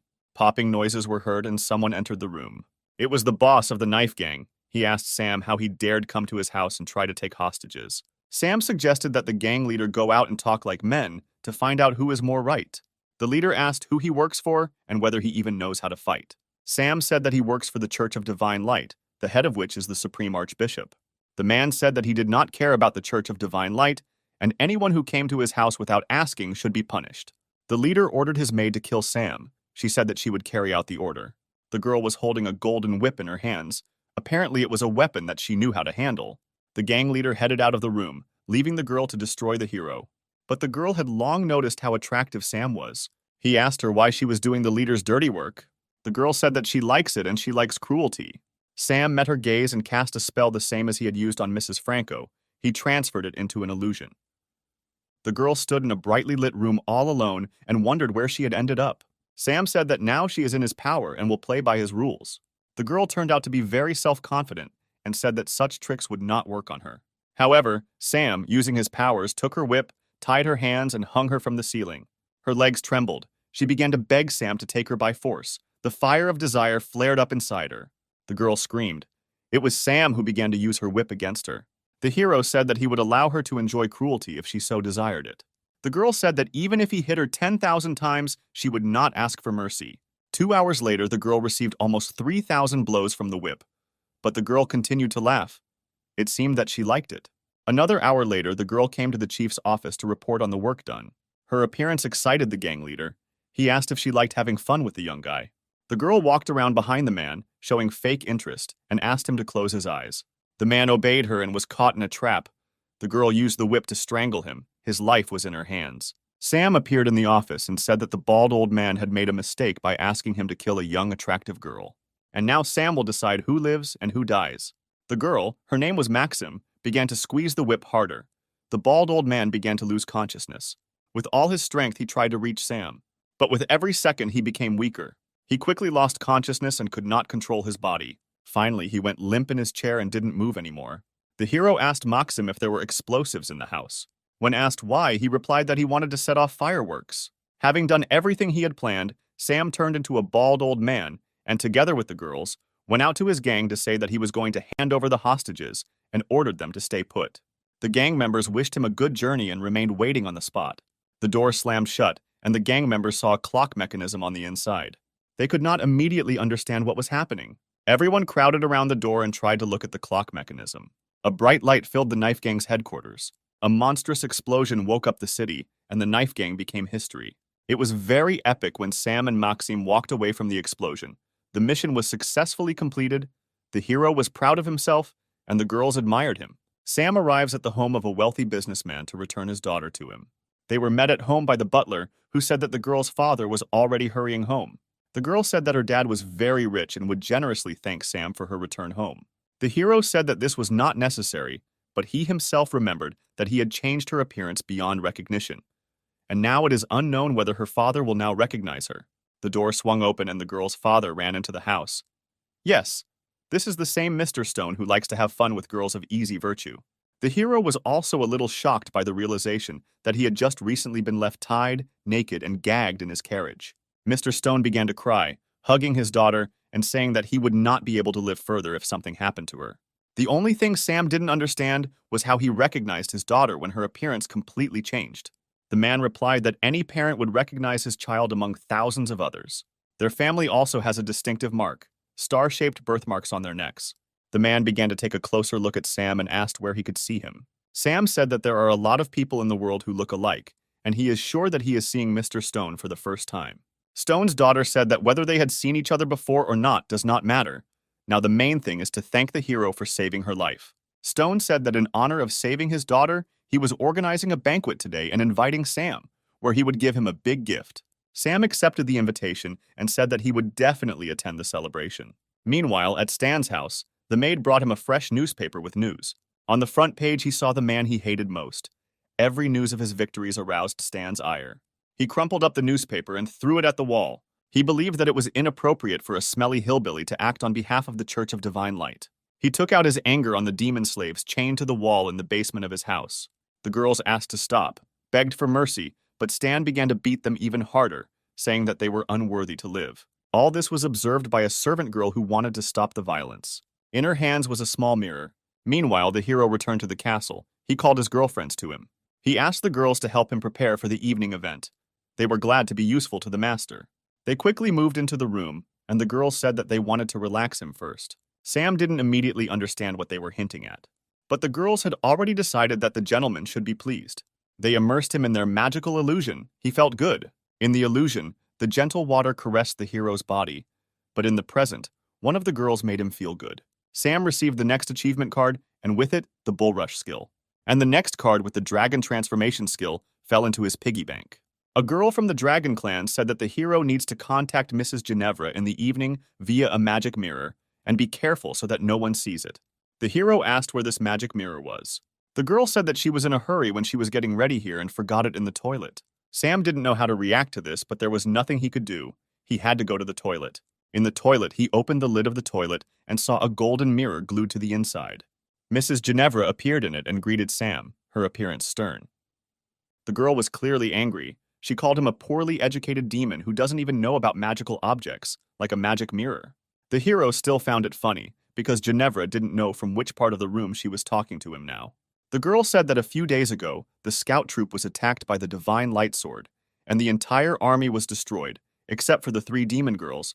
They were captured and taken to the Divine Light prison. She said that this was done by Stan, who keeps them in his dungeon and mocks the prisoners, and is also preparing a conspiracy against the hero. She found out this, since her spy was able to get into his house. Sam told Geneva to be very careful because this guy has a good nose for demons. The connection was interrupted. This could have happened if someone entered the room where Sam was negotiating. The butler entered the toilet. He was very surprised that Sam was sitting over the toilet. He asked what he was doing. Sam said that he felt sick, so he sat down near the toilet. The butler sympathized with him. The time has come to celebrate the miraculous rescue of the daughter of a wealthy businessman. The hero was dressed in a very beautiful and expensive suit, which made him feel not very comfortable. Irina reassured him, saying that he did not need to worry around her because everything would go fine. She was wearing a gorgeous dress with a deep slit on her right leg, and she looked amazing. Stan appeared in a business suit, complimented Irina, and bowed. Without showing any emotion, she thanked him and said that he looked good too. Stan said that he did not like such pretentious events, but as a famous person, he could not help but accept the invitation. All the inhabitants of the house looked in their direction and said that they had never seen such a handsome guy. Stan took the compliments personally and said that they shouldn't fall in love with him because his heart belongs to the divine light. But the girls had already surrounded Sam because these compliments were addressed only to him and no one was looking at Stan. Stan could not look at the hero without anger and said to himself that soon everything would end and he would take everything that belonged to him. Sam finally fought off the groupies and was able to get to the toilet. He thought that his level of charisma was very high because he didn't even try to seduce anyone now, but there was no end to the girls. Ginevra entered the toilet and told the hero that he was in danger. The hero asked what danger she was telling him about because he didn't know what she was talking about. The girl said that Stan received evidence that Sam participated in the slave auction, and Stan is going to make this information public at the holiday in front of everyone. The hero asked what he should do so that his secret would not be revealed.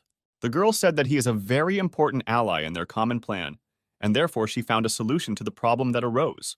Ginevra also said that Stan has a device that detects the breath of demons and can destroy his disguise. Sam asked how she was going to solve his problem, since she still hadn't told her the plan of action. The girl led Sam by the hand into the toilet stall, locked it, and said that she could absorb his demonic chakra so that Stan's device could not detect it. Stan asked if Sabrina was really going to suck his demonic chakra. She said that she knew what she was doing, because she was an expert in protecting demons from people. Stan tried his best not to groan, but you could hear in the toilet that there was someone in the stall. At this time, Stan came into the toilet.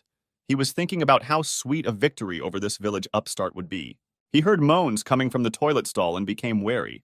He began shouting to the entire toilet, calling for whoever was hiding in the toilet stall. Sam came out of the booth. He began to clap his hands and say that he had heard about Stan's great plans. Stan said that his knowledge of this situation will not help him in any way. It will still reveal his true colors. Sam did not argue with Stan, but simply said that he should be more careful. Ginevra, pleased with herself, remained sitting in the booth so that no one else could hear her. The party began. There were more and more people in the hall. The buzz of conversation spread throughout the entire mansion. Mr. Stone appeared. Next to him was the Archbishop. The gentleman publicly thanked Sam for saving his beloved daughter, and also expressed gratitude to those who took part in the celebration. Mr. Stone's speech was interrupted by Stan, who asked and began to say that everyone present had been brazenly deceived. He started pointing his finger at the main character and said that he was hiding his demonic origins and had hidden goals, which is why he joined the Church of Divine Light. Irina began to stand up for Sam, saying that he had passed the test with the Staff of Light, and Mrs. Franca confirmed this. Sam was as calm as possible. He said that he did not need to be protected and asked Mr. Stan to continue his speech. Stan said that he had convincing evidence that the crystal captured how Sam was being sold at an underground auction. Stan threw the crystal up so everyone could see what he wanted to show. The crystal turned into a transmitter and began to tune in to show the recording. He was sure that now everyone would see Sam's real face. Gloating overwhelmed him. The guests looked up at the screen with shame on their faces. They could not look at it for long. Sam asked Stan to stop this disgrace because he is in decent society. Irina lowered her eyes to the floor. She could not look at this shame. On the screen, there was a recording of Stan in women's stockings and underwear being beaten with a whip by a demon girl. Stan was furious. He yelled at Sam and said that he was the one who switched the crystal to make him look like a fool. Sam interrupted him, saying that Stan himself suggested showing everyone this recording, and also stated that the sacred sword of light was not worthy to be in the hands of someone who was being whipped by demons, and asked to hand the sword into his hands. Stan's rage knew no bounds. He was ready to pounce on the hero and kill him right on the spot. The Supreme Archbishop told everyone to shut up, because they were on the same side, the side of the divine light. He also said that despite the fact that they cannot verify the authenticity of the recording, so as not to discredit the Church of Light, Sam and Stan must pass the test and prove who is more worthy to wield the sword.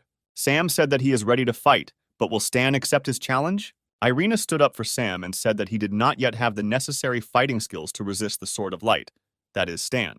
Sam said that he believed in the true power of light, and the fight would put everything in its place, and if his thoughts were pure, he would not lose, although in fact Sam knew that he had every chance of winning. The hero took off his jacket and prepared for the fight. Stan told him to take a weapon because he couldn't afford to beat up the weak and unarmed. The hero said that in order to defeat such a villain as Stan, he would have enough power of divine light. Crying that the holy light does not illuminate demons like Sam, Stan attacked the hero, swinging his sword. He used the holy light strike technique against Sam. A fiery aura rushed behind the sword, cutting everything in its path. Sam managed to break the distance between them and step back. Stan didn't plan to kill Sam with this blow. He wanted to drive him into a trap and was sure that he succeeded. But Sam took a jade stone from his pocket and pointed it at the enemy. He used the holy light jade technique and blinded his opponent. The girl was also blinded and thought to herself how Sam was able to master the secret techniques of their church so quickly. The girls were ready to go blind, just so as not to take their eyes off the hero. Sam decided to use the power that he got from one of the 3 rescued girlfriends. He rushed at Stan with great speed, breaking the air that separated them from each other. It was the bull rush technique that was so effective in this situation. The enemy flew to the other side of the room and with a roar crashed through the wall he hit. Sam thought the reception was too strong and he might have overdone it. The smoke from the exploded wall was clearing. Everyone was waiting to see if Stan would be able to get up after such a blow. Yes, he was able to get up, and not only was he not injured, but he was no longer wearing that business suit. Stan wore the armor of the Holy Church of Light, which greatly increased his strength. Sam also felt the incredible power emanating from the holy armor. Stan said that each divine light artifact has unique abilities, and in this armor it is invulnerable. Stan used God Realm mode and charged at his opponent with the speed of holy light. Sam realized that he would not be able to stop such a fast strike and decided to use the skill of another of his friends, throwing slugs at the enemy. But while he was trying to use magic, he was wounded in his left arm by a holy blade. He began to retreat, not understanding why his magic did not work, because he could not throw the mucus at Stan. Stan said that demonic magic does not work against magical artifacts. He once again attacked Sam using his sword of divine light. Irina screamed at Sam to try to defend himself, otherwise he would die. Sam summoned his sword and used the 6 Gates Ice Slash attack, which he learned from Princess Siri. Stan was surprised, because no one had yet been able to repel this blow from his sacred sword. They entered into a sword fight. Stan believed that he had no equal in fencing among those living today. Sam knew this himself, and he needed to come up with a different battle plan, otherwise he would die. He decided to try to piss Stan off and say that he is so brave only because he has the most powerful weapon in his hands. But without a sword, he is just a vile coward. Stan asked the hero if he really believed that he couldn't handle it without a weapon, and threw the sword aside. Sam took advantage of the opportunity and stabbed Stan in the body with his sword, but he easily stopped the blow. The hero certainly could not have expected this. A new plan was needed. Stan said that even without his sword, he was able to deal with the stinking demon. Sam's brain kept generating ideas. He couldn't come to the right conclusion. Before Sam's thoughts could settle in his head, he was punched in the face by his opponent. And now he was flying into the far wall of the large hall, breaking the wall behind him. Stan said that such a dirty animal would never defeat a great master of divine light. Sam could barely stand on his feet. His face was broken. He now relied only on his charisma, so he winked at the girls in the hall. The girls began to shout at the top of their voices that Sam was their hero, and Stan was a villain, who without his divine things was simply a non-entity. Stan continued to not understand why all the girls were not on his side even now. The girls shouted that superiority and strength over Sam did not make him a great man, because he was still a scoundrel. Stan was infuriated by all the statements addressed to him. They called him a useless and evil person who is not worthy of the Church of Divine Light. All this drove Stan crazy. He lost his mind and his sacred armor burst and shattered into fragments. He did not control his powers and did not understand how it happened that his armor crumbled. Sam's plan worked, because in order to control the artifacts of the Holy Light, you need to have unshakable self-confidence, and the girls killed this belief in him. Sam did not attack the unarmed Stan and asked him to stop this war. But Stan wasn't going to listen to the smelly hillbilly and grabbed his blade, and attacked him with the words, "Die, dirty pig." But the blade was knocked out of his hand by an arrow from another member of the Church of Divine Light. The girl's name was Lucia. She told Stan that if the Divine Light refused him, it did not mean that he could act so vilely and attack the person who proposed a truce. Stan called Lucia a dirty wench who has no right to tell him how he should behave. The sword that Lucia knocked out of Stan's hand flew towards Sam, began to glow with divine light. And the hero caught him, feeling hot energy spreading throughout his body. The sword glowed as brightly as it had not shone for decades. Sam asked if it had a switch. Stan couldn't believe that his sword was now giving its power to the stinking demon. The archbishop stated that everything had been decided, and now Sam had been promoted to the 7 sages of the Holy Light, and Stan, who had lost his light, would be cast out of the church. Sam received a sword of light, which increased damage to evil creatures by 100%, as well as armor of light, which could be created at will. When it was all over, Sam walked up to Lucia, the bow of the Holy Light, and thanked her for her help. The girl grabbed the hero's hand and pressed it to her chest. She said that she would be happy to receive his gratitude this evening at her home. Irina took Lucia's words as a joke, but Sam knew that it was far from a joke. Lucia asked Irina if there was a relationship between them. The girl replied that there was nothing between them. She said with sadness in her voice that they were just friends and nothing more. The hero also felt sad from these words of Irina. But Lucia was an experienced girl and understood that Irina would not even admit it to herself. The clinking of glasses was heard. The celebration spread throughout the castle. Irina congratulated Sam on the fact that he was now one of them, and they would be able to work together more often. Sam asked the girl if she drank a lot of alcohol and if she would get sick. The girl admitted that she really doesn't know how to drink, and therefore all the drinks are prepared for her by Sebastian, who will never allow her to get drunk. Sebastian, meanwhile, was thinking that especially for such a holiday, he had made the wine much stronger than usual, so that all the guests would like it.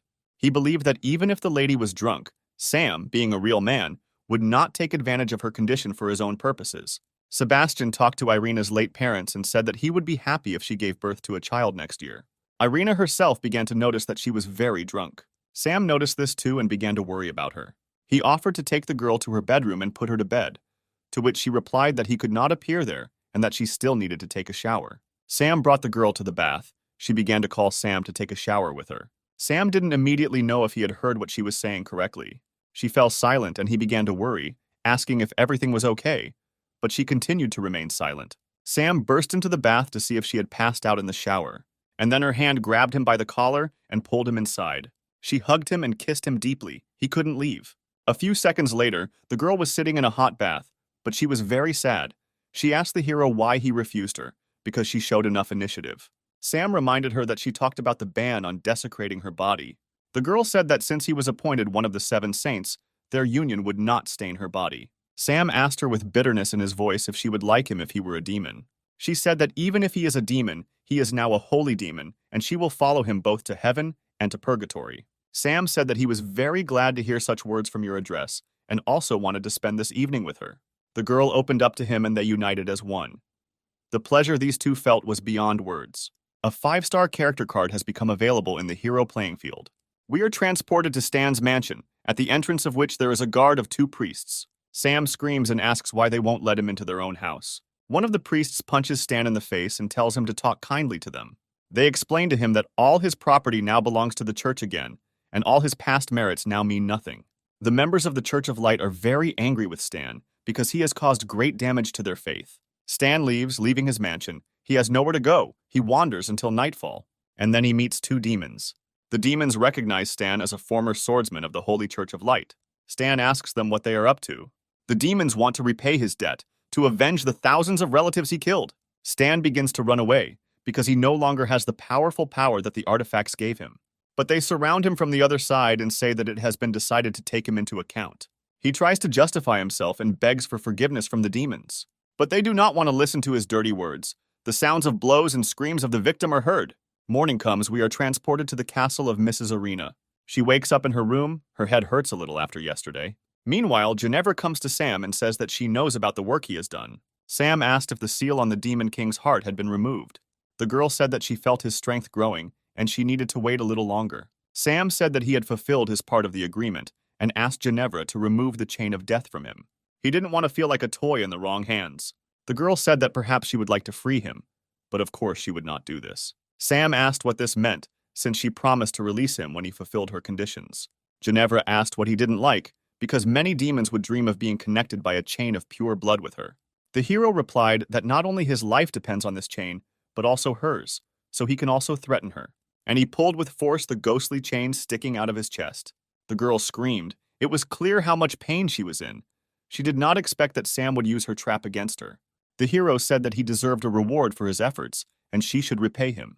Ginevra said that she could give him whatever he wanted and asked what it would be. Now the guy could set his own conditions and said that she would give him pleasure, be his slave, and fulfill the most sophisticated desires.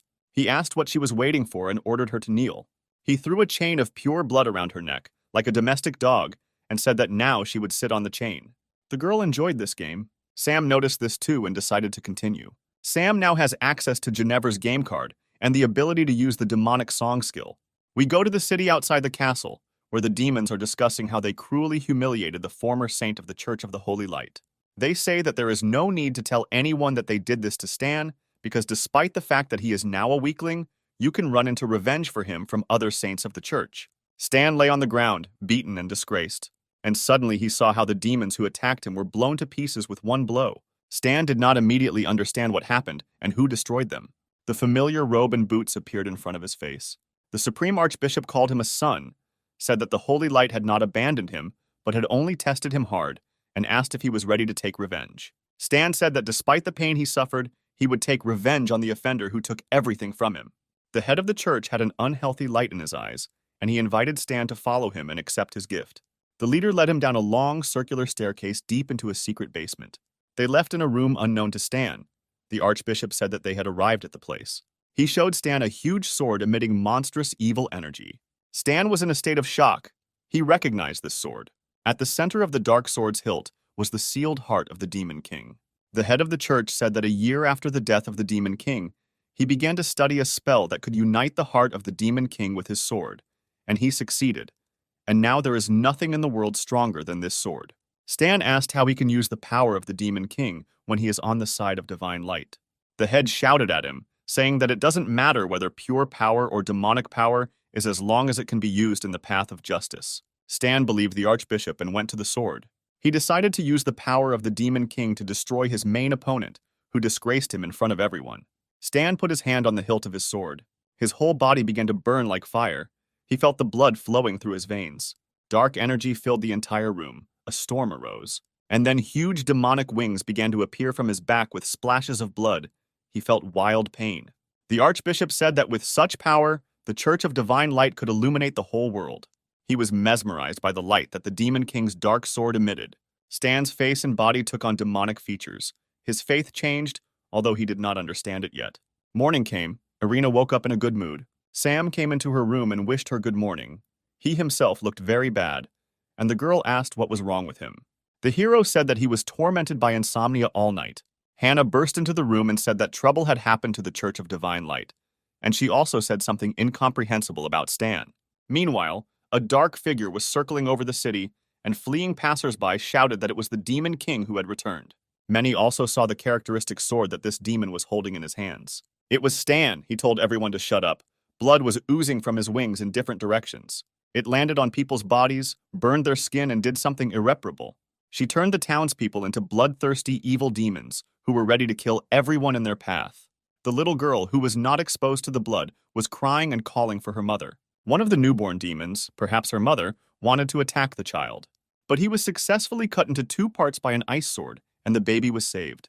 The hero used the ice sword technique and defended the townspeople. He was saddened by what he saw and was determined to save innocent people. Irina ran to Sam's aid with her hammer of light. She couldn't believe that Stan had arranged everything. First of all, Stan, in the guise of the King of Demons, turned to Sam, said that he wanted his quick death, and turning to Irina, he said that he knew that the demon had taken advantage of her. Sam asked if he really considers all demons to be dirt. Then why did he sell himself to their leader? Stan got angry hearing these words. In a demonic voice, he screamed at Sam to shut his dirty mouth. The shockwave was very strong, but since Sam was also a demon, he was able to resist. He thought that if he didn't come up with a plan to destroy Stan, many innocent people would suffer. And then a girl in armor appeared in front of him. In her hands was a sacred shield of light and armor that had enormous protective power. The girl said that her name is Carter, and she is a shield of light, one of the 7 sages of the sacred church. Our old friends also came to the rescue. These were the sacred staff and the sacred bow of light. Irina was delighted to see the sisters coming to help.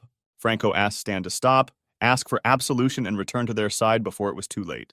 Stan called them a bunch of idiots who don't understand anything about following the path of light, and said that they could have followed him, but chose a demon. He summoned 100 flying demons to help and said that it was time for his former colleagues to disappear. Bow of Light fired a sacred arrow straight at Stan and said that she would not allow him to destroy this world. Her arrow hit the target. Stan was there, but he was protected by dozens of demons who covered him with their chests. She destroyed several dozen flying creatures with one shot, but Stan managed to dodge. Then the Staff of Light came into play. She concentrated enormous power into her weapon, and with a beam of incredible power, she shot straight at the new Demon King. And again, dozens of demons died defending their king. The powerful blow struck nearly 100 demons. It was Vanessa, the Fist of Light of the Sacred Church, who also decided to join the fight against a dangerous opponent. A new batch of demons protecting their king was sent to another world. The girl's name was Trosi. She was the Spear of Light of the Sacred Church. Stan was angered by the unity with which the 7 sages of the Church of Divine Light fought and protected the people. In one leap, he reached the place where Vanessa and Trosi were and used a demonic strike of darkness against them. The girls had no chance to stay on their feet, so great was its power. The girls flew, hitting the ground. Having landed and risen to their feet, they began to plan how they could defeat him. While Stan was distracted by Vanessa and Trosi, the Bow of Light went around him from behind and delivered a powerful blow. However, the enemy was able to easily dodge the flying cleansing arrow and caught it at incredible speed. The girl did not understand why her arrow had no effect on Stan, because no one had yet been able to dodge it. Stan broke the cleansing arrow with one hand and said that he was tired of playing children's games and it was time to fight. He used a black magic spell and created a world of demons around himself, the energy of which was destructive to everyone except demons. The black aura of the demon world spread further and further into space. The members of the 7 saints began to feel how demonic energy was taking away their vitality. Stan said that demonic aura will take away all the energy of the Holy 7, and then this energy will be transferred to the demon race. This energy had a different effect on Sam. He felt an incredible surge of strength. After all, Sam was a demon and had an advantage over the 7 of the Sacred Church. He tried to attack Stan using the Sword of Divine Light, releasing a scorching flame with a blow. The flame was of enormous power and rushed towards the enemy at speed. Stan cut the flames with one swing of the Demon King's sword, and it disappeared. He said that despite the fact that Sam is also a demon, he does not have the strength to resist the Demon King. The battle took place in the sky. Irina saw that Sam was not affected by the demonic aura. She realized that he was really a demon. Stan said that Sam was still alive only because he wanted everyone to see how he would suffer, and began to generate demonic energy in his hand. Energy comparable to a tsunami erupted from his hand and was directed at Sam. Shield of Light rushed to Sam's defense. She was in time, but from the impact her shield began to crumble into fragments. She lost consciousness and began to fall from a height to the ground. The fall was very fast, no one had time to catch her, and the fall broke the ground under her feet. Irina asked why the Shield of Light helped Sam, because he is a real demon who deceived everyone. Carter called Irina a fool, and said that the race of a creature does not matter if he stands guard over the divine light and fights for the lives of other beings. Irina was surprised to hear Carter say this, but was very pleased, because she still loved Sam no matter what. Stan told Sam that the Holy 7 could not save him or themselves from death, and there was no point in trying. Stan said it was time to end these games and move on to a more serious fight. Sam stood on the demonic barrier, and Irina shouted to him that the other saints would transfer their powers to him through their sacred weapons so that he could resist the Demon King. At this moment, artifacts of other saints began to appear on the sacred blade of the sword. Sam began to feel an even greater surge of strength. Sam's body became more and more energy. It grew and began to displace the demonic dome created by Stan. And then the hero felt how the chakra became stable, and its level increased 6 times. A powerful bang and puffs of smoke filled the space where Sam was. The smoke began to clear. Something happened. Sam stood, and in his hands was still the restored and improved Shield of Light. The Night King was surprised that Sam managed to restore the artifact he destroyed. Sam thought how cool the battle would be, because it contained everything he had ever heard about from ancient stories: 7 artifacts, 7 sages, a Demon King, a demonic barrier. The Demon King looked at the hero and did not understand whether he should be afraid of him, or if he was just the same dirty piece of crap as before. Sam said that he may not consider him his equal, but he should know that his strength has increased manifold. The hero took out a Spear of Light. It was also improved. The Demon King became increasingly worried, because he had never seen 2 sacred artifacts in the hands of one person at once. Sam used the tornado technique and Stan was spun in the insane energy of the power of the Seven Sages. He could not defend himself and stopped spinning under the rush of energy. And then Sam, taking advantage of the moment, used a fist of light to strike his enemy. With the help of the third artifact, Sam was able to strike an enemy who had recently been out of reach. Stan recovered quickly from the blow and got to his feet. But he couldn't believe that the Demon King could be struck by some weakling from the village. He still didn't consider him a strong opponent. Stan decided to summon servants from hell because the power of the Demon King allowed him to do this. He ordered the demons to kill anyone and everyone who met them on the way and asked the hero if he could now protect the inhabitants of the city. Sam began to piss him off, asking why such a strong and powerful Demon King only does this and calls soldiers to his aid. Sam also managed to activate a barrier of light, which increases his skills and damage to demons by 100%. The barrier of light began to act on the demons in a murderous way. They tried to escape from it, and the hero asked them to go back to their purgatory so as not to die fighting for the wrong Demon King. They listened to Sam because they saw that he was also from their race. Stan became angry when his servants listened to Sam's words and left the battlefield. He said that he had many more tricks up his sleeve to kill Sam. But Sam shot a sacred arrow from a bow of light and distracted the enemy. He said that he was not going to wait for the Demon King to use a new move and swung the hammer of light at his opponent. The blow landed straight on Stan's body, and he had no way to dodge it. He flew across the entire city square, unable to stop. Sam used the technique of concentrating all the energy in one weapon, hovering in the air to accumulate it. And the hammer of light in his hands united with other artifacts and turned into an improved blade of light. Sam has a new ability, Demonic Wings of Light. He raised his new blade upward and began to gather the energy of light and darkness. It looked like he was now a Demon King, but fighting on the side of light, the fire blazing, fanned by a sacred aura. He used a strike of divine light and sent all the energy towards his opponent. An explosion occurred. The ground shook underfoot, but this fire did not destroy anything living. Only the Demon King received damage. And so we see Sam standing in the middle of the square, exhausted and trying to catch his breath. He succeeded, Stan disappeared, the demonic aura began to fade. But she did not completely leave the city and continued to fly in the air.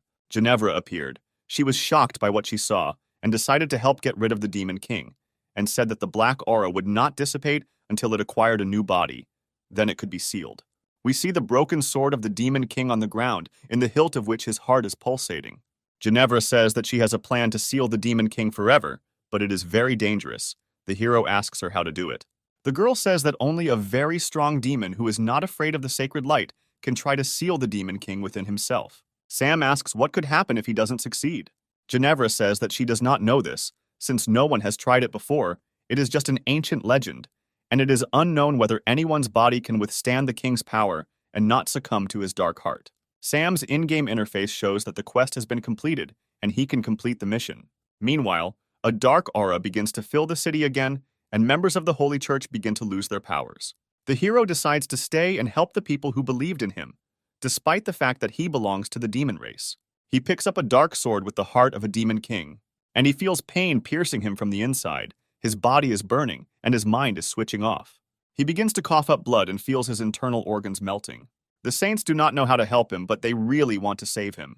Ginevra says that he can be helped, but this requires as many people as possible. He says that they can absorb the power of the Demon King from Sam's body and destroy it in small portions inside their bodies. Ginevra used her demonic power and began to create a place to suck the energy out of Sam's body. She created a large room with a huge bed on which she laid Sam. He felt bad, he was shaking. Ginevra asked to be the first to come to Sam's aid in the fight against the Demon King. Irina wished her good luck and said that she would restore her strength and wait in line. Ginevra said that she would be able to contain the infection spreading throughout the hero's body for a long time, because she has demonic power, so she is very resilient. Irina and Franco waited for Ginevra for a whole hour until she began to come out. The girl could barely drag her feet, said that she did not think that everything was so serious, and she could no longer stand on her feet and experience these constant cramps. Franco volunteered to help the hero next. Irina looked at her angrily and said that she would go with her. 2 hours later, the girls crawled out of the room where Sam was and began asking who else could go into the room and replace them. This is where our old friends come into play. 4 half-humans saved from death by Sam. They looked happy. It was finally their turn. 3 hours later, even these assistants gave up. Sweat was dripping from them, their legs were trembling, and their voices were hoarse from screaming. Ginevra and Irina did not know what to do, because the demonic energy had not yet been sucked out of the hero's body, and their powers had not yet been restored. The girls were ready to die for Sam. But suddenly the sound of heels and the voices of girls was heard. These were the beautiful demons whom Sam had released during the fight with Stan. Now they did not look like the inhabitants of hell, because the hero illuminated them with divine light, saved them, and thereby freed them. Ginevra asked the girls if they knew that helping the hero is very dangerous. The girl replied that the hero gave them a new life, and they were ready to sacrifice it for him, especially since quite a lot of them came. Ginevra thanked the girls and said they were just in time. The demon girls tried their best. They were young and full of strength and energy, and a large number of them could decide the outcome of the battle. Suddenly, the members of the Holy Seven felt an earthquake. Irina was the first to notice the Church of the Holy Light. A huge figure was moving towards them from the direction of the church. She looked like a 100-meter stone sculpture made according to sacred motives. This monster was controlled by the Archbishop. He admitted that his goal was to combine the holy light with the magical energy of the great demon realm to create the ultimate power. The stone sculpture moved towards the place where Sam was, destroying everything in its path. She pulled out a huge sword to destroy Sam and allow the Archbishop to absorb the power of the Demon King from his body. A huge, devastating blow was sent to the house where the hero was helped to free himself from the evil chakra. Debris of earth and buildings flew in different directions. Irina began to scream in panic, but Ginevra told her not to worry because she could feel the next level of energy coming from the house and knew it was going to be fun. We see a hand stopping a huge sword of a stone statue. Who would have thought? This is Sam in a new guise and a new demonic suit with horns. He holds the enemy's sword with one hand. A split second and he still breaks the sword with one hand, and it crumbles into small fragments. The Archbishop is furious.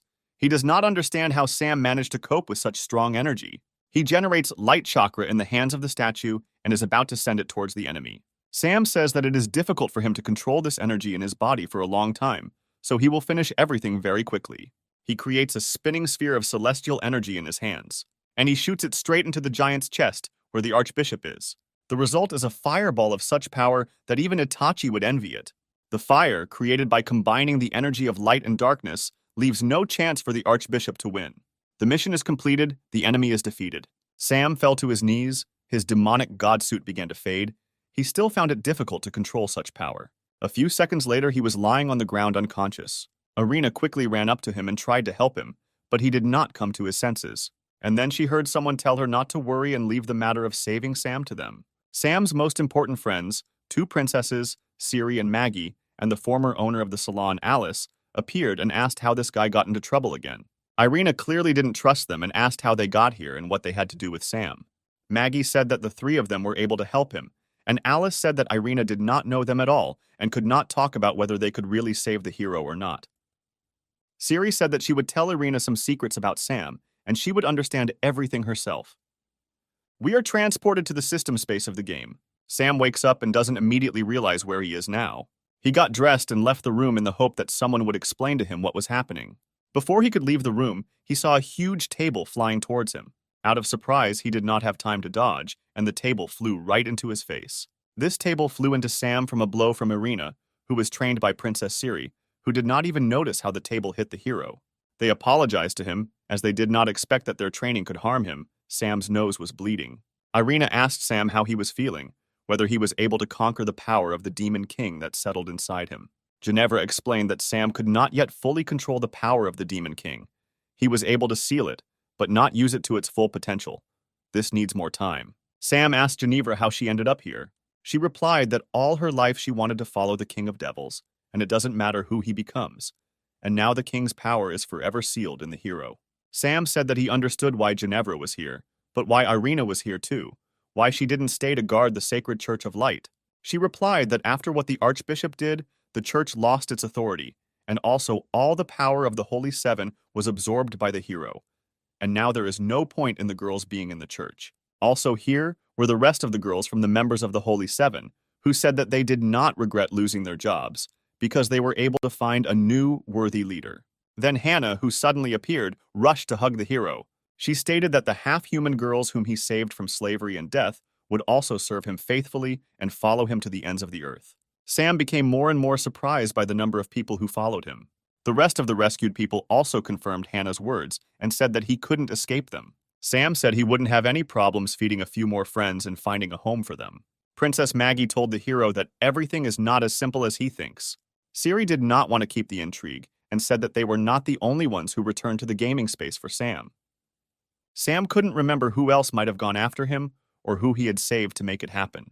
And then several hundred demon girls from hell appeared, whom Sam did not kill, but shed sacred light on them and freed their consciousness from the control of the Demon King.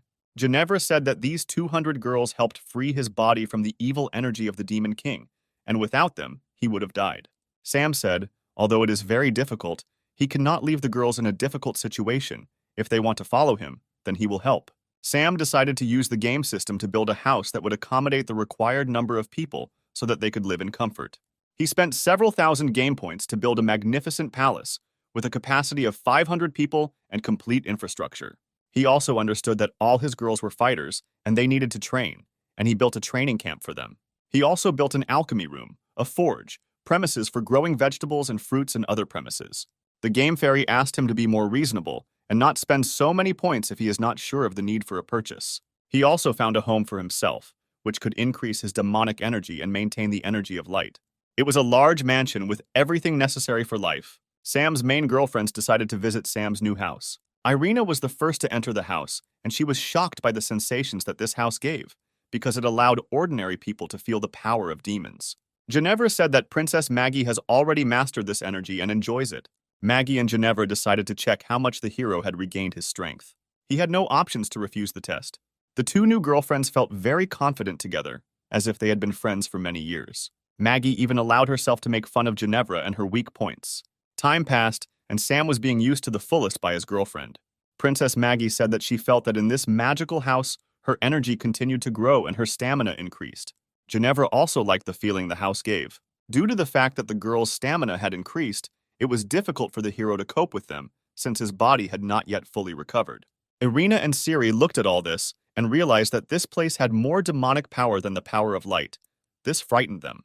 They wanted to join but were wary of dark energy. Maggie asked Siri why she had not yet used the power of this house to experience unprecedented pleasure. The fairy was not happy that the place of increasing energy was being used for carnal pleasures. Sam said he can't control his charisma, and that's why he's always the center of attention. The fairy said that if he dares to argue with her, it means his strength has been restored and he is ready to hit the road. The hero did not expect that everything would happen so quickly. The fairy added that this time he won't be able to deal with people, and perhaps his charisma won't distract him from the main plot. The floor under his feet began to glow, and a transfer portal opened to complete a new mission. The hero thought about the fairy's words while the space around him took on a new look. He was in a big city with high-rise buildings. This city was similar to the city from his world, perhaps it was a copy of it. On the screen at home, the girl was telling the news, saying that attacks related to infectious diseases had recently become more frequent, and residents were being asked to take protective measures. Sam was familiar with everything in the city. He decided to take a walk and enjoy the atmosphere. He saw a girl run out of the store and turn in his direction. She tried to grab him, but he dodged away just in case, because he didn't know what to expect from her. He immediately thought that she had fallen for his charisma and wanted to meet him, but he felt something was wrong. She caught up with Sam, and he saw her red eyes, dead skin, sharp fangs, and smelled the stinking odor from her mouth. He didn't know what she was. He had never seen such creatures before. And then this creature, at full speed, was kicked in the head by an unknown girl in a bright outfit. She braked effectively, leaving marks on the asphalt. Sam asked the girl what happened. She asked how he could afford to walk around the city when such things were happening around him.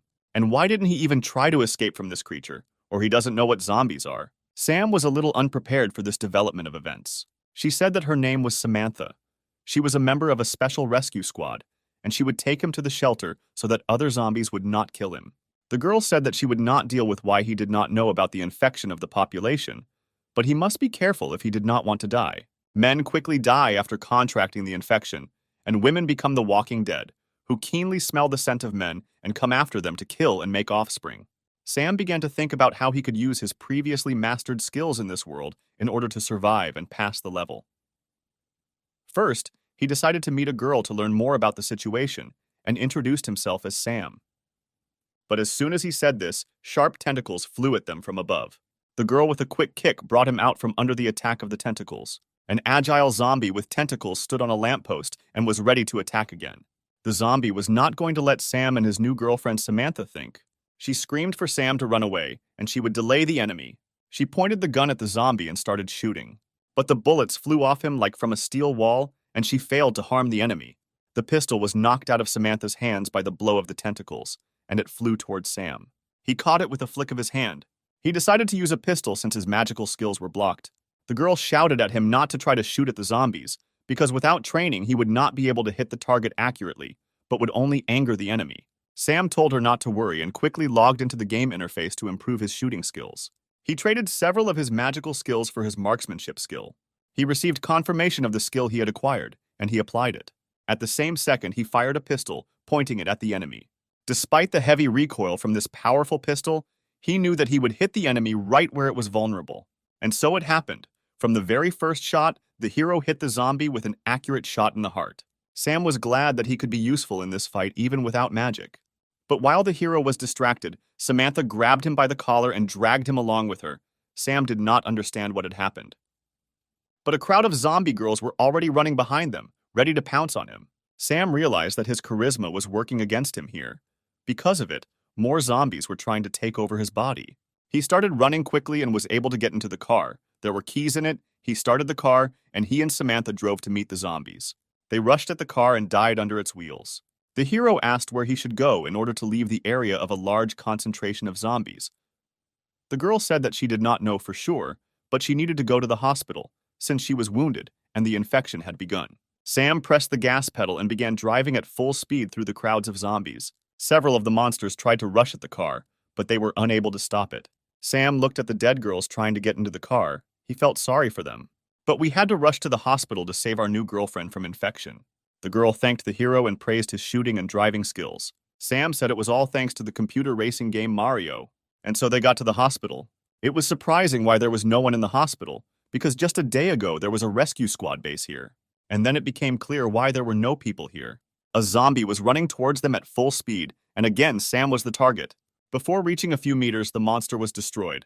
The girl asked how early she came to them. Sam thanked the unknown girl and asked who she was. The girl said that her name was Lena, and she was the head of the surgical department. She said that her job requires her to know how to use a scalpel, and she also learned how to kill zombies with it. Samantha asked if they could meet later, because she needed help from a doctor.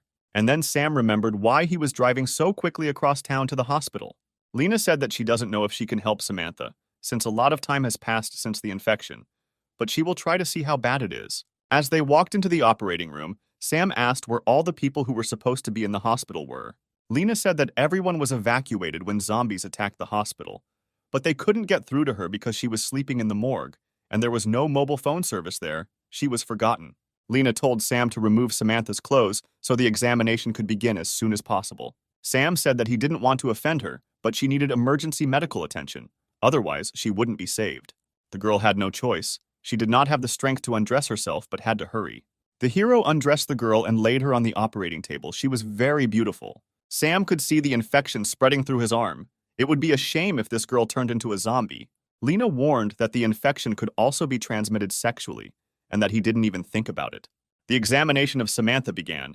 Lena tried to identify significant changes in her body. Sam asked what was wrong with Samantha. Lena replied that she should have taken an antiviral drug earlier, but now it is unknown whether something will help her or not. She said that we need to go to the place where antiviral drugs are stored and bring it here. On the way to get the medicine, Sam asked Lena why, after infection, girls turn into zombies and men die. Lena replied that no one knows the exact answer, but probably the virus selects women as reproducers, and men are just a tool that can be thrown away in the process. They walked along a long corridor, and the hero heard someone screaming for help on the street.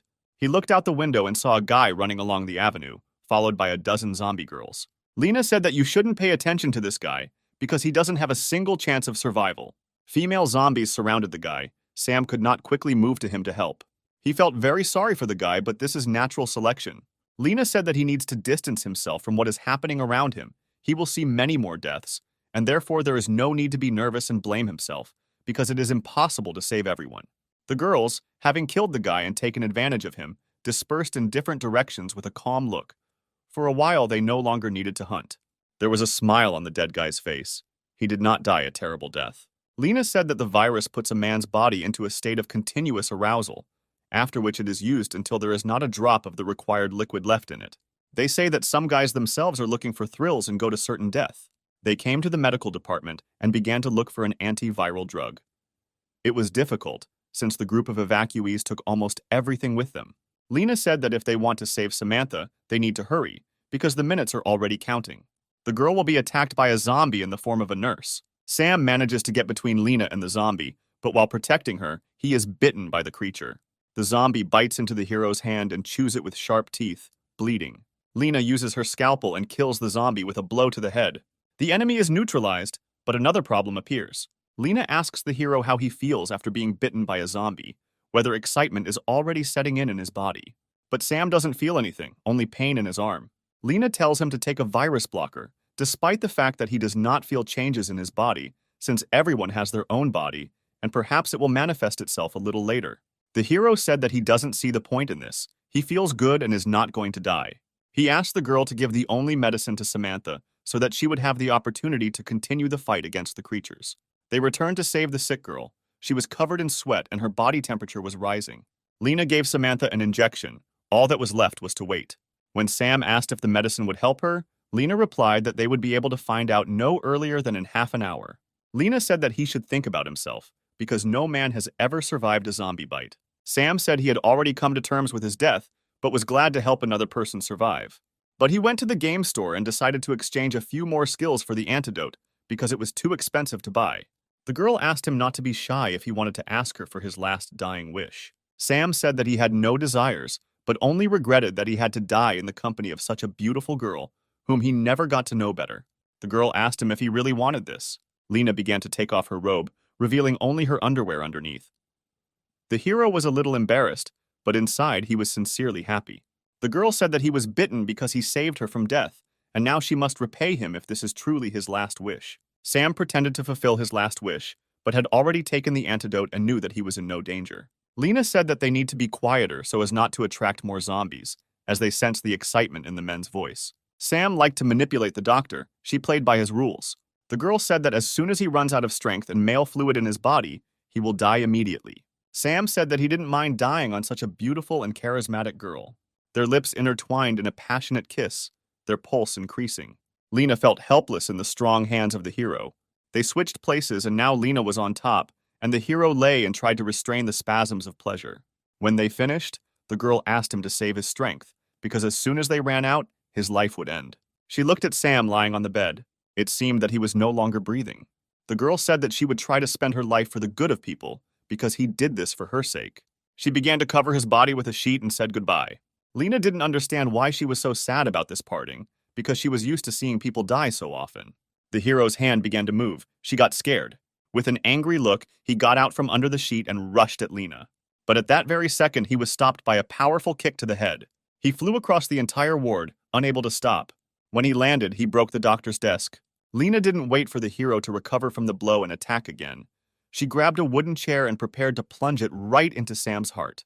The beaten Sam managed to stop the girl at the last second and say that it was a joke. The girl repeated once again that men do not turn into zombies, but simply die. Sam asked Lena if she was a zombie, because she had so much strength and great speed. The girl said that these were all her reflexes, which she had developed over the years. Sam was a little surprised at how quickly and easily she dealt with him, but he was rewarded with her character's game card, as well as the ability to quickly heal. They began to discuss how to use his unique body power, which is capable of resisting the zombie virus. The girl said that it is necessary to conduct a series of studies to understand how his body acts on the virus and create an antidote, or use the hero himself as an antidote. Meanwhile, her skin was the same human color, only a little pale, but her eyes began to turn red. Sam did not immediately notice these eyes and began to greet the girl and rejoice that she had come to her senses. But suddenly he still paid attention to her. Her essence demanded a man. She rushed at the hero to grab him, but he dodged and pushed her straight into the wall of the room. Lena shouted to Sam that Samantha was under the influence of the virus and they urgently needed to leave. But Sam did not want to leave the girl in this state because he already knew that his body was immune to the virus and he could try to save her. Lena said that until a full medical examination, they can only guess whether he is immune or not. Sam said that now is the best time to check it out, since he is not going to leave Samantha. He threw his clothes at the girl sitting on the floor to attract her with the smell of his body. She paid attention. The hero began to attract her with his charisma and athletic physique. He called her to him. And then the girl attacked him. He lay on the floor and did not resist, and the girl lay on top of him. Sam was ready to have fun and let the girl do what she needed so much. But nothing happened. The girl froze on him like a stone sculpture and did not move. It was clear that she was lost in thought and did not know how to behave. Lena said that if a girl has never tried to unite with a man during her life, then even in the guise of a zombie, she will not know how to do it. Sam didn't know what to do to make sure everything went according to his plan. The girl hid in a corner and did not approach the hero, but he tried with all his might to call her to him. He began to explain to the zombie girl that this was the only way he could try to help and return her to her human form. He told her not to worry because he would guide her. Samantha trusted the hero and began to follow his instructions. Lena watched what was happening in embarrassment. She saw that she was conducting an experiment under her control. Sam also received Samantha's game card. He achieved his goal. After the rescue ritual, the girl slept for several hours. At some point, she jumped up sharply on the bed and screamed that she didn't want to turn into a zombie. Lena and Sam informed her that she had been saved, and now the threat of turning into a zombie had passed. Samantha asked how this could be true if she remembered how the infection spread throughout her body. Lena said that Sam helped her turn into a human, and for this he sacrificed his body for her. The girl was embarrassed. The girl said she remembers attacking Sam. Sam acted as if it was difficult for him to remember what happened, and it was very difficult for him. The girl grabbed him by the collar of his t-shirt, and she told him not to pretend that something humiliating had been done to him, because he was the one who took advantage of the situation. The hero said that it was just a joke and there was no need to react so strongly to it. Samantha screamed. Her hand, which had been bitten by a zombie, began to hurt sharply. This hand suddenly reached towards the hero and tried to grab him. Samantha grabbed the hero between his legs. He was shocked by this development of events. He asked the girl what he was doing, but the girl answered in fear that she could not control her wounded hand. It moved on its own. Lena examined the girl and said that the virus had not yet completely left her body. Sam said that he had an idea on how to fix the situation and protect Samantha from the remaining virus. He called her with him into a separate room. Lena heard voices coming from behind the door, Samantha asking Sam why he would take off her clothes. Lena waited for the heavy breathing and moaning to stop. She did not understand what was happening behind the closed door. And then the hero appeared. He looked very joyful and said that he had succeeded. A new Samantha came out of the door. She looked like a fighter from a science fiction action movie. Her infected hand was in a metal glove. Sam said that he created this combat suit specifically for Samantha. It will be able to increase her strength and destroy the virus in her body. Lena asked who he was, that he could make such complex inventions. She was delighted with his skills, but Sam replied that he studied a little robotics. Sam decided to show what his super suit was capable of and pointed the gun at Samantha's chest. She was scared. She did not fully believe that the hero would shoot her point blank with a pistol. But the hero was determined. He was confident in his abilities and fired a shot. The bullet hit the girl right in the chest near the heart, and the shot knocked her slightly off balance. She remained unharmed, and the hero thought that she would now be grateful to him. Sam said that now she is not afraid of ordinary bullets, and accordingly, any blows that are weaker than a bullet. But Samantha did not look happy. It was clear that she was filled with anger. The girl grabbed the gun and stuck it in Sam's mouth, and said that if he shot her again, she would tear it apart with her new universal hand. Lena said that now is not the time to argue, because the world needs to be saved, and Sam is best suited for this. Samantha asked Lena what plan she had developed to save humanity.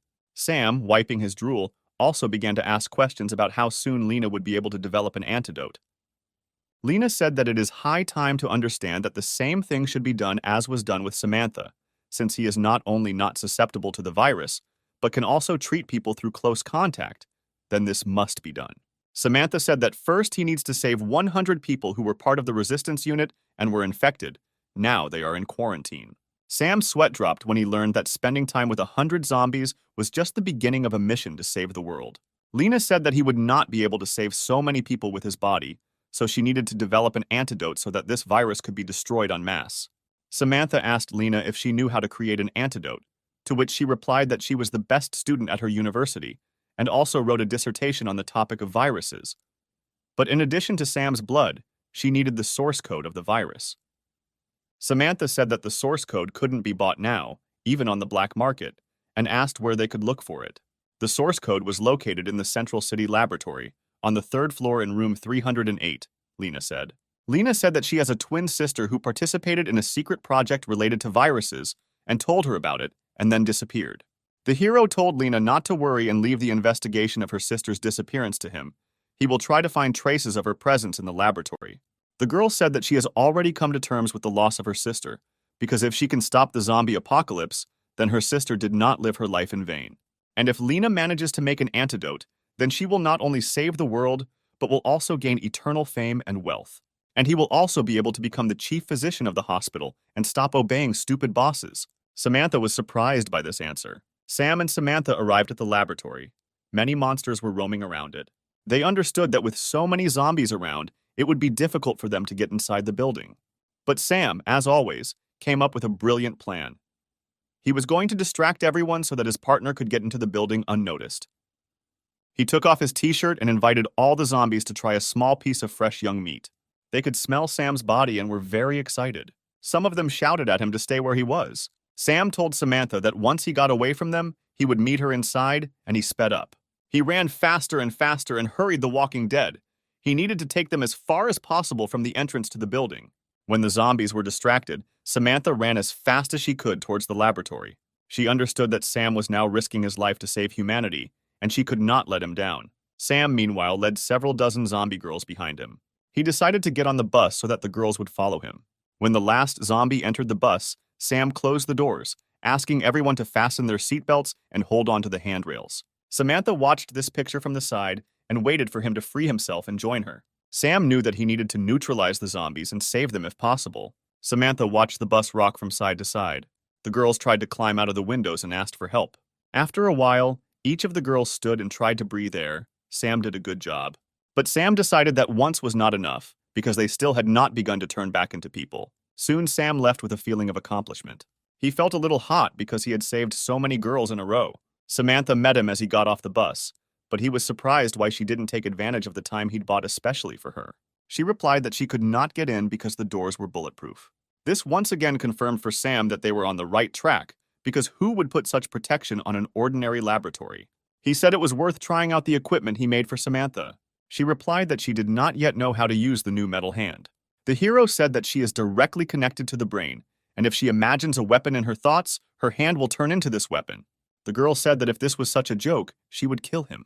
She began to concentrate on laser weapons, which were capable of opening a thick metal door like a tin can.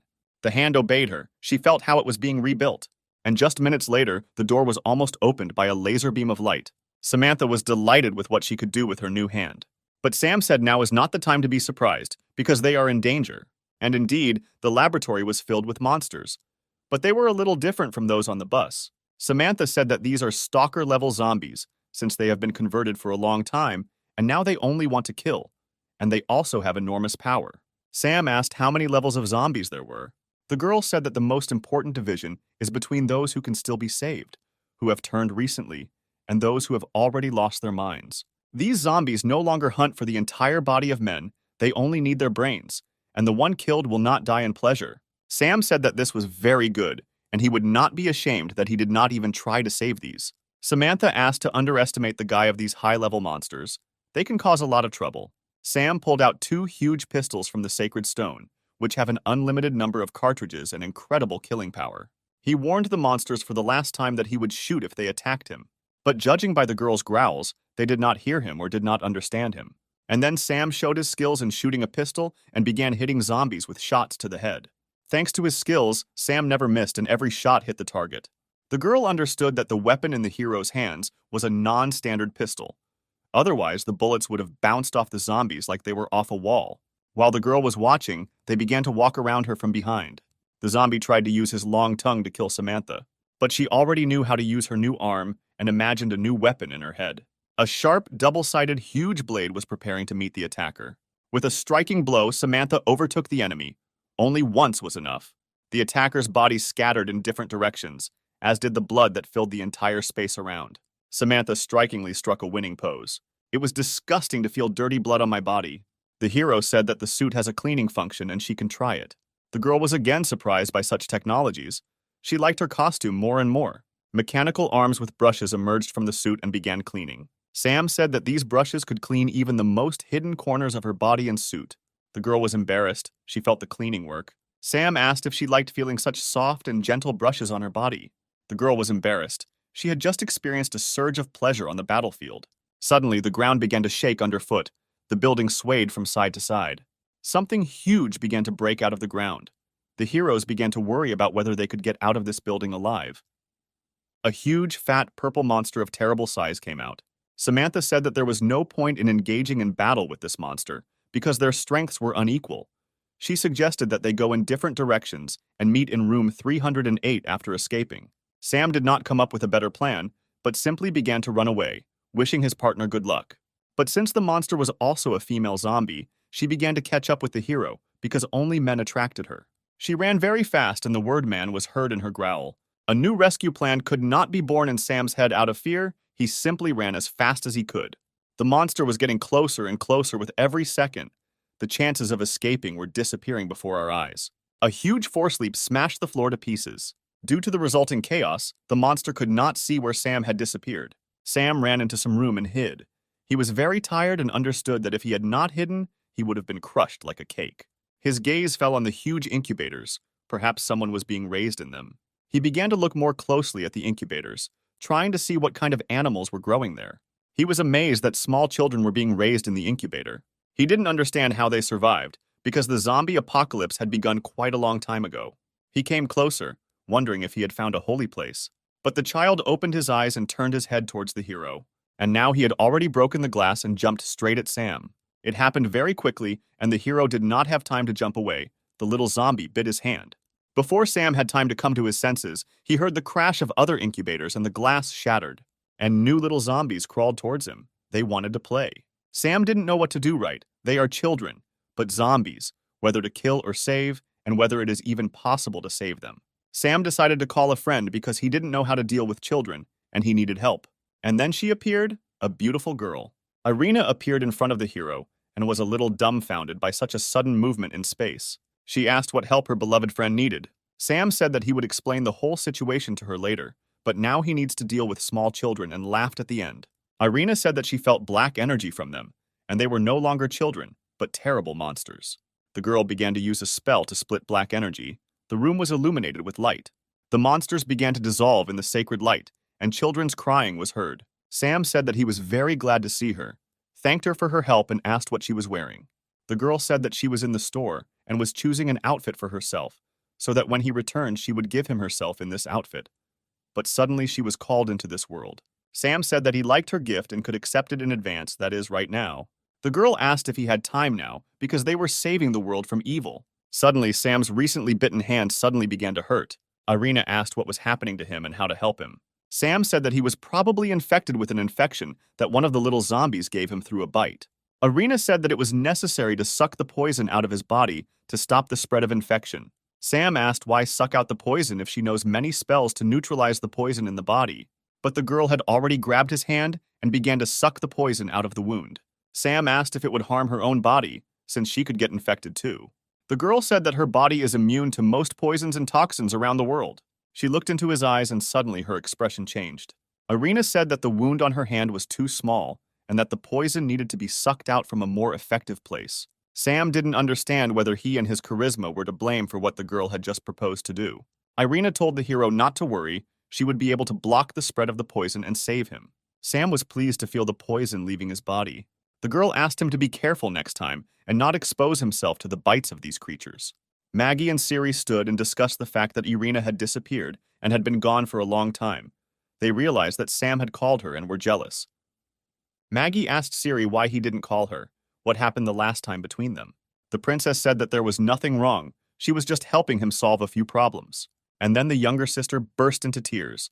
She was upset that the hero did not call her, but Maggie said not to be upset, because she had never been called, unlike them. And then Irina appeared.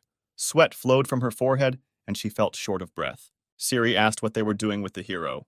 The girl could not answer, because she had poison from Sam's body in her mouth. The girls continued to ask questions, but Irina still could not answer. And so the girl swallowed the contents of her mouth, winced, and was able to answer. The poison stuck a little in my throat and I had to swallow a lot of liquid. Maggie approached Irina and smelled her breath. She licked her lips and remembered how she had already tasted this poison stored in the hero's body. The zombies continued to wander around the laboratory in search of the hero. He felt much better, his arm no longer bothered him, and the release of the poison really helped. The zombies ran towards the hero to grab him. They surrounded and prepared to eat the brain.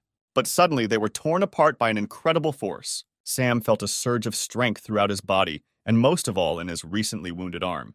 Sam thought that he shouldn't have thought about how to get rid of the poison earlier, especially since it was connected with his main game skill of charisma. Next, Sam saw a gaming artifact in the form of a stone on the floor. Apparently, it was very expensive and emitted a lot of magical energy, which is of little use to him in this game world. He decided to exchange the artifact for something more useful for this mission. Meanwhile, Samantha continued to run away from the hordes of zombies chasing her. She tried to fight, but they did not end. Every minute there were more and more of them, and she had to run. While running away, she tripped and fell. She no longer had time to recover and start running. The zombies were advancing. Like a friend, a grenade flew over the crowd of zombies. A monstrous explosion lit up the room, red liquid from the zombie bodies flying in all directions. As the smoke cleared, Samantha wondered who had saved her. She peered into the smoke, and a new batch of zombies was already approaching. A hero appeared. In his hands, he held a huge machine gun, and over his shoulder hung a belt of large caliber cartridges. He told the girls to bend down, and he began, without releasing the trigger, to release the entire clip towards the walking dead. Several hundred bullets were fired towards the zombies. The machine gun cooled down and the haze dissipated. The zombies had no chance to withstand so many shots. They lay dead on the floor. Sam placed another light stone in the piggy bank for the game inventory. Sam knew that these stones would still be useful to him, because they were so expensive in the game store.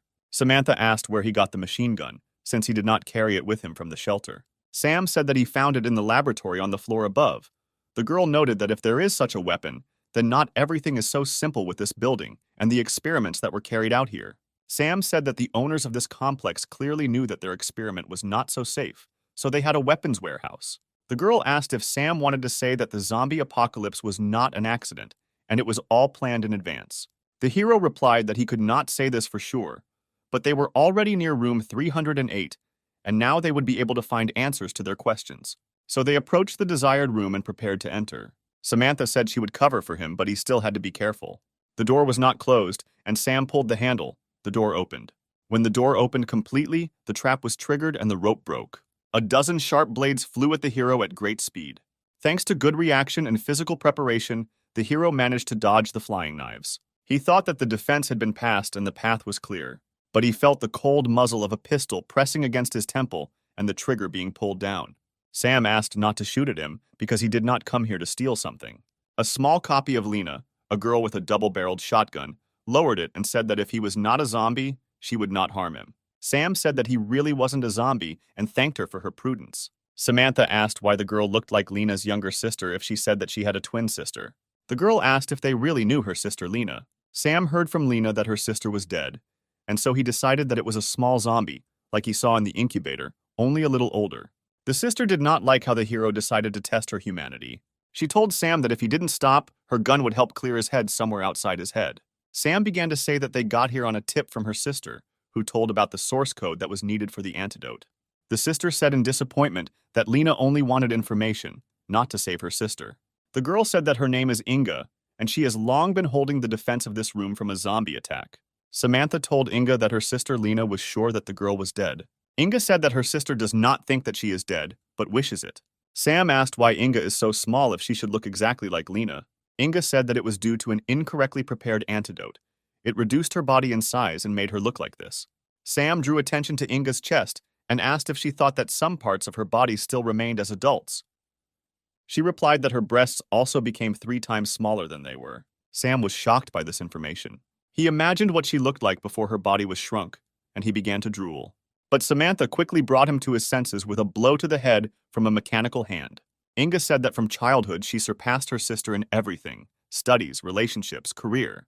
She said that if Sam helped her, then she would allow him to enjoy her body not only in his dreams. Sam said she didn't think well of him and he was going to help her not because she offered him her body in return. Samantha didn't know what to say to this because she had already studied the hero and knew that Inga's proposal was a hit on target. Sam said that he could not refuse the girl and asked how he could help her.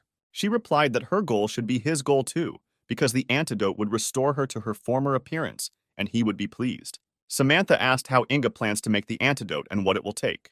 She replied that to create it, she needed her mother's zombie genes, which she didn't have last time. She said that there were 3 very first experimental subjects in whose bodies the infection was placed. They became the first zombies. Sam asked where the 3 were now and what to do.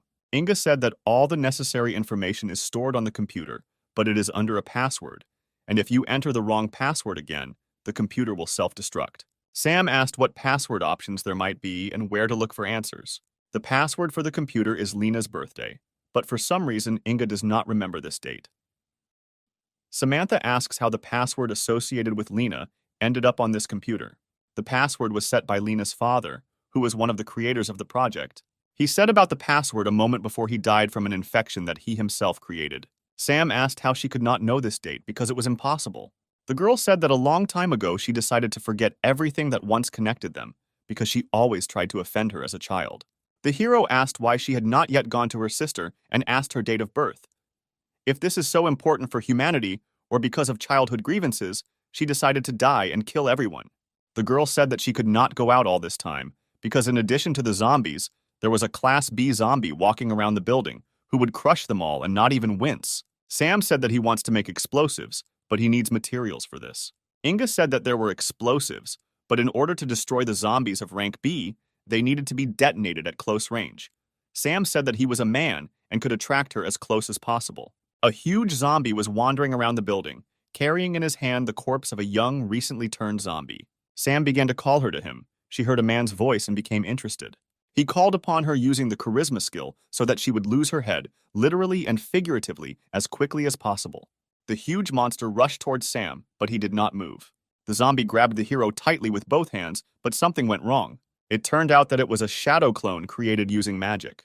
This clone held a huge explosive charge inside. There was an explosion, fire, and blood scattered in different directions. And another magical artifact from the collection of the most expensive ones fell out of the monster. Sam took it and was glad that his plan worked exactly as intended. The girls discussed the hero, saying that despite the fact that he is full of secrets, he can be trusted. He is a good person. The heroes got into the car and headed to Lena, who was waiting for them in her hospital. When they returned, they said that they had good news for her. Samantha asked Sam to be quiet, as she noticed that Lena was resting. Lena was indeed sleeping on the sofa in her office. She was not wearing a robe, and her skirt had ridden up so that her pink underwear was visible. Sam said that they need to wake her up quickly and ask her date of birth, because it is very important. Inga said that she can endure this until the morning, because she is also tired and is not going to look for an antidote today. Very strange sisters, Samantha thought. Meanwhile, Sam again felt pain in his arm. Sam said it was the virus getting the better of him again. Samantha asked what should be done to help him. Sam said that he knows one way that has already helped him, but for this he needs to find several recently turned zombies so that he can get closer to them. The girl said that he destroyed all the zombies in this building, and now they will not find zombies. Sam asked Samantha to help him, but she replied that her battle suit would not allow her to do so. Sam replied that this suit has everything covered for situations when she needs to go to the toilet, or for such an emergency as now, there is a button on the back of her neck to rebuild the suit. Samantha pulled her hand behind her neck and felt the button there and pressed it. And indeed, all her private parts were freed from the costume. She was embarrassed, because in her memory, this was the first time Sam saw her without clothes. Sam placed Samantha near the bed where Lena was sleeping, placed her upper body on the bed, and began to work on releasing the virus from her body. Lena was fast asleep and did not hear the heavy breathing of Samantha, who was covering her mouth with a blanket. Sam asked her to be patient so that loud noises would not wake Lena. Sam enjoyed the process. Samantha sighed heavily. She felt good and at the same time ashamed that she had become just a toy. He released the poison from his body directly into Samantha. She felt the zombie poison fill her body, and for a split second, she began to act like a monster. And she even bit Sam on the shoulder through his clothes. He said that he is not against such games and it even turns him on. The girl apologized. She did not understand how a strange force took over her consciousness. Sam said it was okay, but if she wanted to make amends, she could do it. Samantha said that she thought Dr. Lena was awake and could hear everything. Sam said that everything was fine, and she was sleeping like a baby because she was tired after all this time. He noticed her gorgeous form and thought that he wouldn't mind trying to leave his poison on two girls at the same time.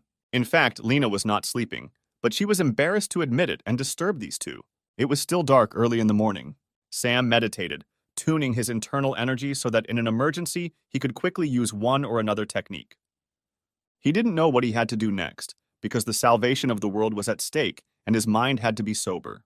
To begin with, he decided to go for a walk, to be alone with his thoughts. Suddenly, he saw a girl, thought it was Dr. Lena, and decided to go to her and ask what to do next. He came up from behind and hugged her. He decided to tease her. But I realized that something was wrong. The girl was bigger than Sam. He asked her when she got so big. She said that this is also the effect of the wrong antidote for the virus. Sam realized that it was not Lena, but Inga, whose body took on a small and then a large form. The girl said that this is normal. Her body is constantly changing in size, and nothing can be done about it until she creates an antidote to the virus. The girl said that if he told her the secret of his resistance to the virus, she would reward him.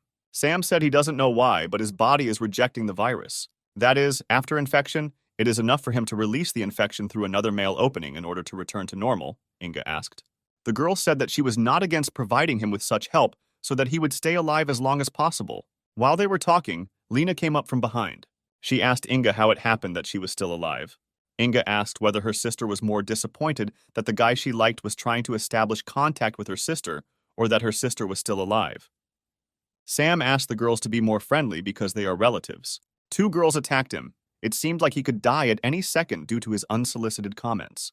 Inga said that there was no point in sorting things out and asked Lena to tell her date of birth in order to unlock her father's computer. There was a photo of one of the sisters on the computer. Lena asked if her father said that this was the date of her birth.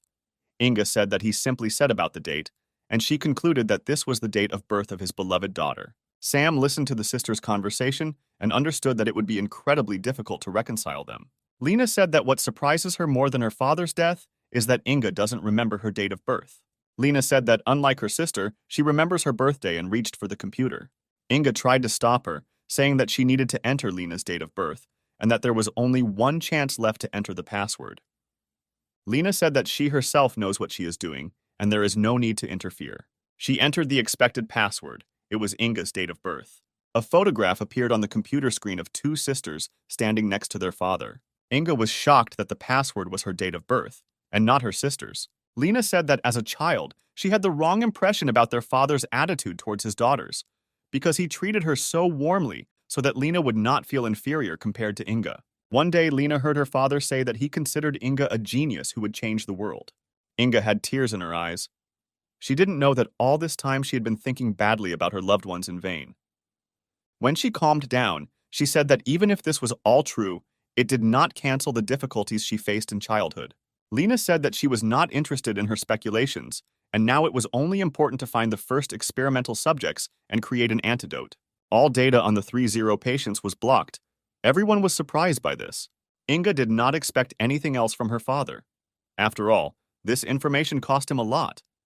They would have to wait at least 48 hours to unlock it. Sam was only happy about this. They could rest, and in the future a serious battle would await them.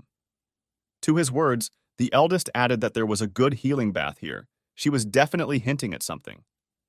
Our hero immediately realized what Mrs. Inga was hinting at. He would be happy to receive help from such a beauty. Lena clenched her fists because Sam was planning something bad with his sister, perhaps some kind of obscenity. Not even a second had passed, Sam began to deny his words, calling the previous dialogue a joke. He was very scared and decided to run away before he was cut to pieces, adding that the sisters should talk to each other. The eldest could not believe that her Lena could be as greedy for handsome men as a vulgar woman. A smoldering cigarette scattered clouds of smoke, and the beauty tried with all her might to convince her that she didn't say that she liked Sam, and that she could do whatever she wanted. But Lena herself was going to bed. The girl was very glad that her sister took away all the most valuable things throughout her childhood, but here everything will be the other way around. Meanwhile, Brother Sam found the very bath that Inga spoke about, but she did not say that it would be so magnificent. While the girls were arguing among themselves, and post-apocalyptic life was seething outside the window, the hero was trying with all his might to enjoy the bath. His optimism came to an end when he realized that he had no one to share this giant bath with. But this is not a problem at all, as long as you have a lot of cards with beauties at hand, who will always come to the rescue in difficult times like now. Suddenly his hand slipped, and apparently his choice would fall on everyone's beloved Maggie. He was wary that the card might get wet underwater, which is good. After the card fell, our beauty came out, looking different. We don't remember her like that at all. In such attire, she was truly beautiful, and besides, she was glad that it was her turn. He was as shocked as we were, but he happened to meet a gorgeous girl instead of the usual Meg. But she had no time for that at all. She said that she might be offended if he chose only his sister Siri and Irene. Until now, he could not move away from the spectacle before his eyes, and finally asked how long ago she decided to change her image. Truly a goddess, I can't stop admiring these curves and shapes. Well, let's get to the point. In fact, she just decided to try something new. But he doesn't like it. He scratched his lips and asked if she herself had noticed anything strange just below. The view from below made her breathe harder, but it was true that at first she did not pay attention to Sam Jr. Without further ado, she began to approach the handsome man to do something most incredible. While she was enjoying the bath and more, a girl entered the bath and called out to him. And here is our Inga. She was so prepared for this meeting that she already inflated the circle and found a suitable swimsuit. Not even a second has passed, and she's already jumping like a bomb into the water, and Sam doesn't understand what she's doing here or what outfit she's wearing. Little by little, she approached him and asked why she couldn't swim in such a cool bathroom. In response, she received strange moans from him. She had nothing more to say to him. She really hoped that her boyfriend didn't do anything bad to himself. Maggie's techniques made it more and more difficult for him. Without thinking, he said that he liked the adult version of Inga better. She didn't like these words, since she was going to prove that all her conditions were ideal. Sam was about to give up. He was at the limit, and the nurse was closer and closer. There was a giant explosion that shocked the big sister beyond belief. 2 days have already passed since that awkward situation. Data on the first patients should have already been unblocked. Their first target will be a beautiful professor with blood type 0, height 167 centimeters, with a compatibility with the virus of more than 90%, weighing 48 kilograms, and her name is Lisa. Sam was surprised that their first patient 0 was a teacher and such a beautiful one. Inga previously knew Lisa since she herself became a volunteer in order to receive sponsorship for the treatment of students, but she did not even dare to expect that she would be chosen. It was then that the hero asked where they would look for her, where she thought she might be. She immediately said that the new experimental subjects could have had many side effects, in which they continued their activities. All this leads to the fact that she probably remained at her home job, and that's where they will look for her. Samantha was charged with unshakable energy, since they knew where to go, so there was no time to run. Sam noticed her energy. Something about her breathing was too heavy. Her eyes were red, which was definitely wrong with her. Suddenly, she attacked the hero. He realized that she was having another attack, but how could that be? He healed her himself. The brother was not happy that the sisters were standing aside and not paying attention to what was happening here. Lena responded by saying that the ferocious Samantha still had the virus in her body, but it was dead, which means nothing bad would happen to her, only one thing. There is only one thing he should do, and that is to help her every time when she needs it. Well, if so, he cannot refuse either her or them after all. Everything is for the sake of saving humanity. There was only one thing that worried him, and that was that the extra spectators were too extra after all. It was very awkward. Inga instantly came up with excuses. She seemed to need to consider the whole process in order to go deeper into it. For Lena, everything is simple. This is her office, and everyone should leave here except her. Samantha couldn't argue with anyone. Her animal instinct wanted only one thing. Even if he agreed, the brother could not calm himself down and remove his excitement.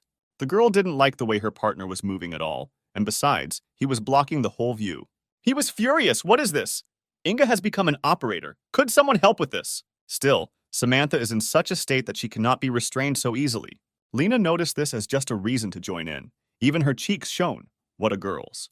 Inga also did not tolerate such bad work and immediately sent her sister to be devoured by a monster, a bed monster. But she didn't expect at all to be waiting on this couch, and yet he only asked her to help him. Initially, everything was going well. As soon as he finished with Samantha, he moved on to the second one, and she was just happy. The brother will always find a reason to cleanse the body of his partners. What could happen to them if not him? Inga was amazed by this experiment. She was able to obtain so much necessary information. 2 hours passed and 2 were knocked out. Time after time, the bed monster wins in unequal conditions. He did this to the girls, and now he says how he was exhausted and went out to get some air. Here, his peace was disturbed by the eldest, who from the very beginning thought that he would not be able to hook Lena. This is all a long story, so they will have to go with Samantha to find patient 0, how he can help her in an emergency. She said that if he begged her on his knees, she would volunteer and go with him. But how so, he asked. Why did he need such a little thing? It's better not to joke with her like that, but it's better to keep your mouth shut. This little thing can shoot off eggs. There will be nothing to fight with. By her actions, she showed that even in such a body, she was capable of strangling a healthy man. Here the hero was not so brave and asked her to stop, since the gun might fire. The bullet flew out of the muzzle with lightning speed and broke the cup, without thereby injuring Brother Sam. She blew the smoke out of the barrel, telling him that instead of chattering in vain, he would have just taken her with him. He has nothing to say here, he has no choice, so he is given only one answer, yes. The night passed, and near the academy the life of the dead was seething, standing very strangely in one heap. And the strange thing is that in all parts of the world with zombies, they wandered around and each took their own place. And not like here. The same thing was noticed by the brother, who himself often noticed that they would walk far from each other. She had an answer to this. The fact is that the mind of the experimental sample, so to speak, the mother, wants to return to the past, and the zombies themselves fall under its control and obey her. Sam thought they would need to sneak into the locker room and steal patient zero. Everything is not so simple. Inga said that if they disturb the peace of the main mind, this entire hive will cause destruction, as it senses a threat. Just in time, an unfamiliar zombie almost snuck into the territory, whom they would not let in to take his mother's place. As soon as a zombie entered the territory, everyone headed towards him, and this was only because their chips were half the price of other academies. This shocked the handsome man, since if they twitched, they would create a fuss that would ruin the whole plan. That's when she suggested approaching the matter wisely, coming up with a more reasonable plan. Meanwhile, a certain female voice said anxiously whether the two of them would be caught doing this. These were two zombie girls who decided, out of necessity, to create one during their studies. Suddenly, Sam intervened in their affairs, who noticed that these two were engaged in such horror, and if anyone noticed, he asked. One of the dead noticed a handsome face in him, which immediately made her flare up. She jumped on him and offered to meet him. She won't always meet the most handsome guy in the world. He was surprised that this generation does this when they are not in a relationship, but when they see handsome men, they jump on them. Just a few moments and the girls rest on the ground. Apparently, they had a hard time. For that, he was able to find clothes for himself and Inge, which would become camouflage for them for the first time. But as soon as he looked down at the little one, he was shocked by her strange appearance, which clearly gave her away. For her, this was not a problem. For mindless zombies, it would do just fine and wouldn't hurt in any way. And besides, they had completed the first and easiest part of the plan. Then they headed to the classroom where our target, Lisa, was teaching, who was drawing something on the board. The zombie professor warned her students that they should listen to her, as the topic would not be easy. In response, she received an unfortunate moo, which endlessly swept throughout the office. Sam asked his partner if she knew why their target was teaching zombies, a teacher of the dead. Scary. According to the beauty, Lisa is a mother's mind and sees all the girls in the audience completely differently. This is roughly how she sees all the students, whose smiles shine and their skin shimmers in the light. She was not at all happy with those two scoundrels, since they disrupted her lesson, and this is disrespect for the teacher. Her words were followed by a surprise chalk attack. They had better dodge, otherwise it wouldn't bode well for them. He suspected this was a great danger. What could happen to him if he collided with the chalk at point-blank range? Fortunately, he managed to avoid the blow, but it only hit a neighbor behind her, who almost flew off her chair. He was horrified. Somehow he immediately turned pale, because he realized that this teacher could easily kill. Meanwhile, the lesson was over, and she was about to go to her office, saying that she would be waiting for the talkers. Lisa left the office, and Sam realized that this would be the perfect opportunity for him to get all the bodily fluids from patient zero. Only Inga warned him that he could not use force against her, as this would put the entire academy on notice. Everything led to the fact that he would have to make Mrs. Elizabeth fall in love with him in order to achieve his goal. According to the little one's first plan, everything should have gone so that she would warm the heart of the cold queen with her cute little face. In his vision, he saw all the delights of this plan, how Professor Lisa would personally teach him additional classes. He hit the table with his hand and screamed that he couldn't play with the feelings of his dear teacher. But still, he apologized to Mrs. Elizabeth in advance that he was doing this only for the sake of saving humanity. Only Inga knows how, at the moment when he gathered his courage and imagined all the delights, to say that she also has a second plan. He won't need this plan. After some time, she herself will see his triumphant return. Silence and disorder reigned in the teachers' rooms. Clearly, there had been no one here for a long time, or no one intelligent. During her work, Lisa constantly thought about how nervous she was becoming. She probably didn't have enough of a man at hand, she said. Before entering, student Sam introduced himself to her and said that he had come for a conversation. Meanwhile, she reminded him of the rules, which state that students can start relationships, but they do not dare disrupt classes. He, of course, understood everything and said that this was not his girlfriend, and he loved someone completely different. For the godlike beauty of the professor, it doesn't matter that he likes someone there. She only cares about his knowledge. But he didn't want to retreat. He suddenly grabbed her tender hand like a silk veil. And finally he said these words, "I like you, Professor." His aggressive flirting technique should work. But it didn't bother her at all. She pulled her hand away from him and said, "Firstly, I'm your teacher. And secondly, I don't like those who don't study in class. He answered with lightning speed that he studied her subject with a heart full of joy and put his soul into knowledge so that he knew all her words. She's seen people like this more than once. Since this is the case, then solve the tasks I personally compiled, and we'll check what you're capable of, she said. Sitting down in front of the assignment form, he asked if he solved everything. He would deserve a kiss. She decided that he would at least start. Somehow she was flattered by this, since this had never happened to her before, but she cannot be fooled by her face alone. Yes, she is still a teacher. Meanwhile, Sam was much more worried. The sweat of despair was dripping from his forehead, and in his head, he did not understand what kind of questions they were. How could this be higher mathematics? Suddenly he remembered about a system in which he could buy whatever he wanted for points. He asked Archimedes, Gauss, Descartes, Lagrange, Pythagoras, and all the outstanding mathematicians of all time to give him knowledge. Now these problems are just baby talk for him. It's not for nothing that he sped up so much when he started writing. Lisa was speechless.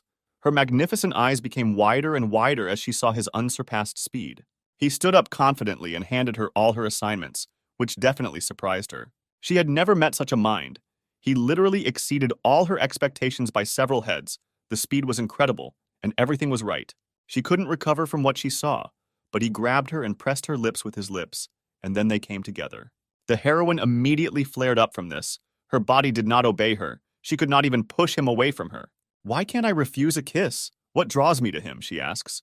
Can I really say no to such a smart man? The brother was already hinting at a future together, in which new minds of humanity would be born from their genes. She couldn't do everything so quickly. She was not yet ready for such an important step in life. But he no longer listened to her. He only needs one thing, and that is the goal of saving people or something else. Then students knocked on the door and had some questions specifically for Professor Lisa. She realized that her Sam needed to hide, as the students might suspect them. The hero was furious. What questions could zombies have? How difficult it is to save this world, he said. Two zombie students entered the office and came to her with a very important question. How she understands them remains a secret, but they wanted to understand what they did not understand in the last lesson. She immediately decided to get to work with the girls. Well, what questions do you have? She asked. Under the table, he wondered how powerful she was, what she could do to take over everything here with her mind. But you can't focus yourself only on this, and it came to his mind that he would try his new technique. While a fellow student was doing something with her downstairs, she was explaining an important topic to the girls with great diligence. His technique worked properly, and every emotion imaginable was depicted on her face. The girls became very interested in what was happening to their teacher. Meanwhile, our hero tickled her heels through her tights, thinking that although she was a zombie, she was still sensitive. She tried with all her might to understand to the students that she was just a little unwell today, but her body was trembling, and she couldn't say a word without moaning and groaning. The heat filled her. In this state, she could not work and told the girls to go, and they would deal with the topic tomorrow. Then the beauties came out of the teacher's room and wished the professor all the best, which she deserved. Here she lowered her gaze towards Sam, not understanding what he was doing there. He responded by saying that her legs were too gorgeous. He simply could not resist, and reminded her that she should become his girlfriend, according to the terms of the bet. In the depths of her heart, she understood that she could not meet with the student, no matter how good he was, and came up with a new test for him, where he had to be not only a thinker, but also a soldier. It will be done, he said. You just need to come to the gym. I will wait for you there. I will show my best sides. Then he decided to leave anyway, saying that she was obliged to come to him. Following him, she screamed that she would not come anywhere, even though he would beg her on his knees. All this time, Inga was waiting for him at the entrance to find out how the process was going and whether there were any problems. He replied that everything was normal, and for the sake of saving humanity, he was ready to do anything that was hard to believe in. She confirmed my words. She would never have believed what he was doing in the name of the common good. Later, the brother said that he wanted to return the heroine to her previous appearance, which seemed more true to her. And in the teacher's room, Lisa couldn't get this meeting out of her head. She was thinking that a second ago, she said that she wouldn't go anywhere, and now she doubts it. How can she be strong? Be an example. She looked into the sports building, where the light was burning in the glass. This could not mean anything other than that he had come. Time passed, and the clock hands were dipping towards night. The sun went below the horizon, and all living things were preparing for sleep. Even at this time, the Ice Queen worked tirelessly, and more than 6 hours had already passed. Again, she looked out the window, where she saw the building and the light was still burning in it. What a misfortune. She entered the hall with a roar and screamed, and asked if her student Sam was still there. Looking into the depths of the hall, Lisa was greatly surprised by what she saw, as if she had not expected anything like this. And here you are, Elizabeth. I knew that you would come. What kind of test will you come up with now for me to become your man? This chatterbox kept saying endlessly. She picked up a nearby basketball and challenged him to shoot 100 three-pointers. He smiled arrogantly and said that it would not be easy, but for her sake he was ready to cut down mountains. Then she tossed the ball and announced the prize, whatever he wanted from her. But deep down, she understood that even Stephen Curry was not capable of this. In fact, he has been secretly training for 2 years and can show something very interesting. But it's true, his dribbling of the ball is very good, but he can still demonstrate something. He acted like a child in front of his classmate, who was ashamed when he told her to turn on the music. Here she did not understand at all what dancing had to do with it, and whether it could be called dancing. Meanwhile, he threw the 13th ball in a row. So far, everything is going well. At this rate, the victory will be in his hands. The 14th ball also flew into the hoop perfectly, like NBA players. Another throw, only from behind, and once again he misses. 88th three-pointer, and he doesn't even strain, scoring balls with all parts of his body. Victory was his, the 100th hit out of 100. Our hero again fulfilled the professor's conditions. It was not easy for him, as if he had fought with a crowd of zombies near the academy. After this feat, she was seized by a blow to her heart, which beat more and more often. She can already imagine their spring, when the cherry blossoms are in bloom, pink leaves creeping along the tiles of the sidewalks as she and Sam walk hand in hand. This feeling of youth and stupidity overwhelmed her, a feeling of awakened and stormy passion. Am I really young again? Can I walk hand in hand with a handsome young man again and imagine a future together? Lisa asks.